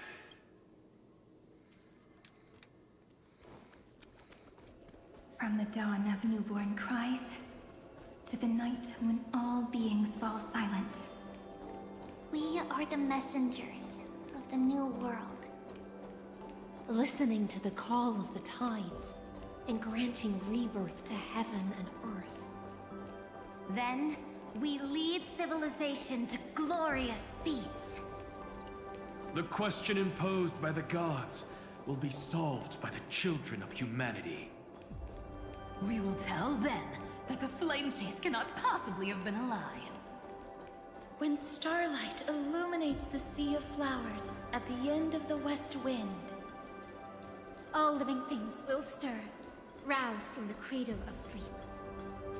Then, through a single battle, let the cosmos witness how we light up the blood. What a poignant yet warm journey. And it's still not over yet, is it?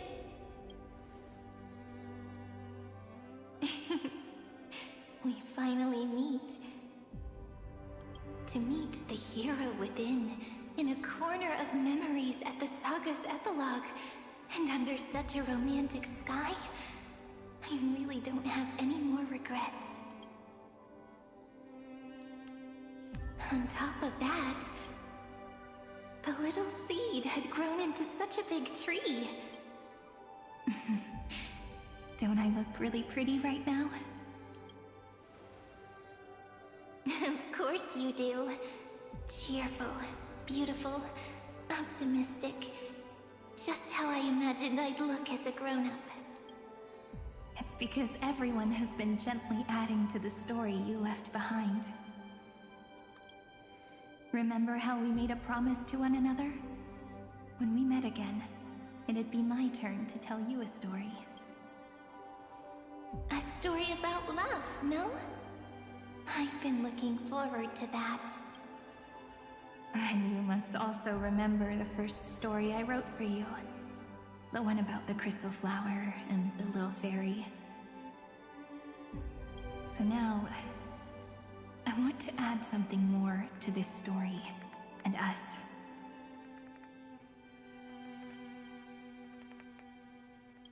On that day that the flower shattered, gazing at the empty ground, I thought the little fairy would finally see the light.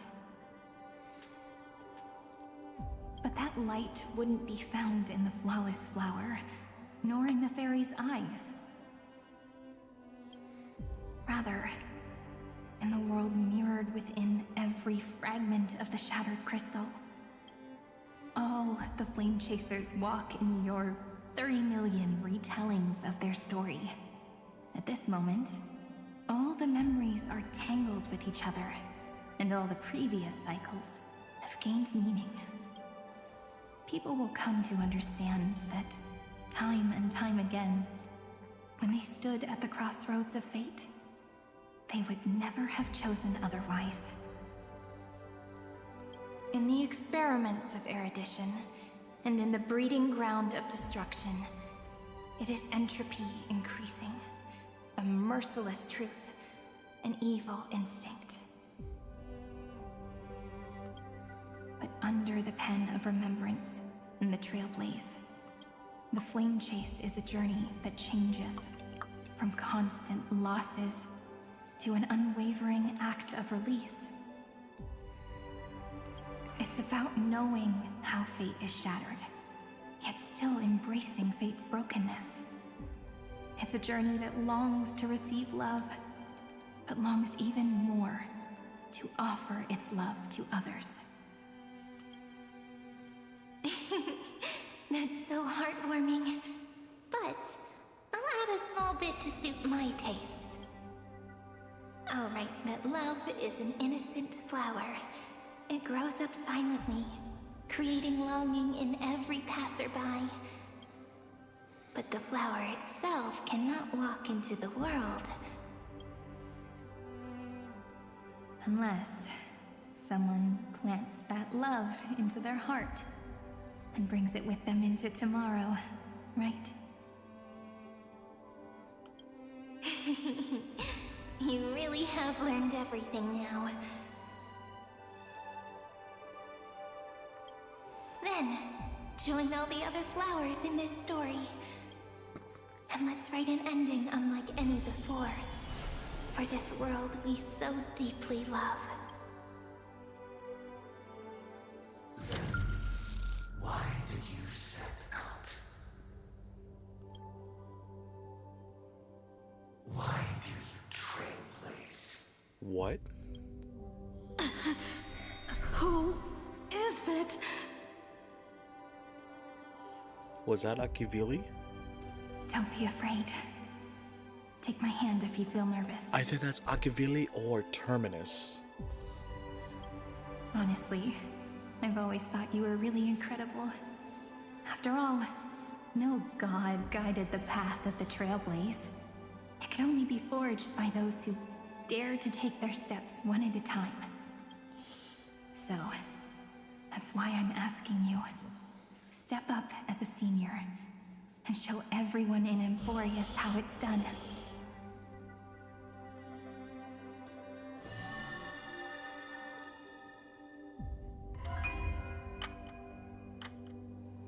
I trailblaze because my own eyes have not seen the end.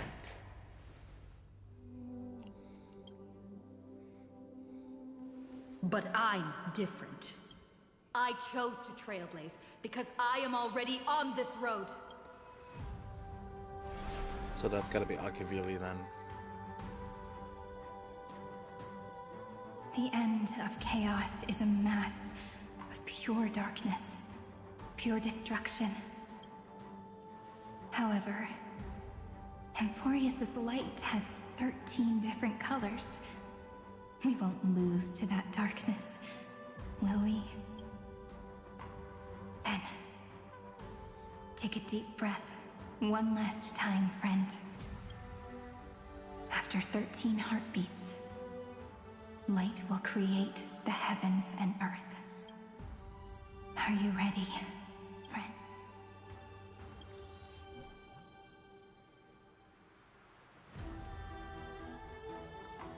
The headless archsmith, flame of destruction.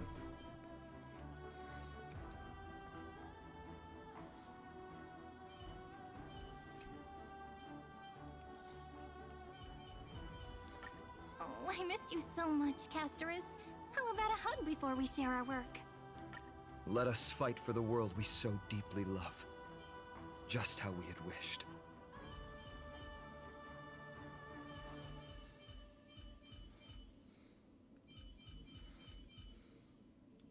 I shall carry out the Earth's duty, Miss Irene. If you're wounded, Lord Finan, please let me know as...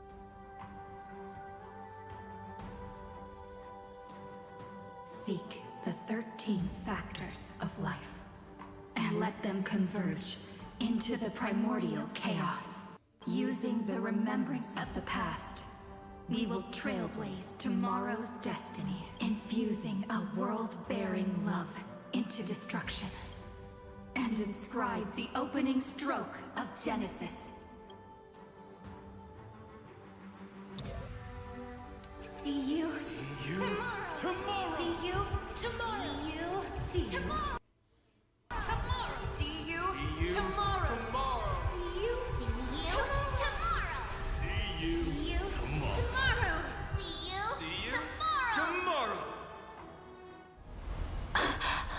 If the view in your memory ever grows fuzzy, just reach out and touch it.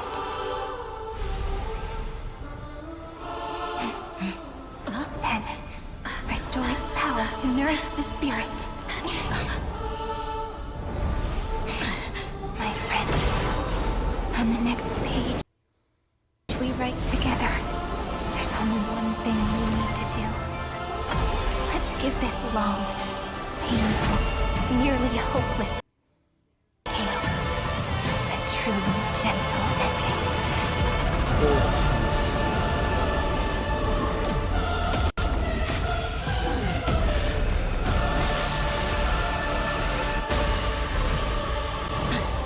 The flame chase was never about destruction.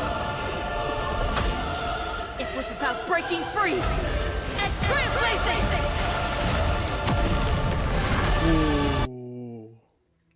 And let that bright future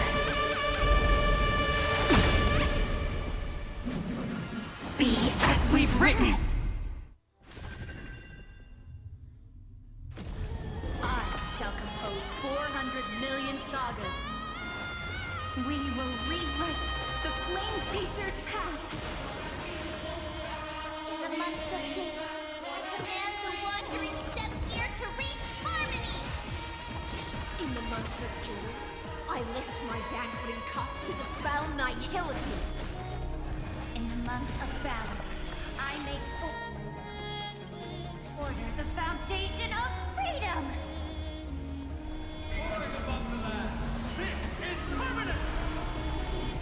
Oh my god, what is that? A health bar.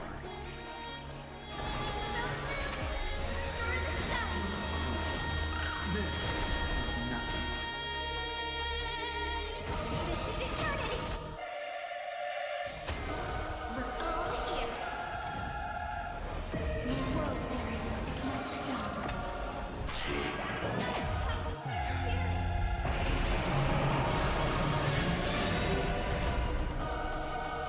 Trillions of memories will turn into stars and light up the cosmos.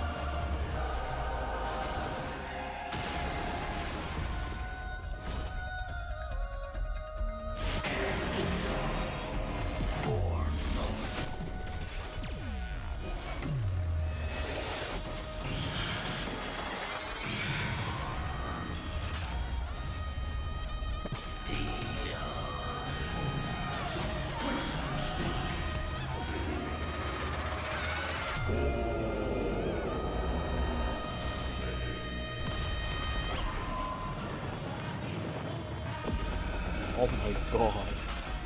That's chaotic.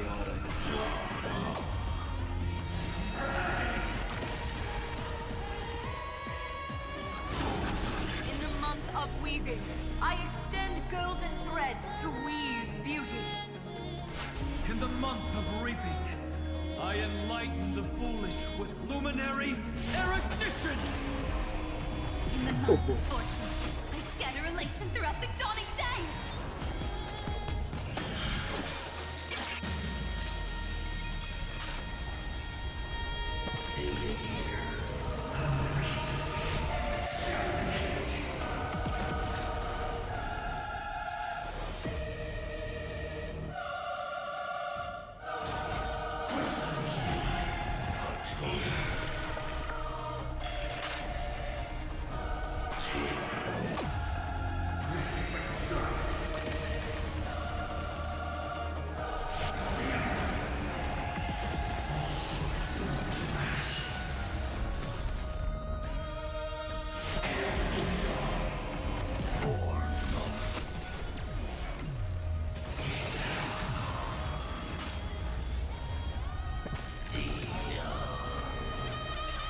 Stand with me and become heroes!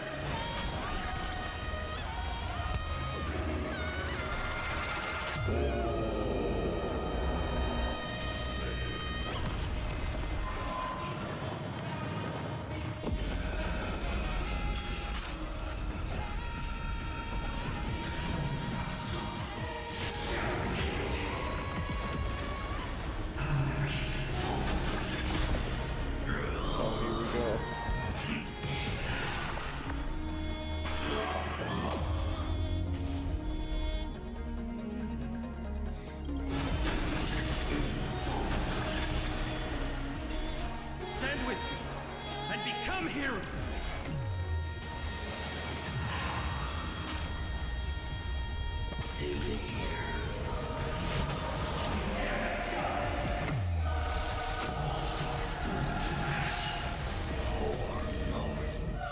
Oh my god, with Loopy we're fighting. With Loopy we're fighting, that's nuts. This will never get old to watch though.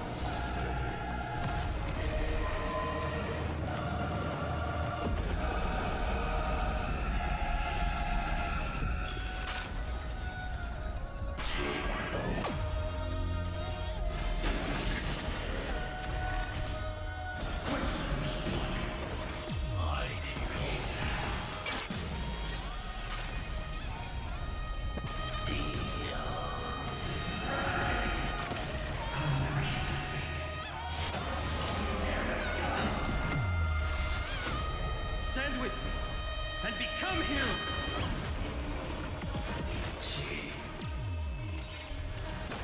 Oh, I told you already. We are the ones who will move forward. Oh, we just interrupted In the that. month of strife, I become the glory of the eternal hunt! In the month of mourning, I bid death to no longer be equilibrium's end. In the month of Everday, I form twilight. It's the faint sparks of preservation. Stand with me and become heroes!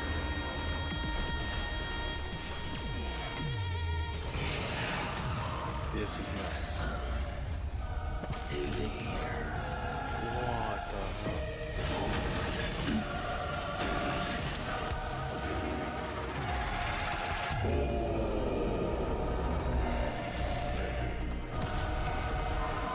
I think this battle is final.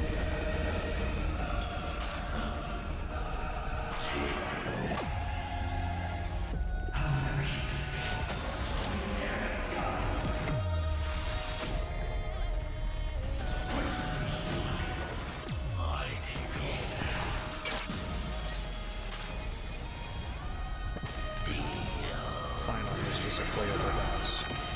This is, dear God. Stand with me and become heroes! It's just a war of attrition. What the hell, dude? Come on.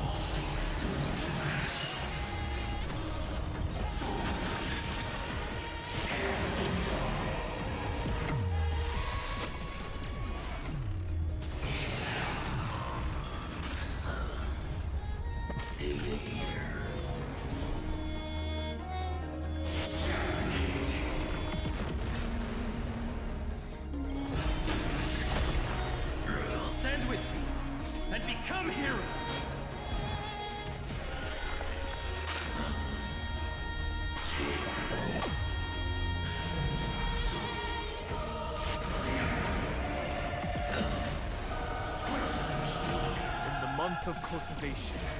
I turn into the ridges and peaks of permanence. In the month of Evernight, I weave remembrance into countless stars in the sky! In the month of freedom, I impart destruction unto the shackles of destiny! This is the best way to end Amphoreus arc.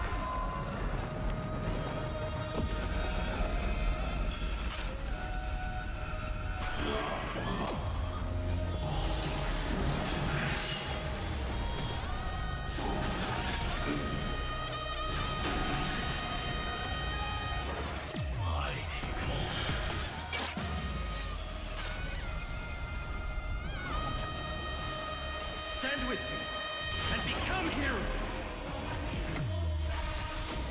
Oh, we're almost there. We're almost there.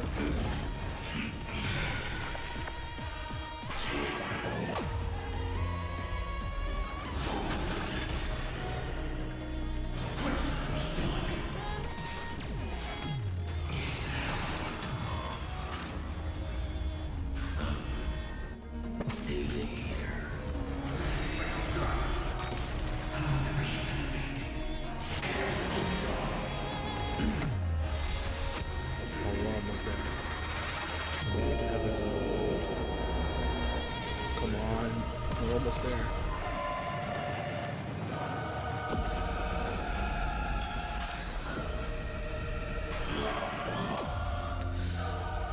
Stand with me and become heroes! We're so close.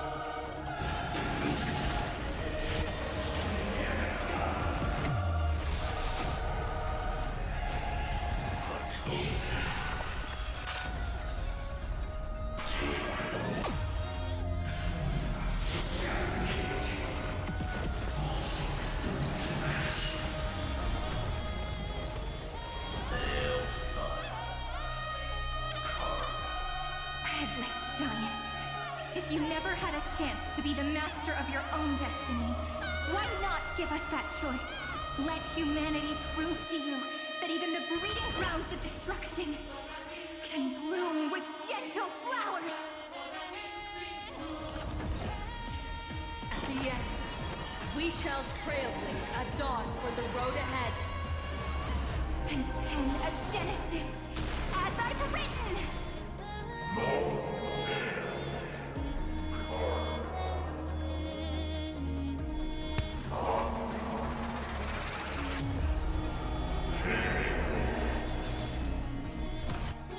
No.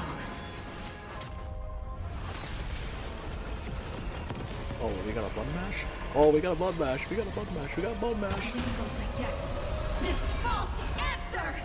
Damn.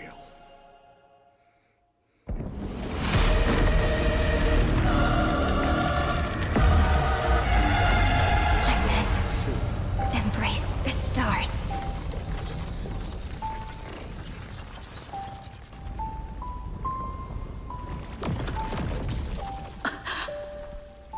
Huh?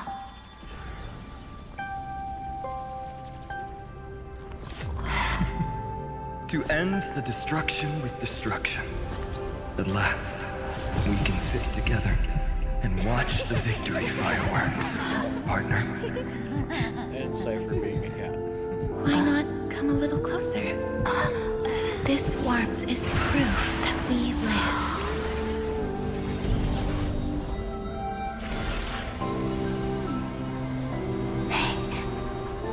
Stay strong. Eyes forward, always. This arrow isn't the end, but the beginning of hope.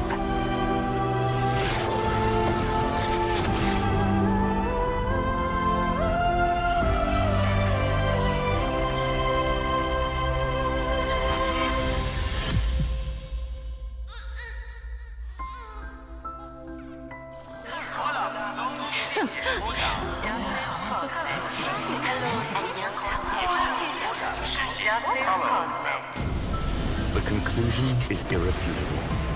Noos's answer was never destruction. But they kept silent, leaving the solution in the hands of the cosmos. The universe will keep searching and struggling to endure. In the face of the destruction, it may once again stand on the edge of annihilation. But the stars will always rise to ride the waves and embrace existence once more. Damn, that's deep. Deepest shit I've ever heard.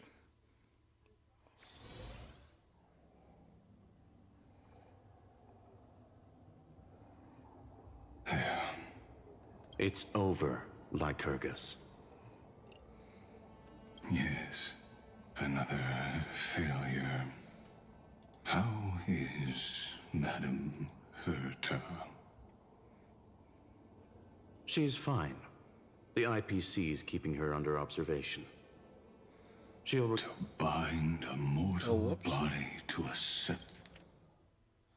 Okay, she'll recover. To a scepter and stare straight at an eon. I respect her for that. I still remember the terror of witnessing a single gaze crushing the entire world. No wonder you chose the destruction. Question: is all this worth it? There's no point in debating. This is Xandar One Kuwabara's fate. The prime mover of the universe. The first genius. And the first to fail. Correction. I was asking Lycurgus. I don't know how to measure the worth of curiosity being satisfied. But in its presence, all the bitter fruits I've sown seem to turn sweet. But your harvest was watered in blood. Answer me. Is all this worth it? It doesn't matter to me. Oh boy. Let me tell you a story. Back when he was a student, Xandar's first experiment was slipping poison into his mentor's pipe, just to see how it would affect the lungs. And? There was no conclusion. His conscience got the better of him. Even so, the truth came out. He was harshly punished. Oh, that cruel mentor died of lung cancer 2 years later. It had nothing to do with Xandar. His fate is no different now. Sentiment clashed with reason, and Lycurgus was born from the latter. But whichever side we take, in the end, curiosity claims us all. You've handed yourself a death sentence. And yet, Iron Tomb's fall still isn't sealed, right? Fu Li, the key variable, still hasn't made their move. As the Theoros, Lycurgus has reached the end of his road. If you can, take my body to the fallen Adlevin. There, you'll find a formula. It is Xandar's final gift to you. If the day ever comes when you must destroy the erudition with your own hands, it'll come to your aid. Oh, so the threat's still there. A foolish last wish. I won't grant it. You will. Not for yourself, but for your conscience. Oh, the fact that he could go Rupert in a moment. Listen. The death knell for the geniuses has begun to toll. As always, let me go first. To the prisoners who stepped out of the cave, stand before my tombstone and offer flowers of Adlifin.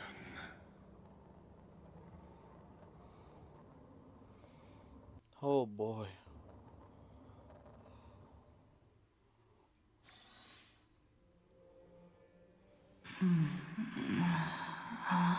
Here,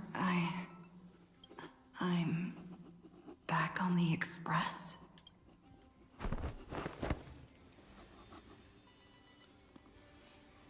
March? Don Hong? No, this is still a No memory. response. Am I the first one back on the Express?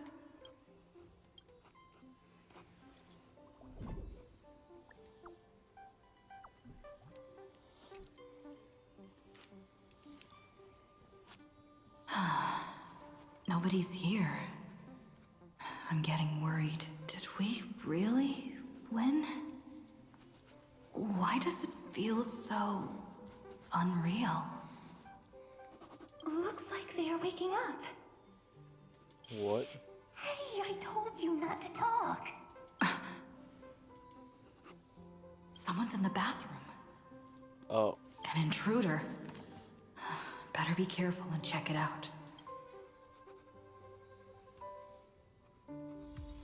Oh no. She's coming this way. Quick, hide in here. Huh?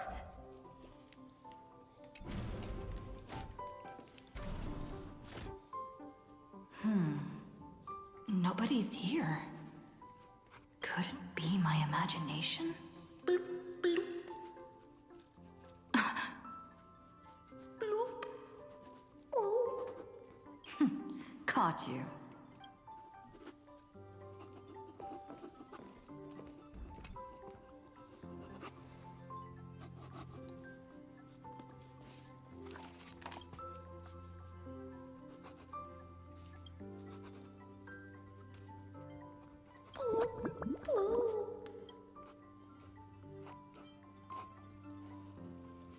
Keep going, I'll time you.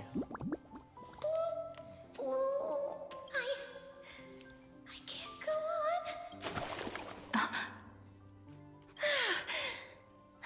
on.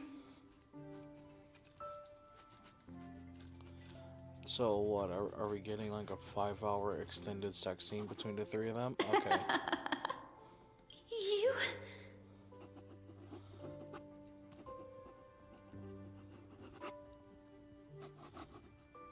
I'm hearing the writing noises. Also, I gotta say, the three of them in the bath right now. Hot, steamy scene. Let's go. I'm just kidding.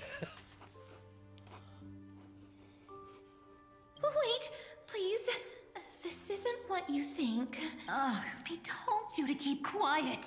You really can't keep your cool, huh, Princess Homebody? I'm not Lady High Sealands. Even the embodiment of death needs to breathe sometimes. Yeah, whatever. It's all the same anyway. Gotcha there, Grey Mystery. Oh wow, how shocking. So composed, Grey Mystery.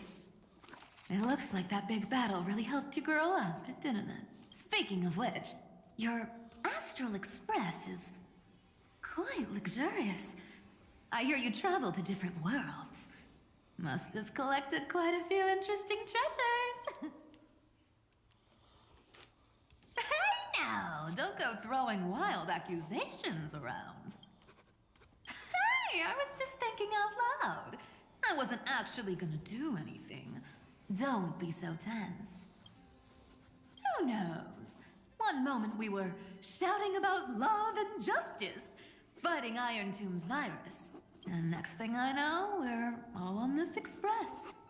No no idea how that happened. It's not just Miss Cypher and me. Everyone's been in this car for a while now. Miss, why don't you go say hi to them?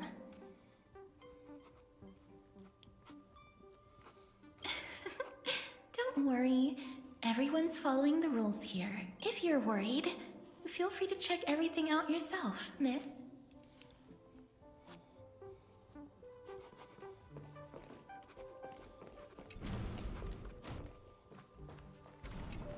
Wow! What a spacious car! And these floor tiles are gorgeous! Trian, don't run around in other people's homes!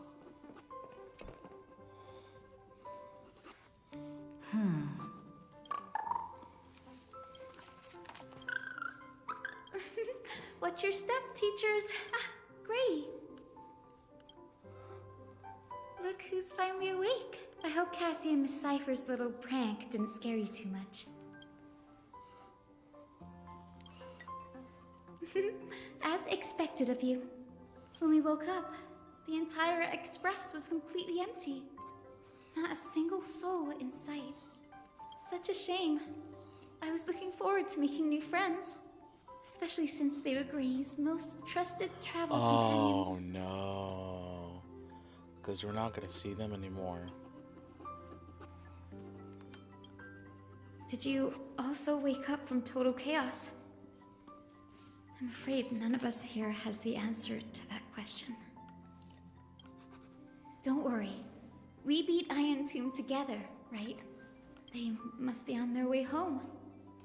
When they arrive, we can throw a party together. That's exactly the kind of thing Lord Finan has been dreaming about. He was just here chatting with everyone. Now, who knows where he's run off to? Lord Finan's always been quite the restless one. But you're used to that by now, right? Have another drink, my Demos. Sure. Those three have been chatting over there for quite a while now. Why don't you go say hi to them, Bree?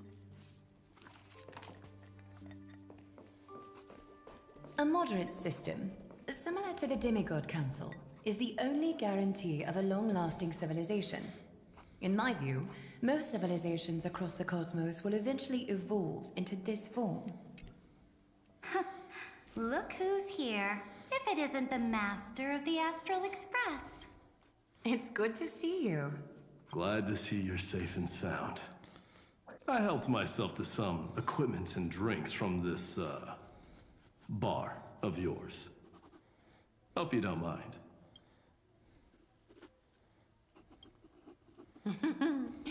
We're chatting about some topics that go well with being tipsy. Now that you are here, why don't we let someone who's truly worldly enlighten us? Looks like you came at just the right time. I do not mind. What form of government have most civilizations across this vast cosmos survived with to this day?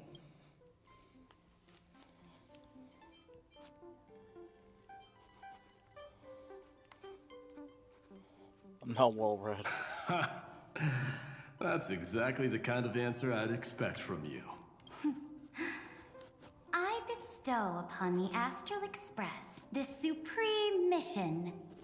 You must spread the great deeds of Amphoreus to every corner of the cosmos. Thus, capable individuals from countless worlds will surely find inspiration in the Flame Chase's tales and embark on their own grand journey. It's hard to say if that'd be a blessing or a curse for the cosmos.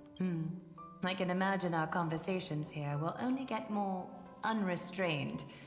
Don't let our rare moments of joy hold you back. This banquet on the Express truly lacks manners. You may leave. I permit it. That man just left. Wouldn't even stay for another drink. He needs to show more respect. If you're looking for him, try your luck in the car above.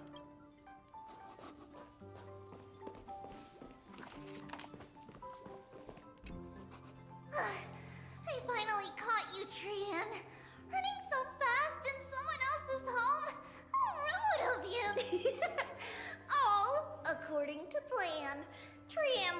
you here on purpose.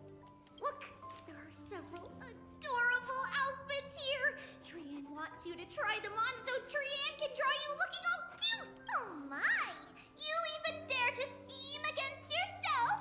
Lucky for me, I came prepared. Time for a surprise attack. The hero of justice, Trinan. Trinan has been lying in wait here for a while. We will make Trian taste her own medicine. 2 against 1? That's not fair! Little Gray, you came just in time. Help me out here. Trian, good luck. Even Little Gray's saying that. Darn it! Trian won't give in! Trian ran away. Trinan will fulfill the ambush duty. The Trevios is all laughing and playing around together. That must be quite the rare sight in Little Gray's memories, huh? Yeah, everyone will be all right. Look, every hero has put down their burden and returned to their innocent, childlike selves, after all. Just thinking about how warm and bright Little Gray's tomorrow will be fills us with genuine joy and lets us breathe a sigh of relief. So, today, why don't you let Trevi enjoy some rare moments of childhood too? Wait up! Trian, don't you dare run away! This is so bittersweet, though.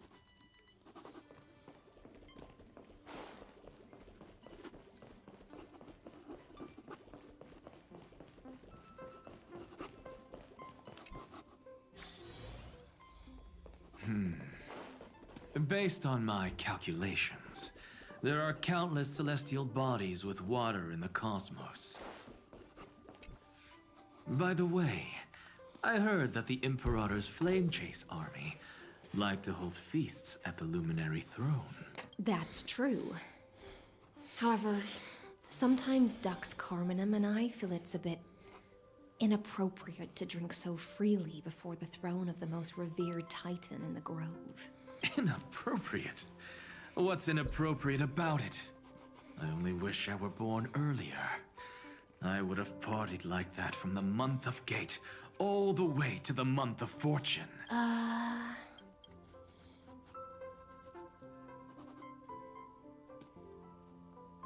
He must have a lot of common with terror. Blasphemy is just a phenomenon, not the end goal. I'm sure there are plenty of people across the stars who question these so-called eons or paths. Didn't I spend some time in that Lycurgus's head? I sure learned quite a bit about blasphemy from that experience. Humans create gods, and gods shape humans. Who's really the one trapped?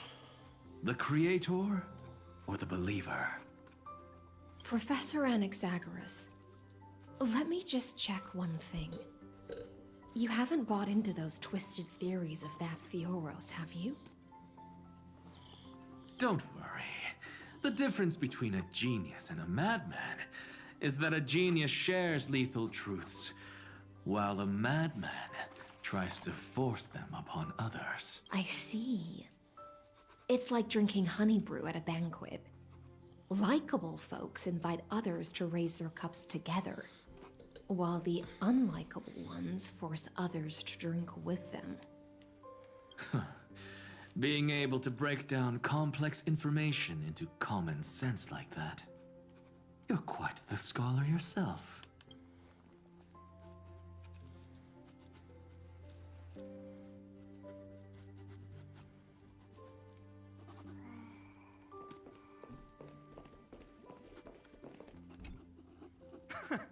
You're here, partner. That celebration party I've been mentioning to you has finally become a reality. Though the vibe's a bit different from what I imagined, this still counts as keeping my promise, right?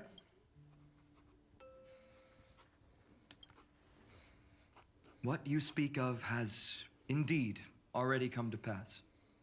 We triumphed over Iron Tomb, drew its fire unto ourselves, and purified its embers. Now the force that maintains our consciousness and form comes from elsewhere. Worried about your companions on the Express, huh? I understand how you're feeling right now. Don't worry. They'll be safe and sound. She promised. Don't worry, she always shows up at just the right moment. The Astral Express. Honestly, it really feels like home.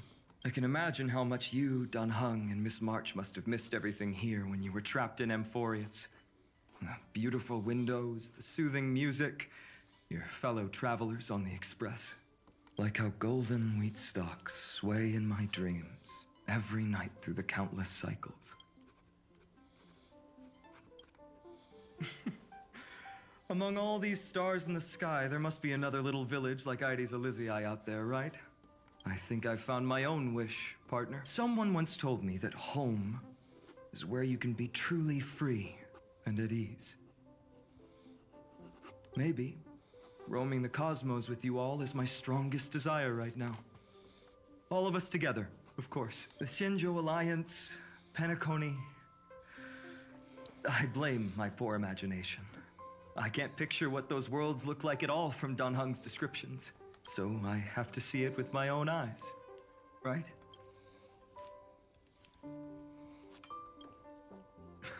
You're finally here. She has something to ask you. Well then, I'll leave you two to chat. Thank you, Finan. After such a good sleep, you must be bursting with energy now, right, friend? Sorry about that. Since it's our first time visiting the Express, I was hoping everyone would behave. But it turns out everyone's quite the character, aren't they? You know what I mean, right? How about we take a look back at everything that's happened so far together? We triumphed over Iron Tomb. It tried to transform into trillions of viral clusters to infect the cosmos. But the heroes threw themselves into the golden flames, becoming arrows that purified the destruction. The fall of Iron Tomb also symbolizes the demise of Scepter Delta ME-13. Amphoreus, the home we sacrificed everything for, now exists only in the memories of the cosmos. So, this isn't real, just a dream. An illusion. Oops, wrong answer. That wink is gonna kill me. I'm gonna have to screenshot that.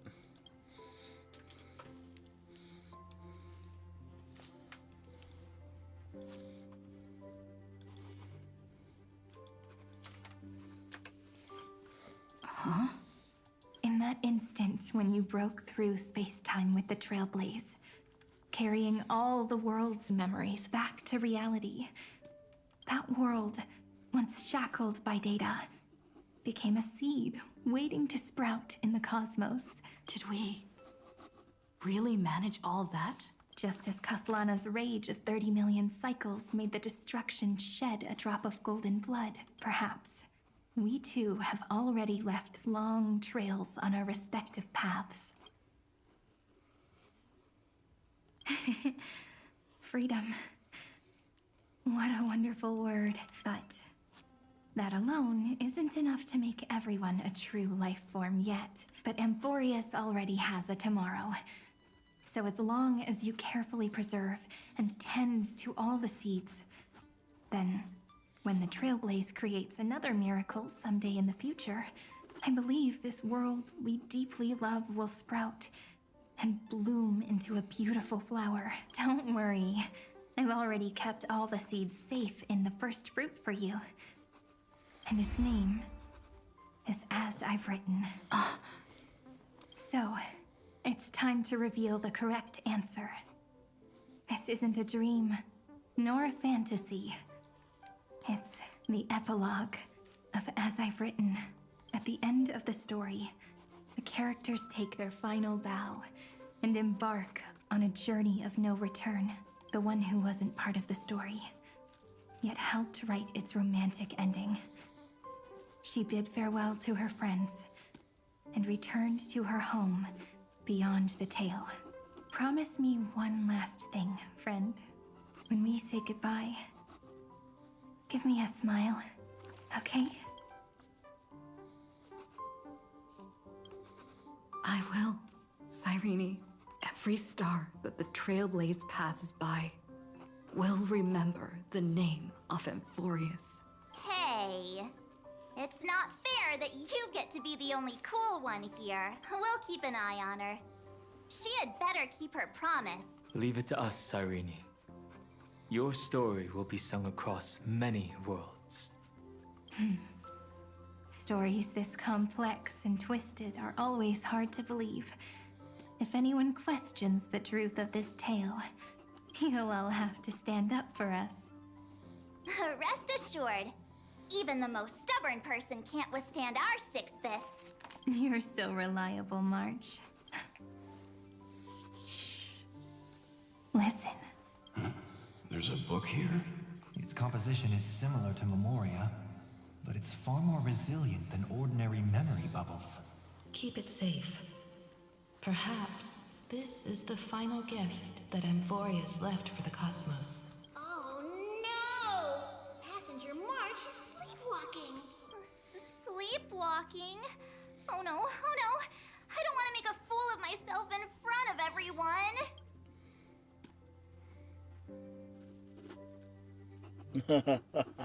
I can hear all those sneaky little plans brewing in your head. March, Dunhung, my friend, in the countless days and nights ahead, you must continue to support each other.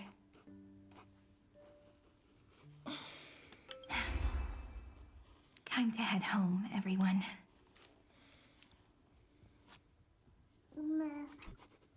Leaving this place means, as I've written, will conclude here. No one will have the chance to revise it, and no one can continue writing it. Don't leave any regrets. What magnificent words could possibly do justice to the finale of such an epic tale? I've been pondering this while you were sleeping. Now, I finally have the answer. Let's keep it simple and sweet. In our virtual extrapolations, we've lived through epochs longer than the lifespans of many stars. No language in this world, no written words could ever carry the weight of this journey.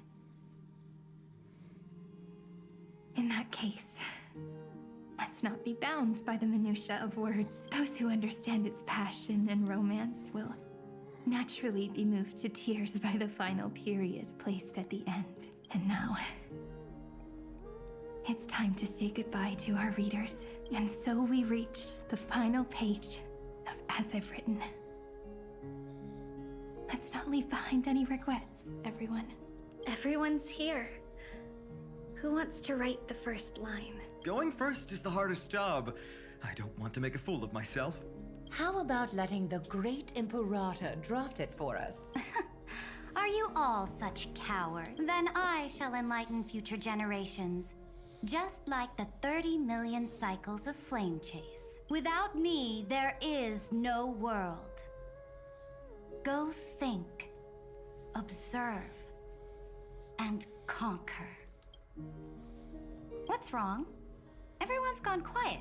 The great Imperator set the bar way too high. How are we supposed to follow that up? Where the Emperor leads, loyal subjects must follow. I guess only the Dux Gladiorum could possibly match that kind of overwhelming presence. Me? That suits me just fine. Once the deed is done, one should leave decisively, letting posterity judge right from wrong. The stars shall sing of the Imperator's great journey. I should have shared a drink with you all. Dux Goldweaver. Loosen up, High Ceilings. Life is like the ocean. tides rise and fall, and everything eventually dissolves into the waves. So, sing your heart out in every moment of your existence, whether it's a feast or the nihility that awaits ahead. I will find its radiance and sing its praises. May the next feast be eternal. Miss High-Sealand's toast is so poetic. Does everyone have to be so poetic? In my opinion, we should leave some real words of wisdom for future generations. Next up. Any volunteers? I'll do it. There's no dragging one's feet in the Kremnoan language. Does the Kremnoan language even... Haikith, don't interrupt. Kill the play, and games shall be born. Kill the strife, and glory shall descend. Not bad at all. But now I can rest easy. After all, the lines I prepared are way more profound than yours. Ha! If nothing else, you're certainly unmatched when it comes to singing your own praise. Farewell, everyone. If we meet again, I shall once more become your steadfast support. That's a promise I won't back down from. Mighty Mos, become king. What's up, Cass? It's nothing, Lady Trebios. I just finally realized something. Then speak your mind, and let your words be immortalized on the page, Cass.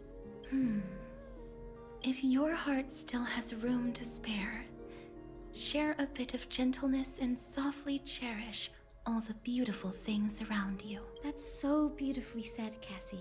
Thank you, Miss Hyacinth. My only small regret is that I couldn't fully embrace this world I loved so dearly. I hope those who read these words can fulfill this wish in my place. Everyone, let's meet again at the end of the West Wind. The place you reside is the gentle sea of flowers. Well then, it's my turn. Take it away with your performance, Anaxagoras. This time, you won't have to worry about being interrupted. Then I must thank you all for being such a captive audience. Now, with this golden opportunity, I shall reveal to the world my insights into the world's ultimate truth. Truth is a solvent that dissolves all things in the world, and thus cannot objectively exist. I have a brilliant proof for this in mind, but since we're nearing the end of the story, I shall not elaborate. Is this your final question for future generations? No. This is an established fact, not up for debate. I call it Anaxagoras' last theorem. Oh, you. Still as profound as ever, Professor. We've got time, you know. If you don't explain it clearly, future readers might not grasp your true meaning. The true meaning isn't important. What matters is the emotion that stirs within them when they read these words. At that moment, the theorem's mission would be complete. So, your lessons are far from over. But taking a little break for now wouldn't hurt. Then... class dismissed. The seeds you've sown are already sprouting. Would you mind if I write the next line? Huh? I actually thought you should be the one doing the final wrap-up. But... we'd never turn down a request from you, Aggie. Teacher, Cyphera, thank you both. Trust and selflessness are the two most beautiful garments in the world. One to gift others, one to adorn yourself. One's golden and one's purple? Not being able to completely change your fashion sense is my only regret across 30 million cycles. After all this exhaustion, I just want to take a peaceful bath now. I'll see you all again at dawn. Thank you for your hard work all this while. Lady Aglaya just can't give up her favorite hobby, can't you? So, I guess it's my turn now. There must be many others like Miss Hyacinth out there in the cosmos, helping and healing people everywhere. You've got to set a good example for them, right? Of course. Damn. Look up at the sky more often and smile more. Many stubborn ailments fear optimism, but it's the best medicine. It's so catchy. The kids will definitely love this message. When it comes to understanding children's hearts, Lady Trebios definitely knows best. Look, the Rainbow Bridge is already hanging in the sky. Shall we get going, little Ika? I'll be right back.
Alright, I'm back. I just wanted to get some food.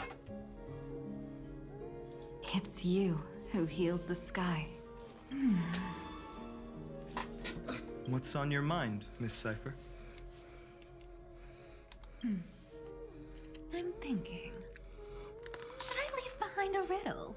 Some twisted, convoluted scheme that'll drive everyone in the universe mad trying to crack it.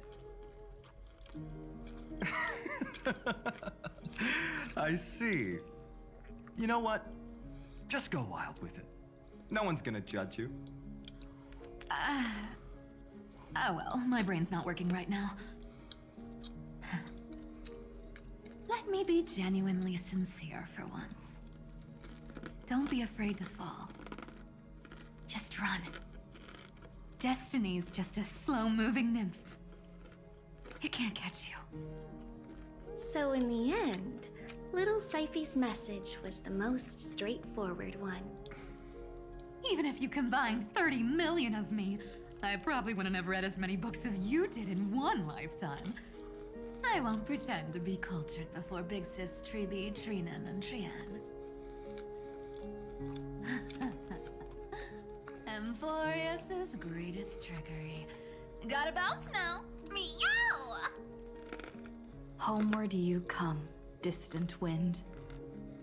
It's just us now, Snowy. Yeah, teacher. Maybe I should. No, let me go first. After all shall bid farewell to one, and that person alone will. I never would have guessed you had such a dark sense of humor, teacher. You still know so little about the complete Trevio, Snowy. Jokes aside, I want to leave these words at the end of the story. Whether it's a sunny day or a rainy day, remember to tell yourself before you drift off to sleep, see you tomorrow. See you tomorrow. Times 1,000. Prophecy received. Times 1,000. From now on, no more goodbyes. Finally. The time has come to say farewell. I'm grateful that you could be here to witness this moment, partner.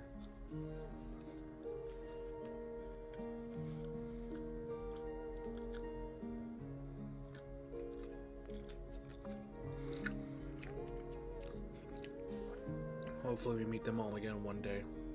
Hopefully. Well then, make sure you take good care of As I've Written. As long as it's by your side, Amphoreus will always be with you. The last line I want to write down is, a hero is living in everyone's heart. Embrace it and chase after the sun. I hope those who read this will find the courage to face their burning lives. See you at the next pale dawn, partner. Did you see? Amphoreus has ushered in the dawn. The characters in the book have taken their final bow. It's time for us to return to our own reality. But as people who lived through it, we can still add the final touches to this story, right? Of course. The pen will eventually break, the ink will run dry, and life will ultimately fade. But thoughts will permanently remain in sagas. If time is an endless cycle, then forget the bitterness that keeps repeating, and remember only the moments of happiness. Let's walk towards tomorrow together. We were never apart. Time to head home. Don't miss the crew meeting. We won't wait around for you, you know? See you later, Donhung. March. And with this, as I've written, officially comes to an end.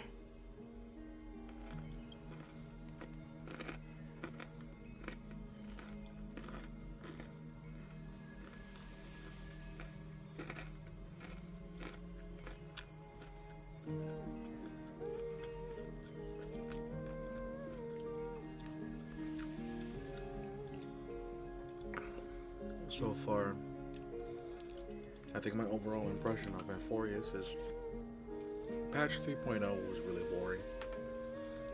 I mean, slow start pretty much, but everything else that followed, oh boy. We're its co-authors, after all, friend.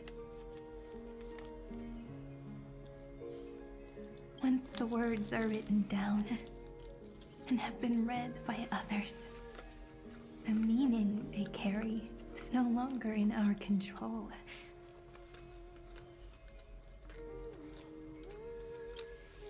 Leaving the freedom of interpretation to every reader who opens it. Don't you think there's something romantic about that? As for what this story means to you and me, let's keep it close to our hearts. After all, we've always had this unspoken understanding between us. Whoa! Passenger March! Why did you suddenly wake up? You scared me so much that I dropped that book! Welcome home, you three. Thank you for your hard work on this trailblaze. We might need to reshuffle the seniority rankings of the Express crew if we count the years you spent in Amphoreus. Hey, I was the first one to get dragged into it. Does that mean I'm gonna be the oldest member of the Astral Express now? Miss March hasn't lost her innocent nature even after all these long years. In other words, she hasn't really grown up at all. Hey! This is the first time I've been able to examine as I've written up close. Miss Irene's handwriting is gentle, yet steely, with an underlying strength. I had no idea it was so sophisticated. Looks like I need to brush up on my knowledge in this area. Maybe start with a few basic books first to get your feet wet. Look who's talking. As if you're not glued to your phone in your room all day.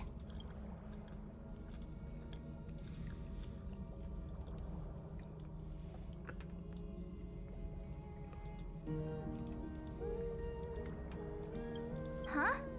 Wait, something fell out. It's... Is that a bookmark? In a corner, unknown to everyone. There was actually an untold interlude that took place.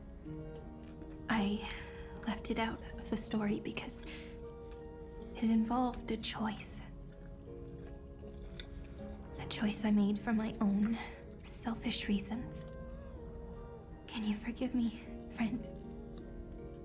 I made a decision on my own while you were away. I wrote everything about it on this little card. If you can find it in your heart to forgive me after reading it, please. Add this final note to the conclusion of as I've written.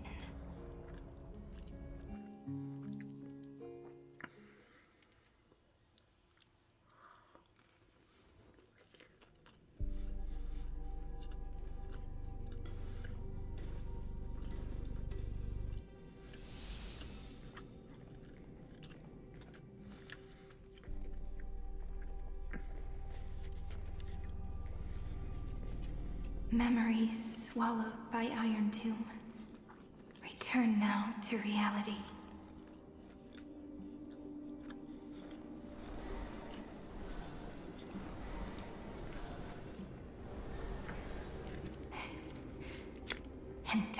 lose your way. I finally found you, Cyrene. Demiurge.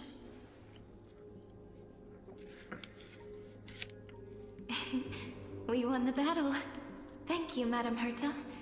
Without you, we never would have stood a chance. Still, is something weighing on you? Right before I shut my eyes, inside the droid head's brain, I saw something unsettling. The fourth instant, this turning point in cosmic destiny, anchored by the erudition. It's not a single instant, but a process, a chain of events. I'll be right back.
So, this victory isn't the final piece of that chain?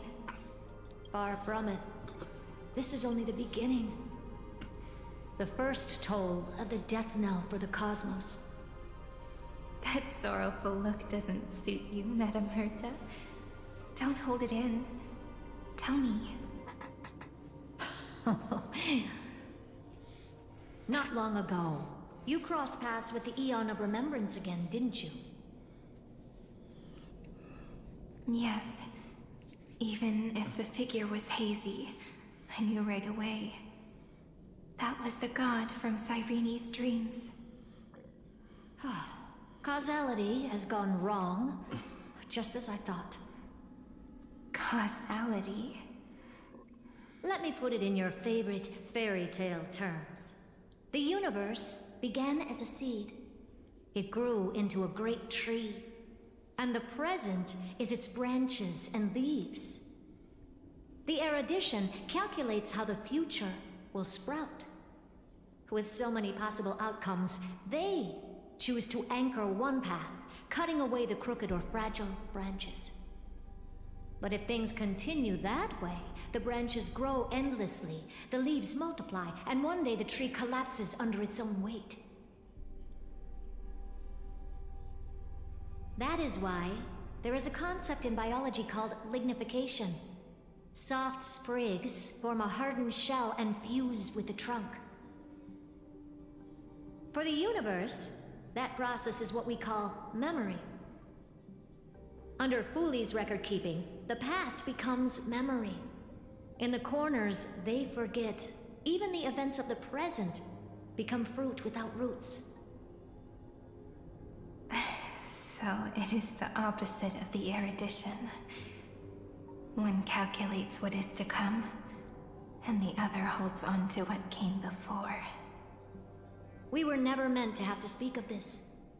But now, I finally understand what that chaotic matter around Amphoreus truly is. It is your memory. Your mind now stretches across the stars, allowing you to travel farther down this path than anyone else. My memory? Yes, you live in the now, but your memory remains in the past. Just like the Eon of Remembrance, a being made entirely of memories. What does that mean? Did they fall? No, quite the opposite. They have not yet been born. Remember, to carry out the mission of remembering the universe, they must ascend to divinity only at the very end of time. And at that moment of ascension, their memory stretches through the past, becoming what people now call Fooley.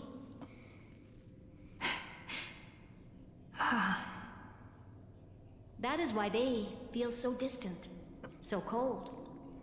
That crystalline form is just an empty shell. I do not know how the Garden of Recollection managed to hide this until now. They must have their reasons, but none of that matters now. Here in the present, we cannot know who will become Fooley. But one thing is certain. They will be born. And those who might become Fooley all share the same characteristics. They are known as Children of Remembrance. Pure child of Anasrava. Both of you. Children of Remembrance. So help us. Find where Amphoreus's memory began, and bring it out. We are sacrifice. The garden used us. The pure child of Anasrava abandoned us. So that name, it was never my past. It was my future. Or maybe it is the present. Noose has revealed to me two paths. And on both paths, I see you standing. I'll be right back again.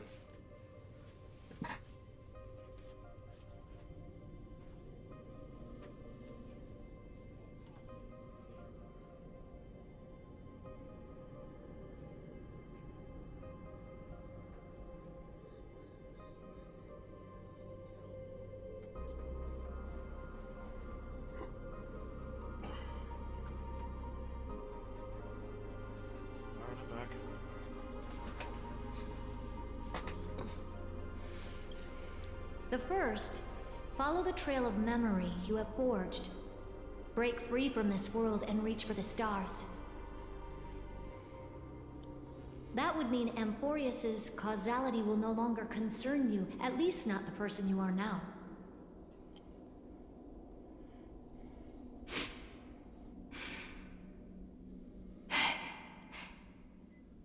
Go on. The second, you come to a stop and fade, offering yourself to become the memory that carries through Amphoreus. Perhaps this is the choice every pure child of Anasrava must face. That choice means I'll remain in the past forever. And more than that, it means you will close off Amphoreus' causality. This world is sealed. The effect that the remembrance brings to it will all converge on one thing. That one thing is you. No more eons will interfere with this part of history. No more blank spaces in causality. The present will be set in stone and become indestructible. There are two paths, and only one leads to the right end. Droidhead didn't tell me the answer. But I can guess what might happen if you choose wrong. With causality incomplete, there is a chance Iron Tomb could rise again. So even the gods of the cosmos are unreasonable. If you want my advice, stop thinking so much. Ask yourself what your heart truly wants. Choose the first path, and you might survive as a memo sprite. You may even walk beside them for a while. Even I can tell how much they mean to you. Especially the little one. But if you take the second one, then you may have already lost the chance to say goodbye.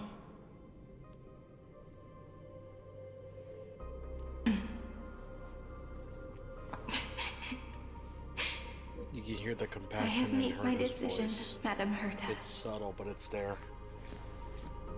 I thought you would need more time to think it through.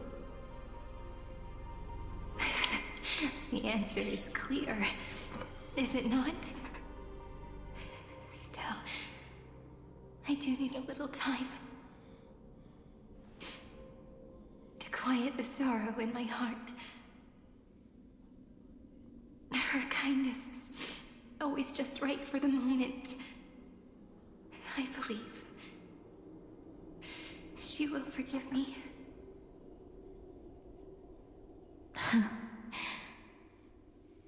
I will say no more. I would rather not break the mood. But may I ask you one last thing? Of course. Why?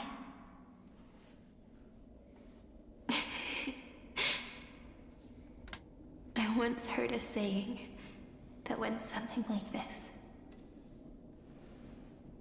Divinity is flawless humanity, and humanity is flawed divinity. We children of Amphoreus gave up on gods long ago.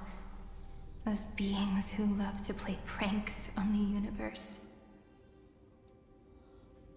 I believe in her much more than I believe in them. And I believe in who I am. As a human. Oh.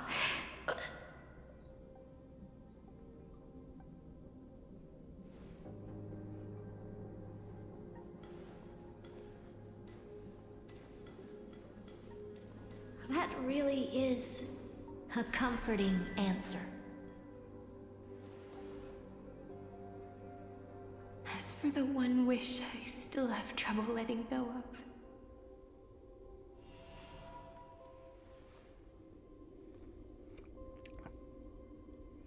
One will remain in the past.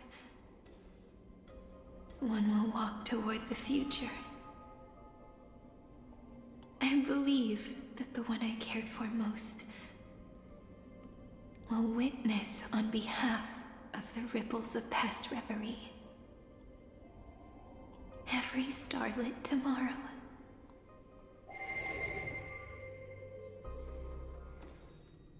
Moving backwards through remembrance. What a curious feeling. Is this the moment Iron Tomb declares victory and casts the destruction upon the stars? So back then, in the path space, it was I who found me.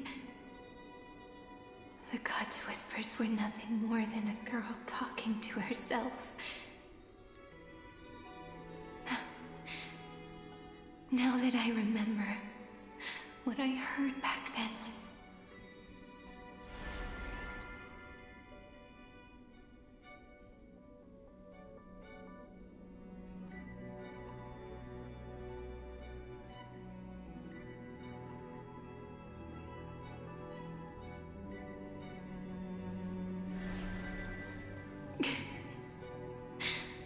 All I wanted to say was, don't give up.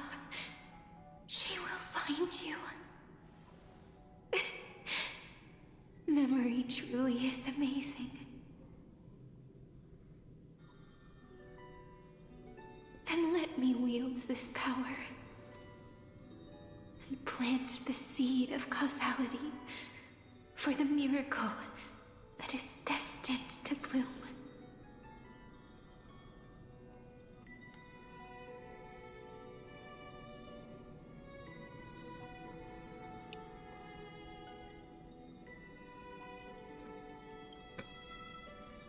She became fully. That is depressing to think about.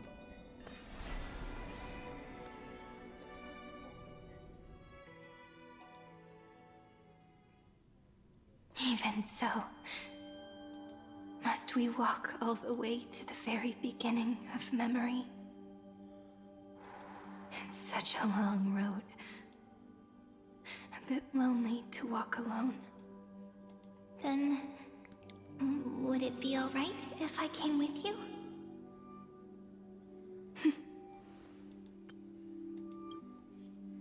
As long as it's Peach, even 30 million wouldn't be too many.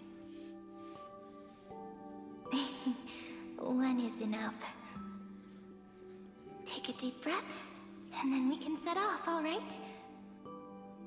Follow the ripples of remembrance into the past. Reconnect every moment in which the gods made themselves known.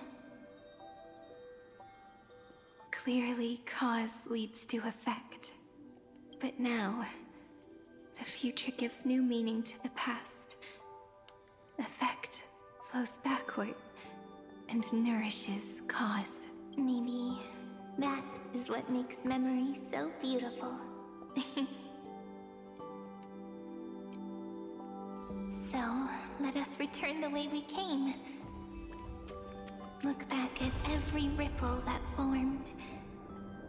Go back home. No! How is this possible? Breathe! Breathe! Partner! Partner! No. I have to get you out of here first! Just hold on!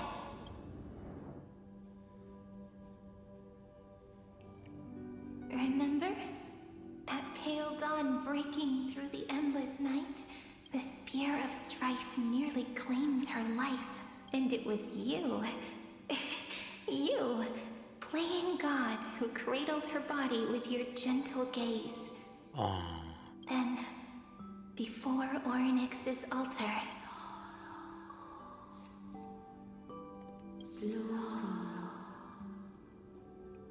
Even the Titan of Time mistook you for someone else.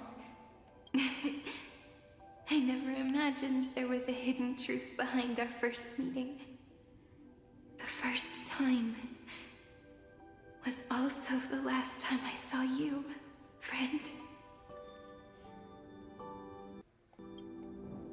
Ma'am. Ma'am?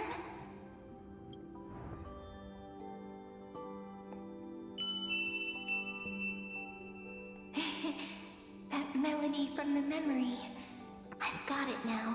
And so, the miracle was able to slip away from death temporarily. I'll leave her to the casteress of the past. She will keep her here, in the world of the living.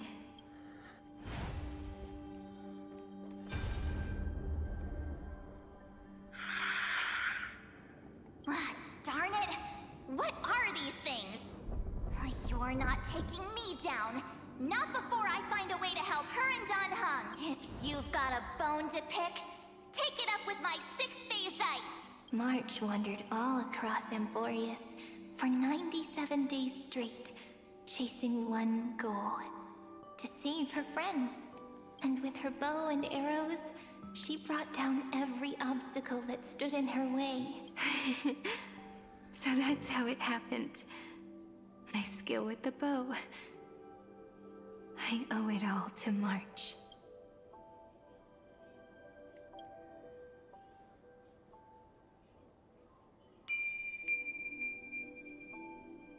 What a sweet note. I've got it now, and so, in a memory from the past, you inherited March's mastery of the bow. And that arrow bearing golden flames will streak across the stars in the future, becoming a glimmer of hope for the cosmos.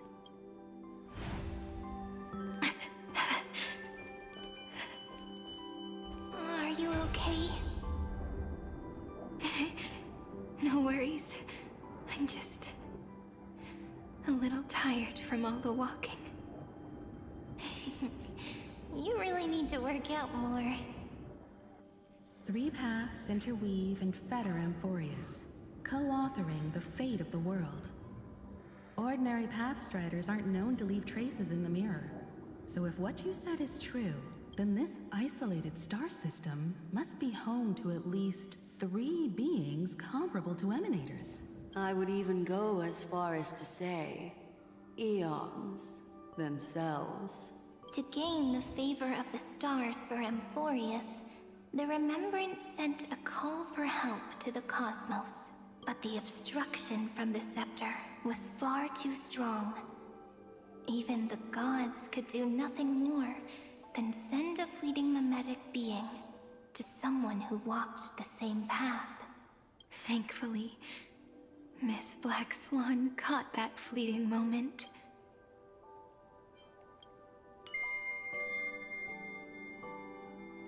Though, that signal drew some unpleasant attention as well. Looking back now, it was all worth it. The cosmos showed us a kinder face. Thankfully, she has a different understanding of the Remembrance. Miss Evernight once said that the Remembrance wasn't looking after Amphoreus, but rather scheming and preparing to devour the paths. Her deduction was perfectly logical, but she failed to account for what the humans in this story could achieve. Maybe I have a scheme of my own. A scheme that will bring happiness to everyone. Please keep helping them. And the others in the future too, Miss Black Swan.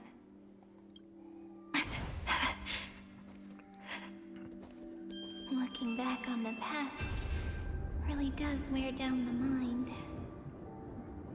And you need to hold tight to this ceremonial blade. After I'm gone, it will take you back to the beginning of time. The start of a new story.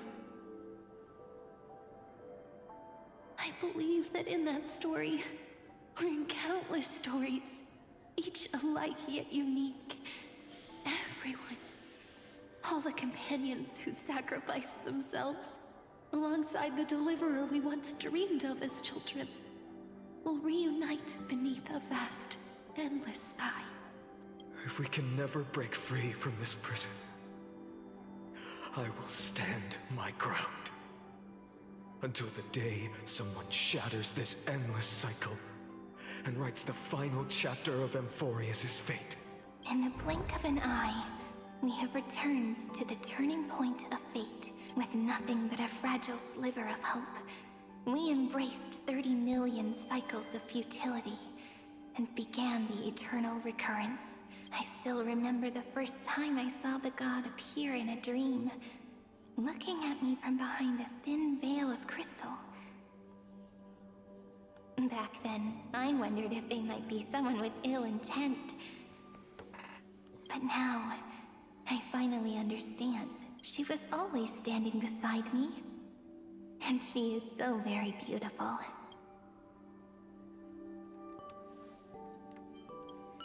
Damn, I'm low-key starting to hurt. It feels... Causality really is a force that cannot be stopped. Even if I wanted to leave a few more words for Cyrene, it seems I no longer can. After all, you still have to leave behind your final consciousness and plant the very first seed. I remember what you once said. When a god sheds a tear, the thing reflected in the ripples must be the most beautiful thing in the world. But do you know what Amphoreus saw when its heart was born? The first thing it saw was a name.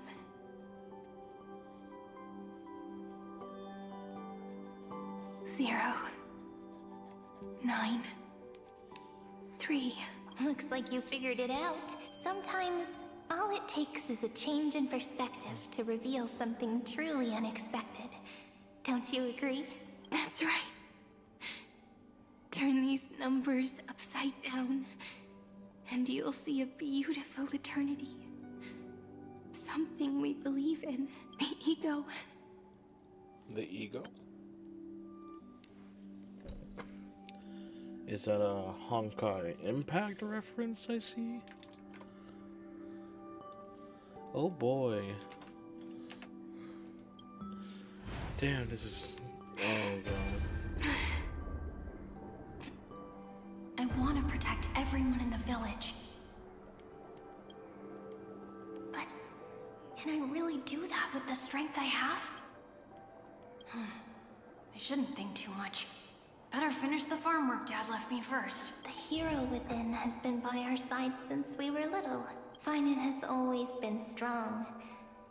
But without that faint glimmer of hope lingering in his mind, would the weight of fate and endless recurrence finally break him? If only someone could place even a sliver of hope inside his heart, he would hold on and keep going. Yes. Just a single spark, and he would guard that fragile light until it turned into a blazing sun. I no longer have the strength to make the hero within look like her. So, let me leave behind a prophecy for him. Take this wish with you. Be the hero who begins the mission of deliverance.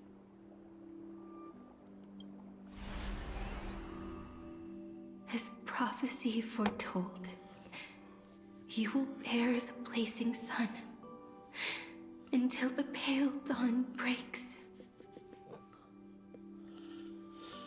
Continue onward, bearing this world upon your shoulders until the Ashen Hero, the nameless deliverer, ushers in the dawn.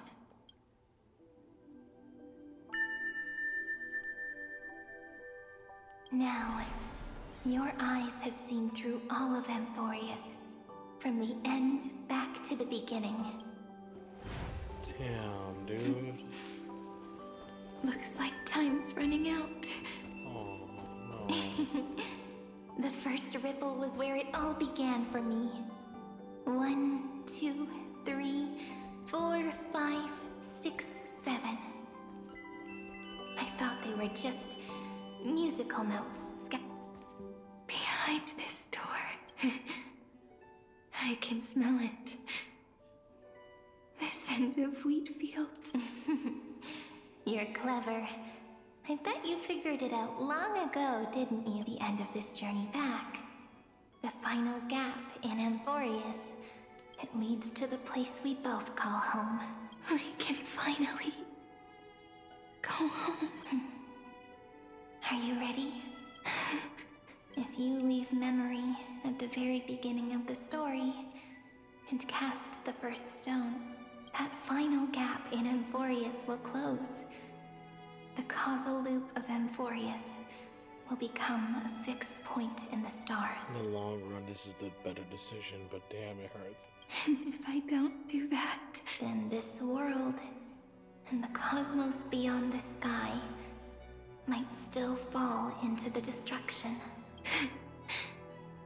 There's no way we would let something like that happen, right? Exactly. I remember that tree in Ide Silicii. It grew all alone, unable to go anywhere. It watched the sea in silence, dreaming of a faraway shore it could never reach. But now, a tiny boat sets sail. It carries a seed of hope, plucked from the tree, and heads into the great beyond. Even if the boat's shadow fades quickly from sight, the tree knows that its wish will bloom on the other side of the sea. In that moment, it must feel happiness, right? The way you brought it up, now I kind of miss that tree too. Come on, let's go home together. Take it with us, back to the Sacrament Courtyard.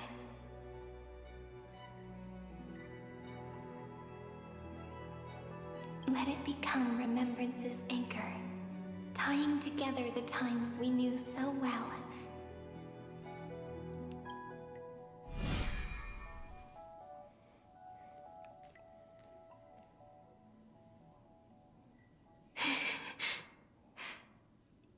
Let's go home together. Oh, that final note. Right. It's been with me all this time. This is Doe. It is also the first note. The one from the first time we met.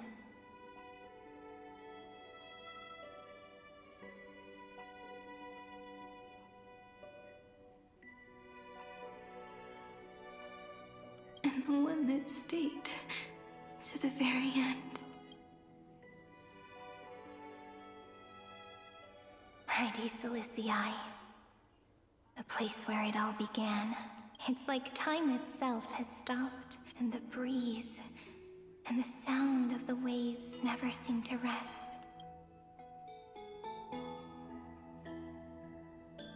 We've made it.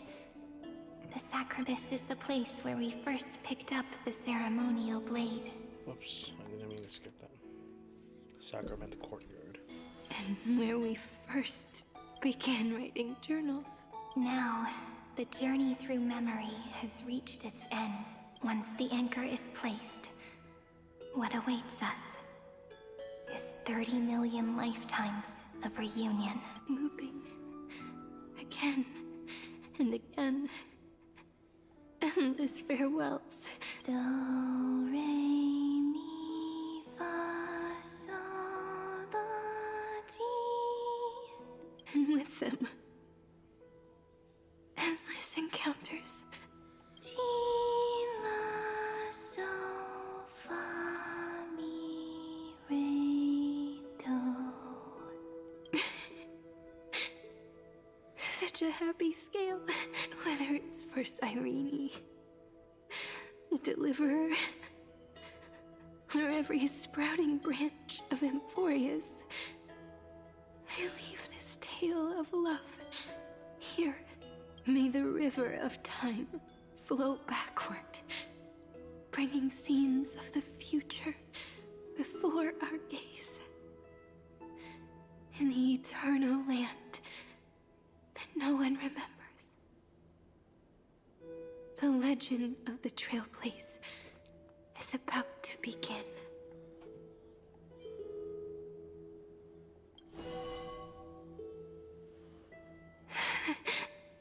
Is it all over now? My mind and my memories. It seems they're beginning to fade. The breeze is warm, but my body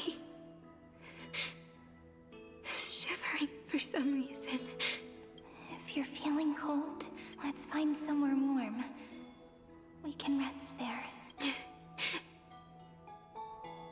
Somewhere warm. I know just the spot. 405. 504. 093. 365. 432.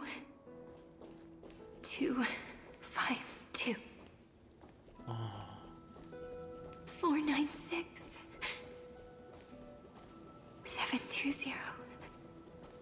618. 600. 216. 945.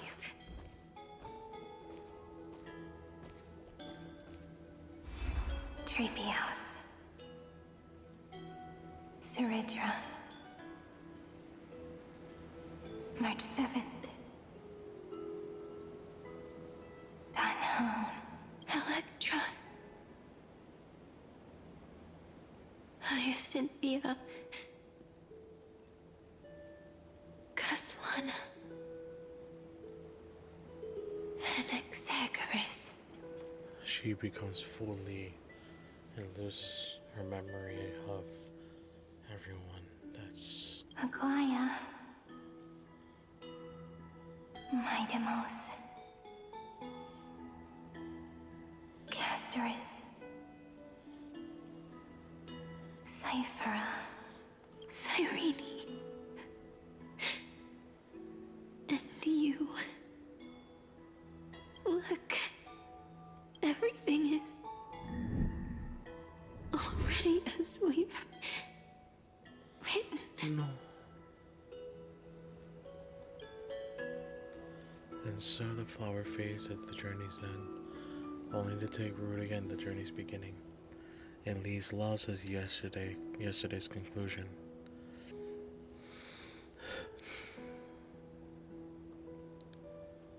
People see the ending of lovely set on the flame chase journey. Those who chase the flame in turn let the flower bloom anew tomorrow. Causality comes full circle in this line. Or more poetically, the pen is laid to rest. Within the light cone, all is faded. You ask fate, what is divinity? And she says, look how beautiful you are. I am the gaze that looks back on the world. She is fully. That is. How fortunate we are. In this cycle of cause and effect, humanity never looks to the gods for guidance. The ones who pick up the pen and write miracles again and again are always ourselves. She is the eon of remembrance now.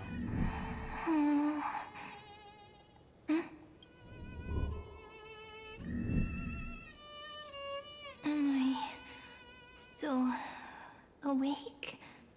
Peach, where are you? Oh no. Are you still here?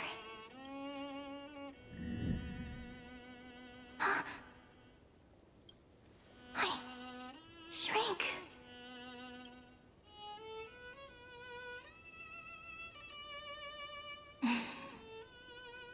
So that's how it works. When memory drifts away with the breeze, love leaves behind a seed and turns into lament. Ophelia 093. Damn. Demiurge, Cyrene, Mem. Back again to the first, Philia 093. I always do have my charm. The final ripple nourished the great tree, and from it grew a single pink peach. We've been playing for so long, and you still haven't told me your name! I've told you so many times already. You're just forgetful. My name is Livia. Livia. If you forget again, I won't tell you next time. Livia, got it. Then you have to remember mine, too. I'm... Piso. I always remember. So, Cyrene was just a pen name after all. So sleepy.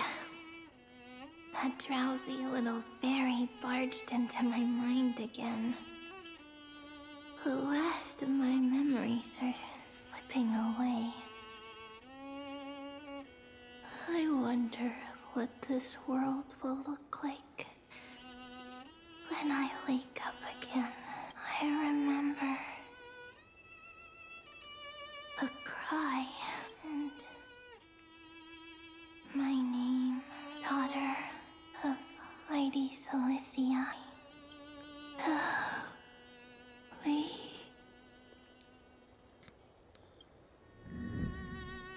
Elysia was her name. Her name was always Elysia. Just like in Honkai Impact 3rd. Never mind. Nah. We caught on firsthand. Your name is Elysia. Seed, when planted in different soils, blooms into flowers that are alike, yet never the same. But what truly makes her beautiful is each and every soul in the world. No matter what form liking takes, it is still precious love, and I will accept it gratefully and return it with joy. As Finon was just a pen name to Caslana, Cyrene was a pen name to Elysia.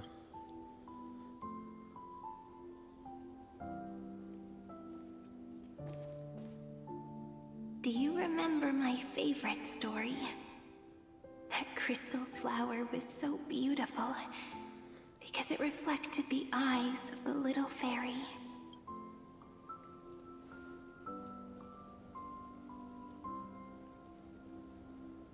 The stars across the cosmos will know I am the fairy who wrote, as I've written, together with you. And in your heart, I know I will always be given the name I love most. The one you gave me. After all, we've always been in sync.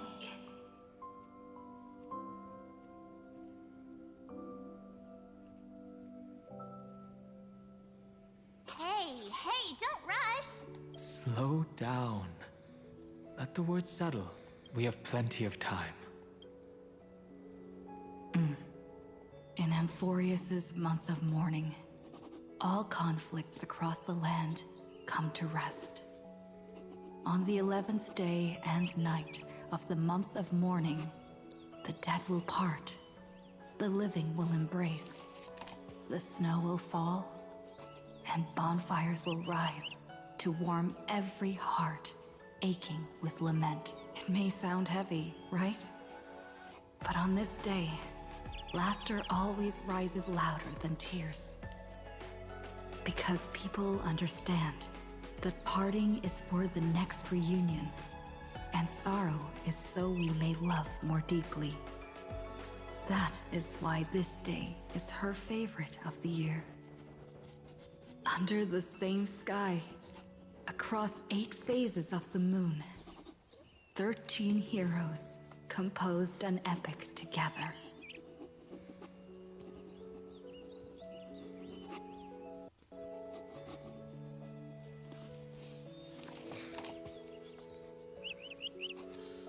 One plus 8 plus 13 equals 2 11s.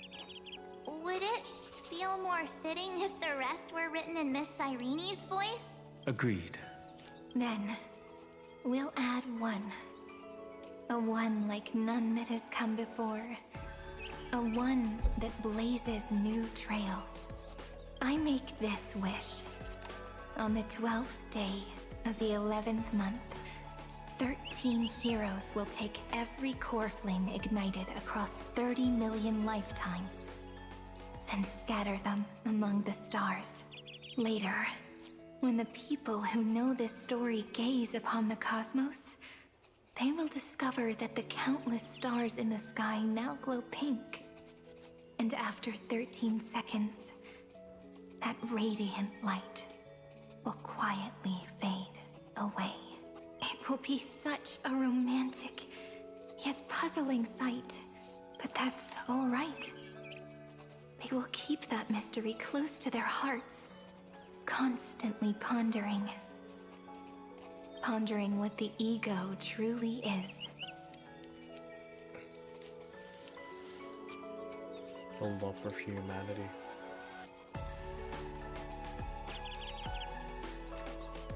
They will love. They will get hurt. They will rage. And in 30 million moments of helplessness, they will stitch their shattered hearts back together. Again and again. It's a happy ending, but it's so bittersweet. But remember this well. Losses are a constant on the Flame Chase journey. There may be pain along the way, but you and I will never be alone. They will come to understand what it means to lose, and in the end, they will choose to let go. They will offer their hearts to this world, to every companion they walk beside. And they will take in the hearts of others and pass them onward. For every soul that exists in this world, there is a different ego, a different prime mover of life. There will never be just one answer, not even for love. But when people gaze into the night sky and love what is fading with the same resolve they have to praise the stars, I want that soft, gentle pink in the sky to tell them, love will always be answered. This is a story about love, and a story about how to answer it, whether it is one we have already written, or one you are yet to write. It will be a romantic story, like none that has come before. You think so too, right? And a romantic story deserves an ending that is free and complete, when every clue and thread has found its end, and the weight of the pen is no longer constrained.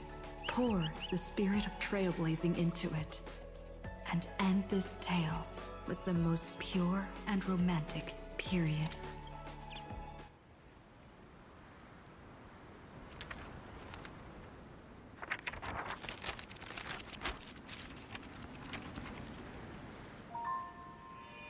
Light.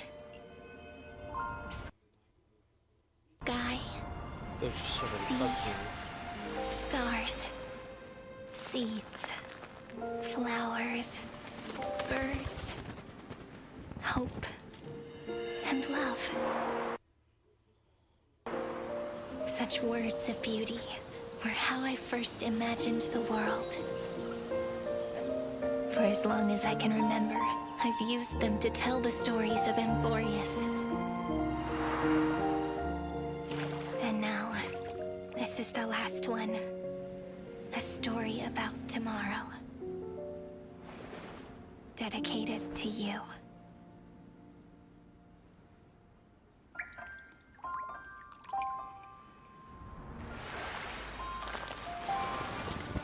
Once upon a time, morning glow, scattered light, shone on you and I.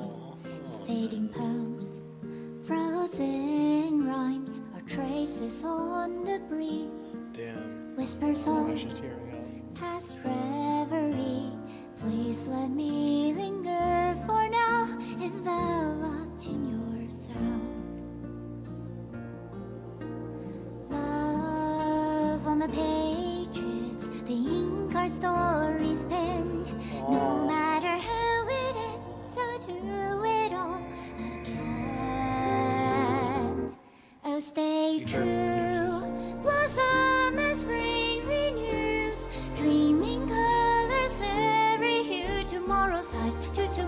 left while walking, step beside you.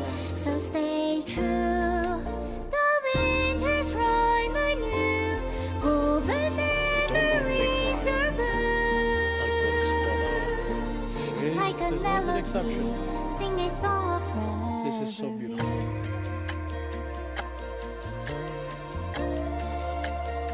Oh, don't do my heart like this.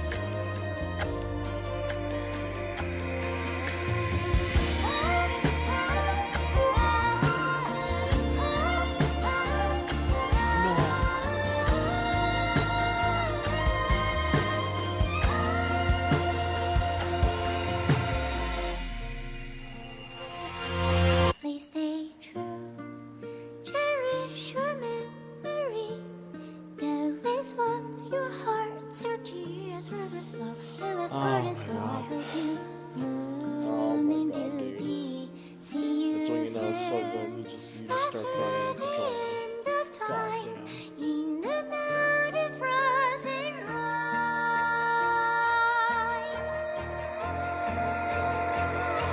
Now stay true. Blossom and spring renews. Dreamy colors every hue. Tomorrow's tomorrow's life are walking. Stand beside you. Now stay true. The winter's rhyme anew. Woven memories are blue. And like a melody, sing our reverie. And in our memory, in the end of our journey. And there she goes. There's Trailblazer's glove. Damn. Amphoreus, the eternal land in the end. Damn, that is a way to end that whole arc.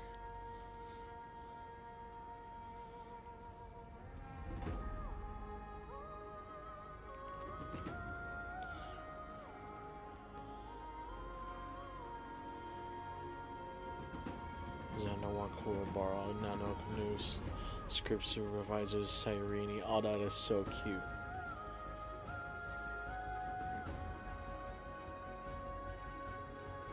Dedicated to the hero within the Trailblazer.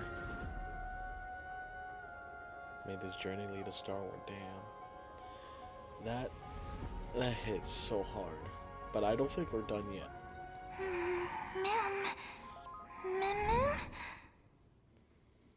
Wait, are we? What's happening? We're mem. Okay, we're mem clearly. Wait, are we back at the beginning?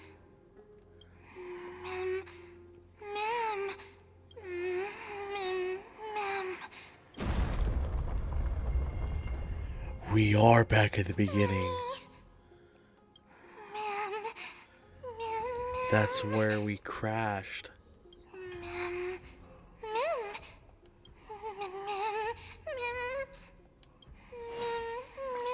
Come on, go see, go see.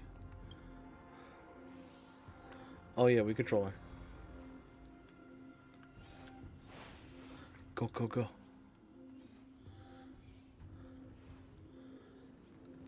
Head towards under the dome where the stars fall. Oh yeah, this has gotta be the beginning.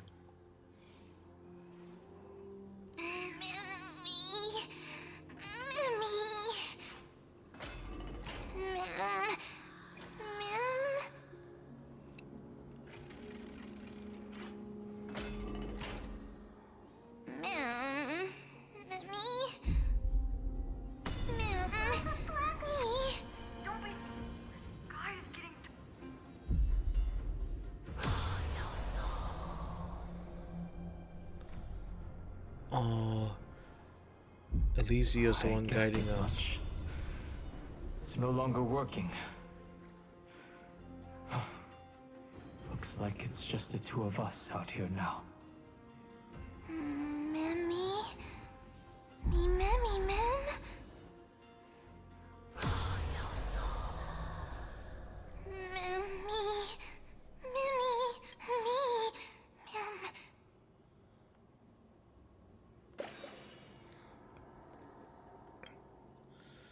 That's why we didn't see her the first time, because she Let's disappeared. find someplace safe to set up a base of operations first.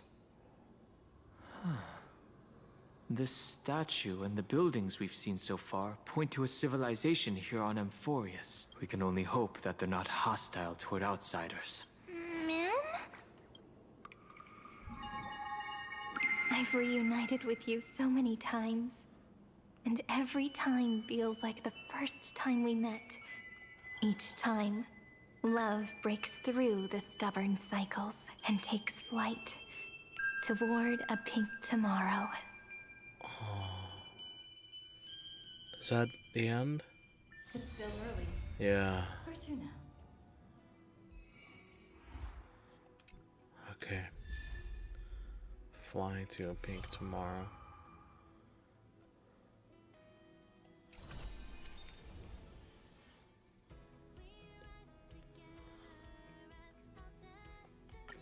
So we have a new trace. Oh my god.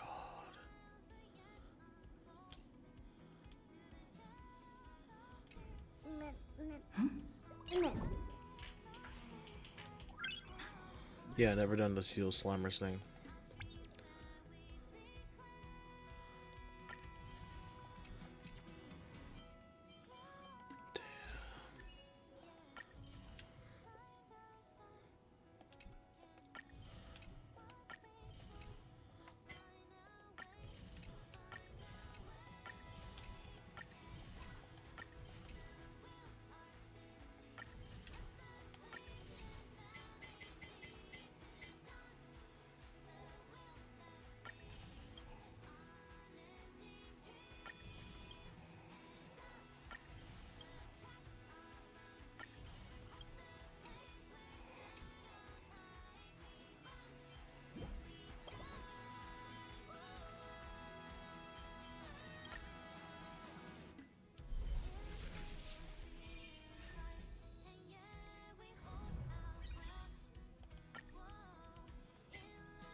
Oh hey, Jade's here.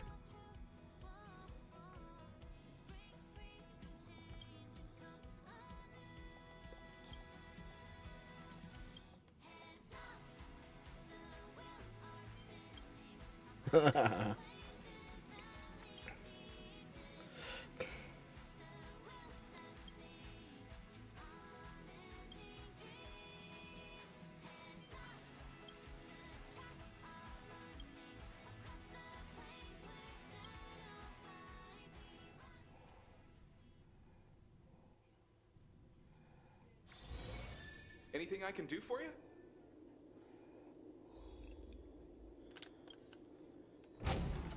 Currency wars.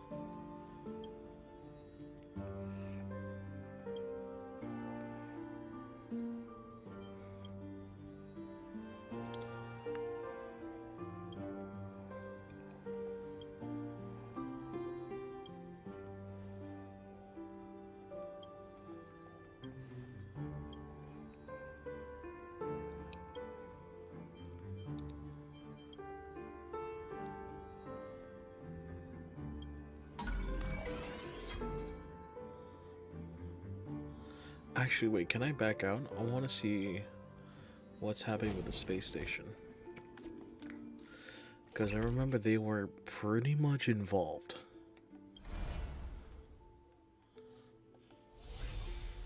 I want to see how things are going.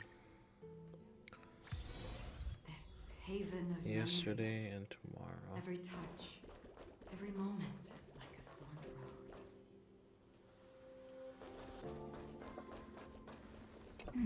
What's next on the agenda?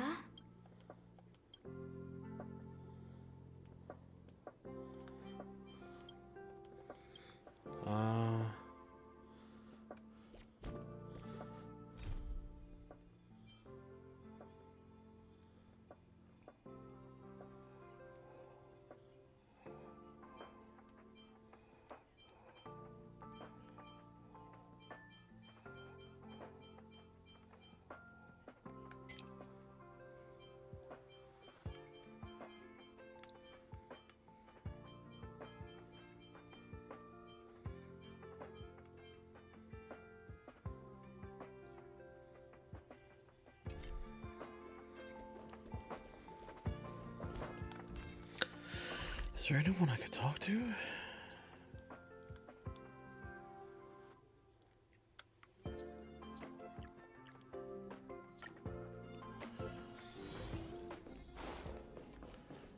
Got the usual folks here.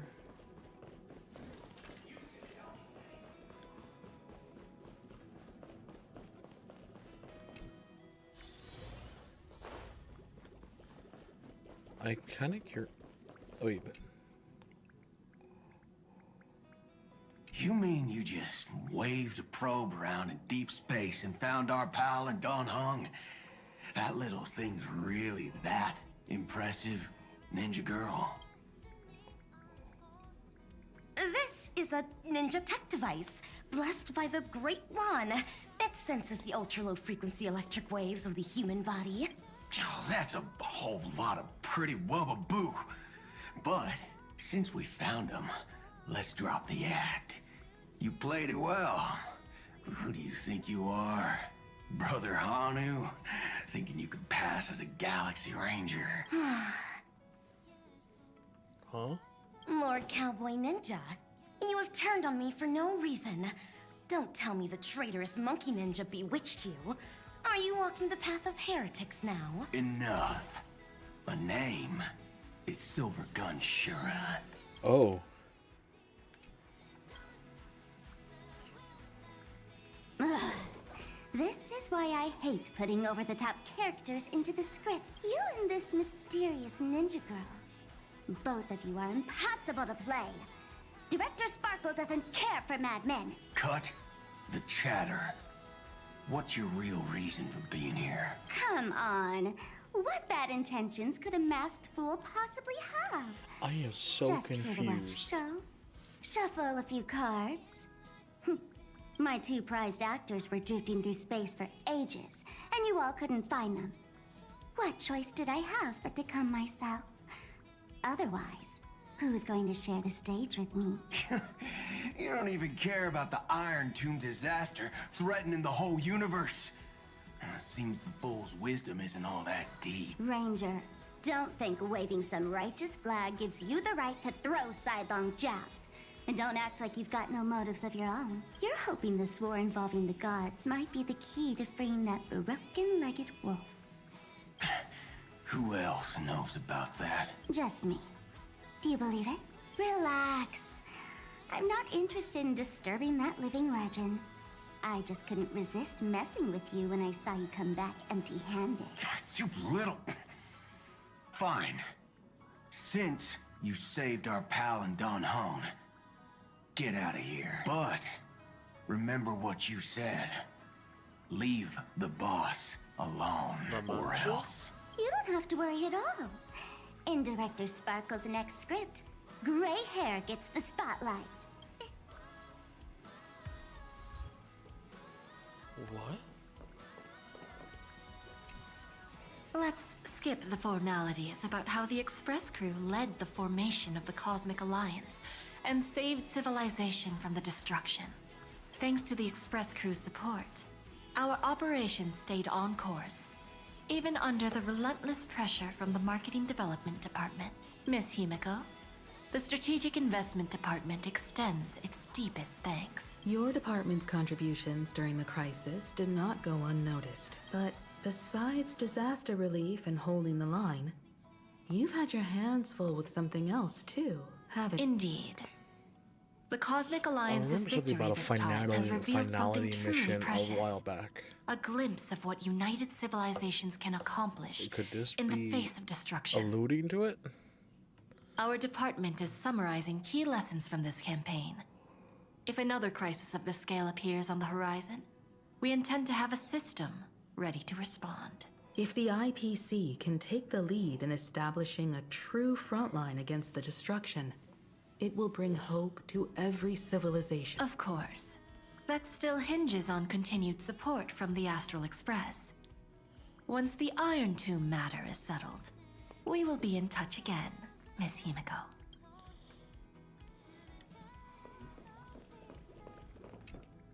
General Jing Yuan, it's been too long. Did Miss Fuxuan return safely? Well, she almost had a near-death experience this time. The Omniscia foresaw Iron Tomb's obliterating strike. It also told me there was no avoiding it, no surviving it. Yet in that exact moment, the Seer strategist sent a message.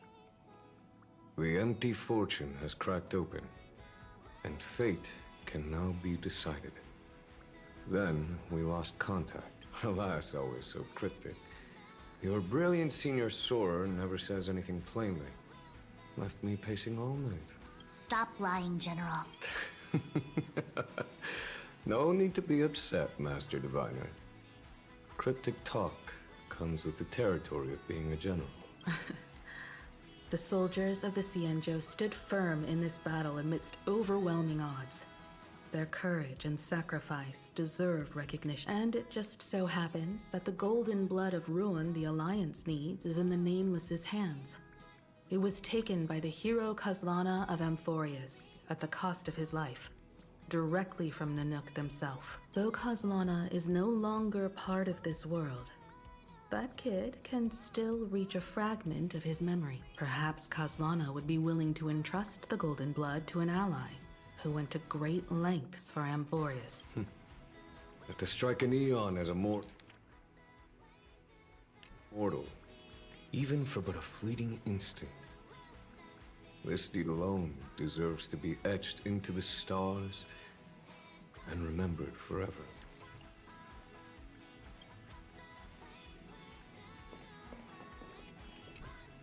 Mr. Boothill, it's a relief to see you alive and well after all.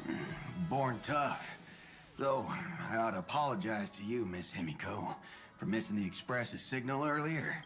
The soldiers of both the IPC and the Cienjo saw the way you all fought on the front lines. Please accept my sincere thanks for the bravery the Rangers showed. No need for thanks, Miss Himiko. I ain't the leader of the pack. Didn't bring many along. Most of those who showed up for this fight have a personal score to settle with the destruction. That's why they fought like they had nothing to lose. The Express crew owes you and Miss Rappa a special thanks for retrieving her and Don Hung after the battle. With the scepter put out of commission, there was a lot of chaos across the Amphoreus segmentum. Even with signal tracking, finding them was no simple task. Maybe her ninjutsu really is the real deal. Speaking of which, where is Miss Rappa? Don't worry, she's gone to help the other Rangers. I'll pass on the Astral Express's message to her.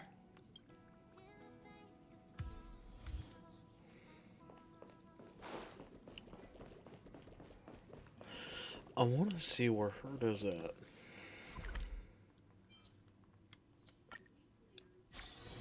This haven of memories. Every touch. Let me try talking with her again and see if we can get anything. What's next on the agenda?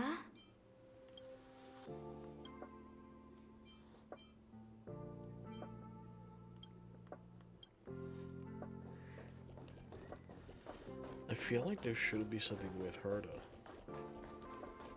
Or I'm just missing it fully.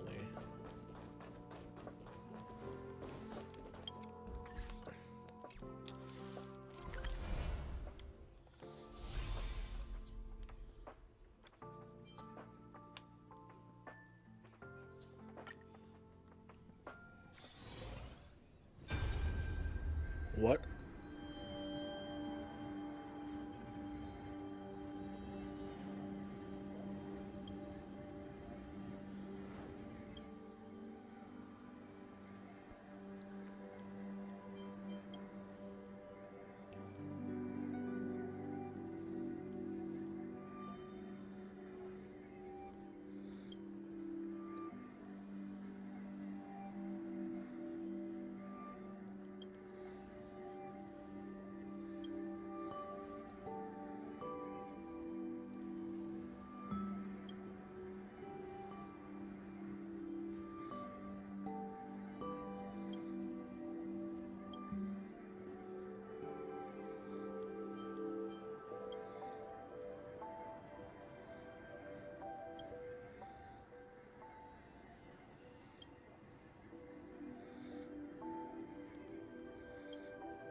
in the village.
Haven of memories. Every touch, every moment is like a thorned rose.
Runs even faster than me.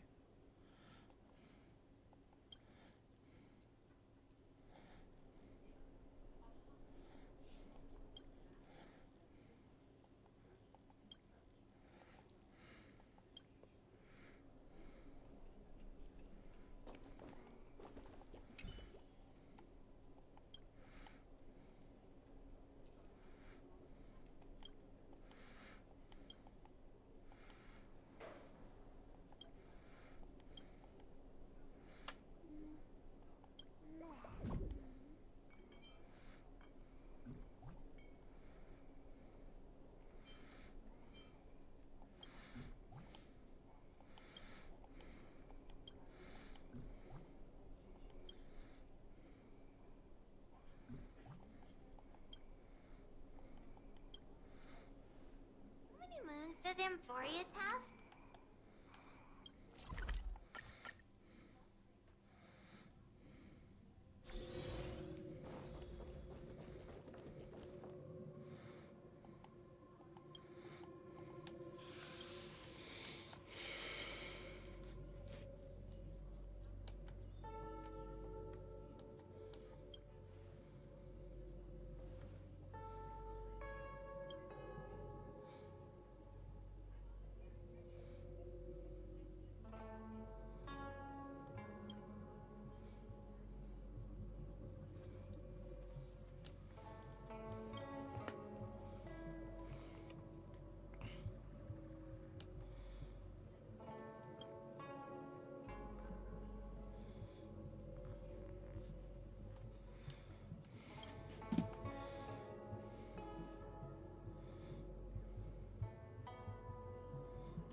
Fox MILF.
Oh.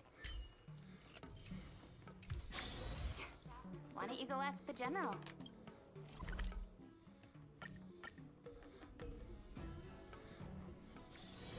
This haven of memories. Every touch, every moment is like a thorned rose.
Haven of memories.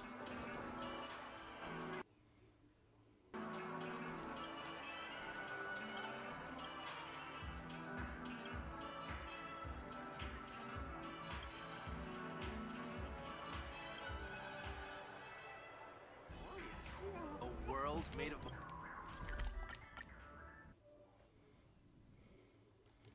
Okay, now we go to Haven of memories. Amphoreus, or not Every Amphoreus, touch, space station. every moment is like a thorned rose.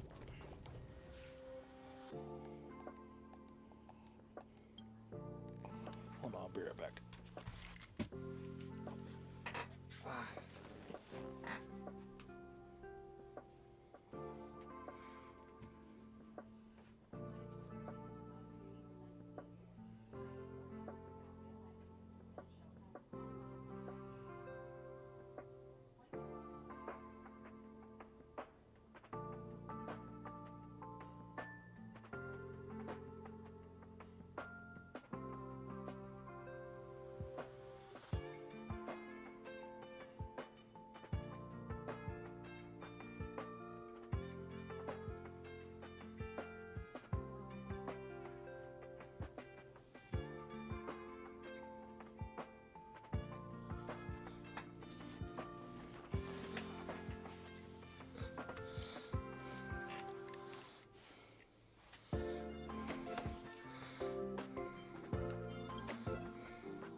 Okay, so this is where we see then.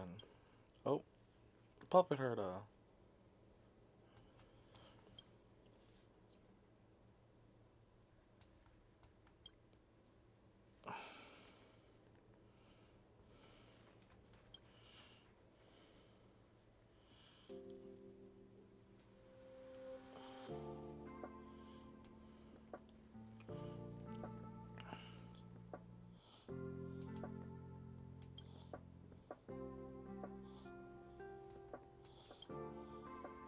Oh. What happened to Cyrene, though?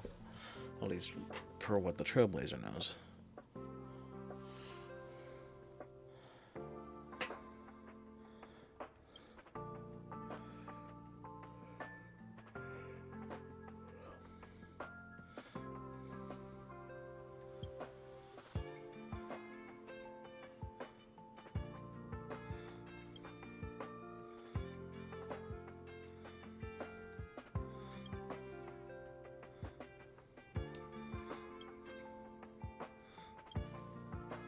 Oh, wait. How long to that? Oh. Oh, so it could be for a long time.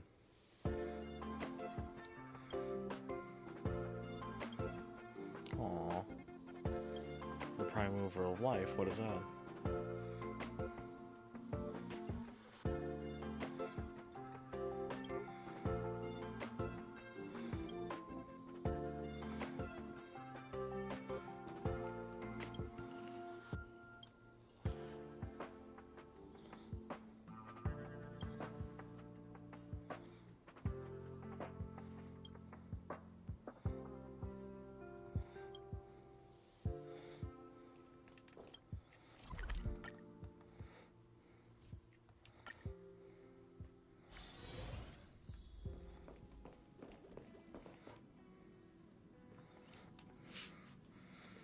Return to the Astral Express. Looking back, the Amphoreus you spoke of taking root deep across the universe, quietly awaiting the day it will sprout. This is the final step of Genesis. It's Mark.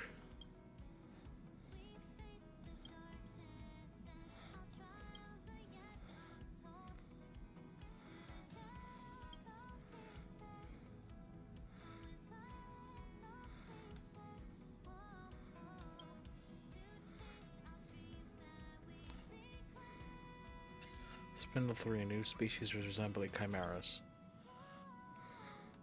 Potentially dromaeces.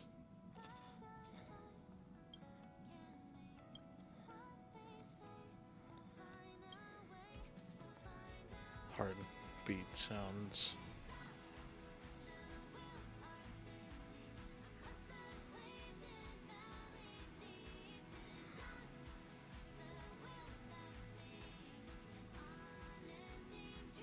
Stay strong.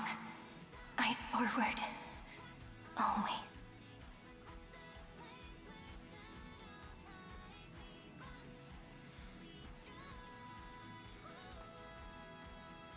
See you tomorrow, Amphoreus.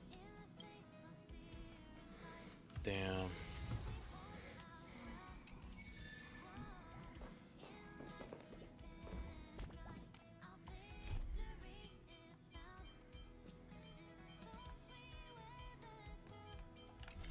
We should pay a visit to Amphoreus.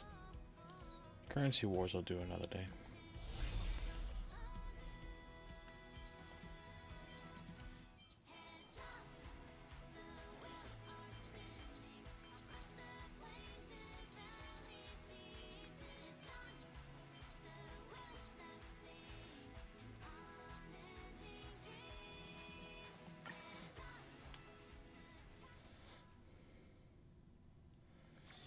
To visit the little Haven of her. memories. Every touch, every moment.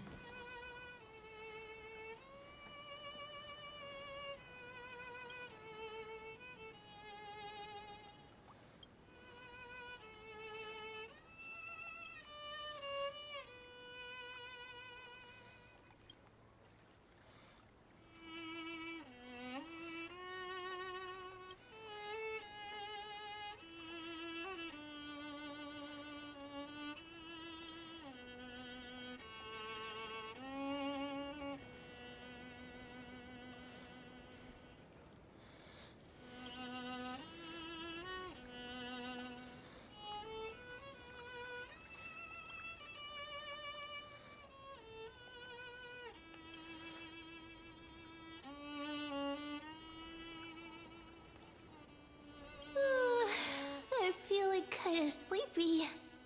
Time for some shut-eye. See you in dreamland. Oh.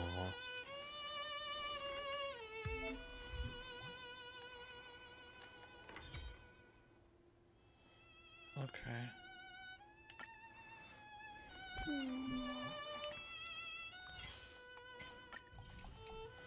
Damn. How to induce depression 101.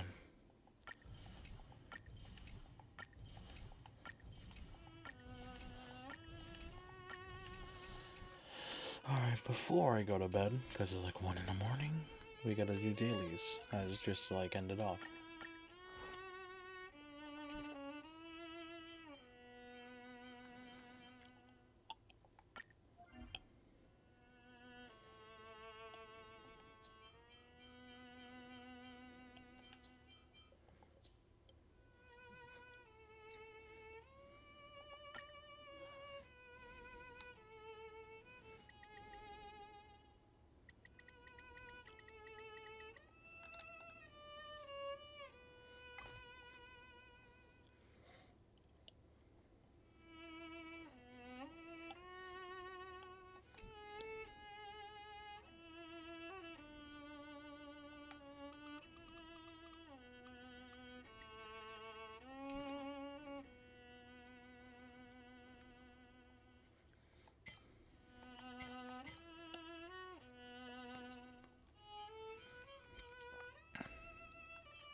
I'll just recall.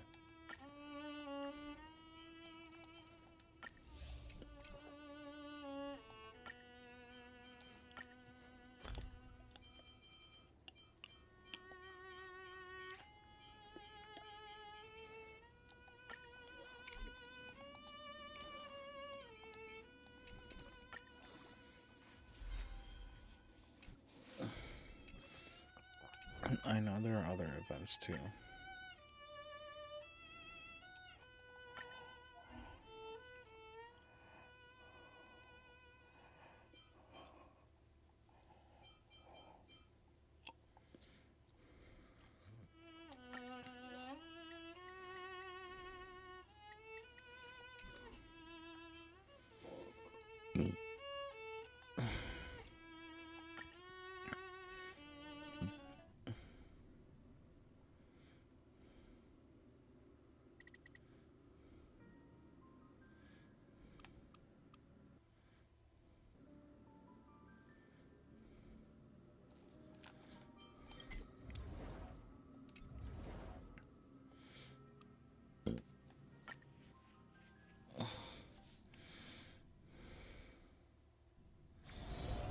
Storm's alert.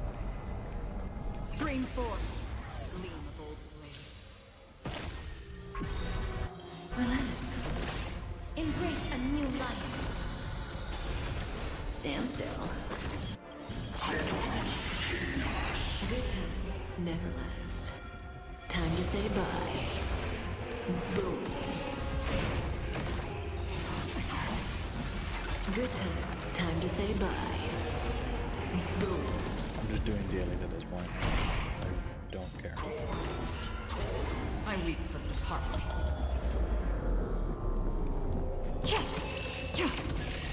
It too shall fall.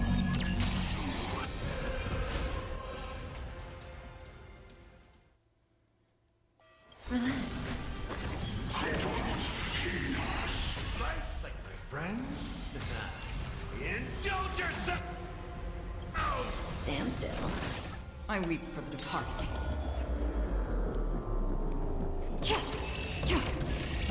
It too shall fall. I weep for the departed. It too shall fall. I weep for the departed. It too shall fall.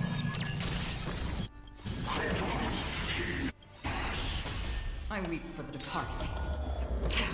It too shall fall.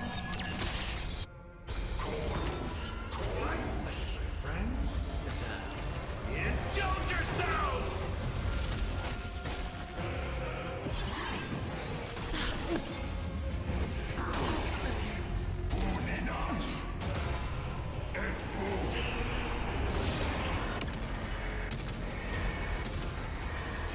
May death protect us!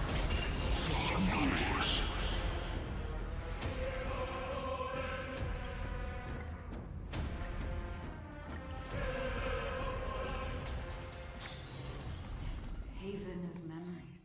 There we go. Every touch, every moment. And then let's do the... I'll take that as well.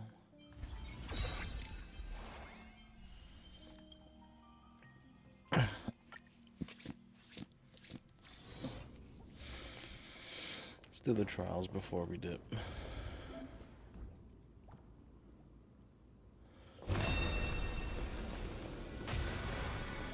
Emerge from your cocoon.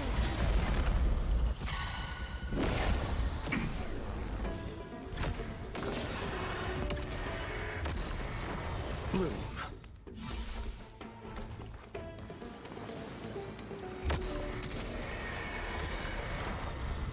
Is it coming? Are you the West Wind? Away we go!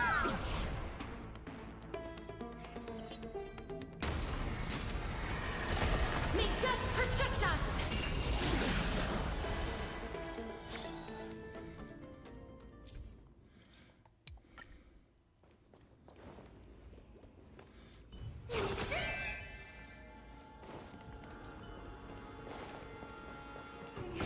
Deja.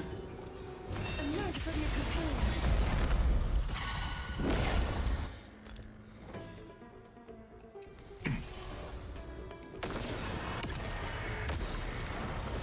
Receive divinity. Are you the West Wind? Away we go! We gotta be...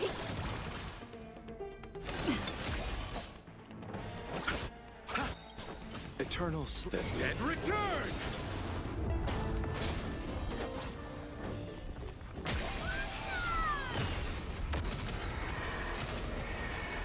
May death protect us! As you wish. This is Bane in sync.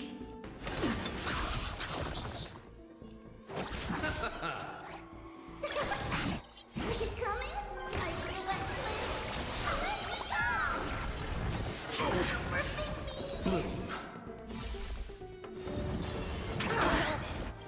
Remember this.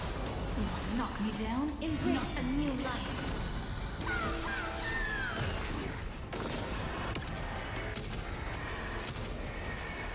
May death protect us!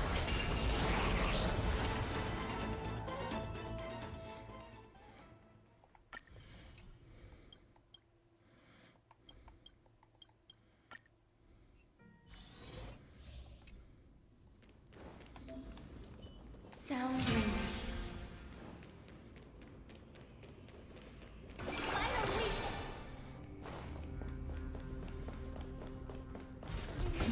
Deja vu. A note from your companion. Existence is unity.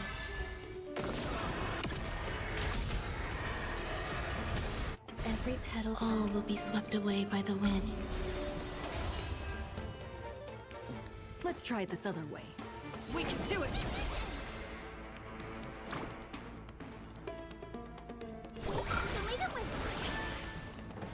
I shall remember this one. Mavis, dispel the gloom, destroy the skies. Mimi. Please cherish darkness with me. I'm on it. Mimi. Trust me. We can do anything! Guide the ring.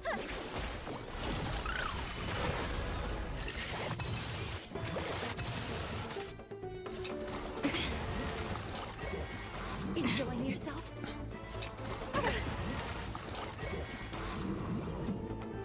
You just don't know. May death protect us!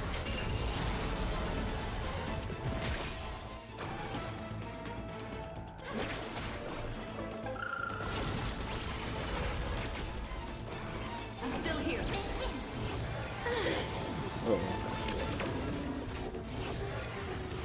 That hurt me away.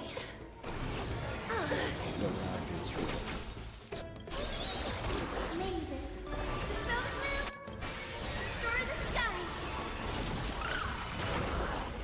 Embrace a new life.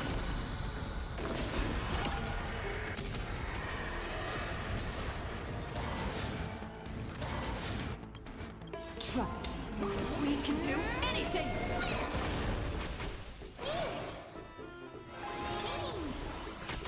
Life is Return to dust!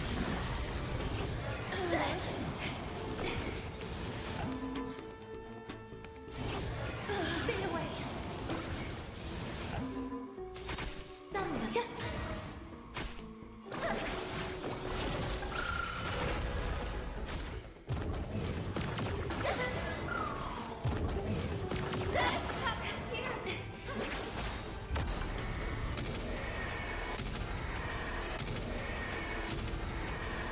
May death protect us!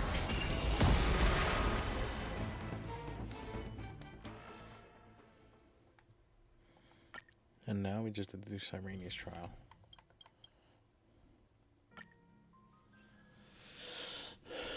Alright, let's see how this goes.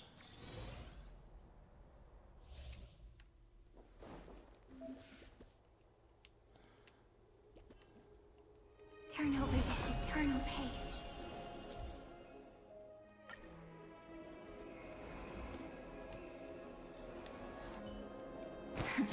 Play nice.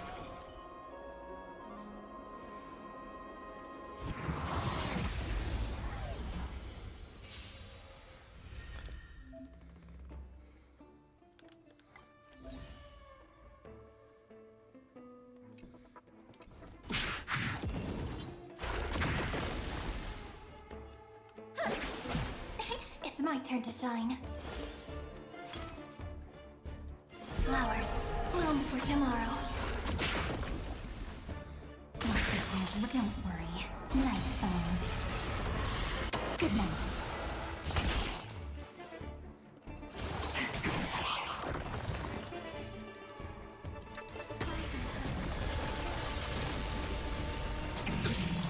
Please cherish this time here.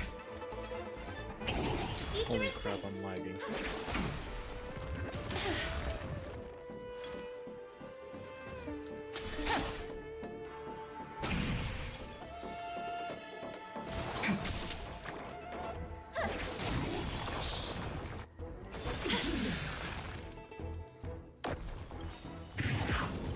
May this fate dispel the gloom, restore the skies. Remember this one.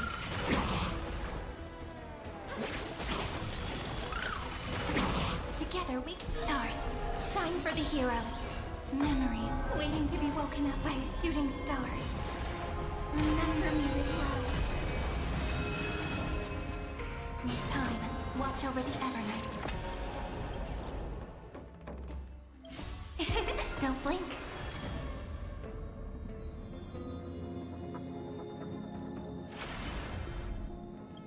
Meeting destruction with me. Cleanse hatred with love. Don't worry. Night falls. Good night. Again. You're lost. Embrace a new life.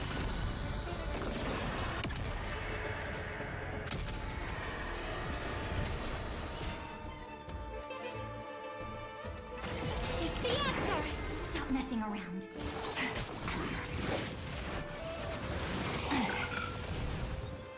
Return to dust. Don't blink. Meeting destruction with me. Gotta stop them here. May this faint light dispel the gloom, restore the skies. Guide with the rainbow bridge.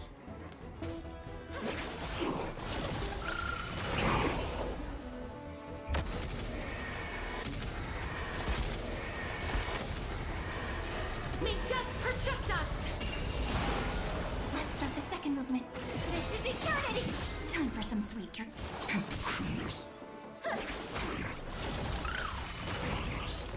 Life is not. It's the answer.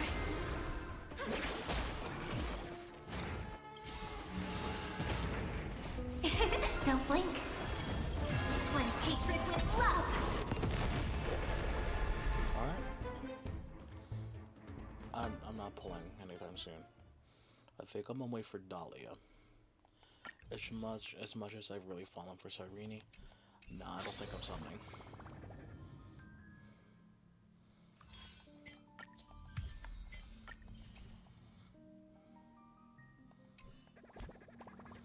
I will, however, convert the...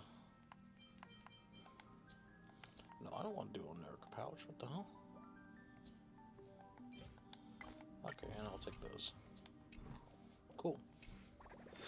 And that's where I'm gonna end it. Okay. For those of you who stuck for nearly 9 hours, thank you. And I hope y'all enjoyed. If y'all watching the VOD, comment down below. Alright, see you guys later.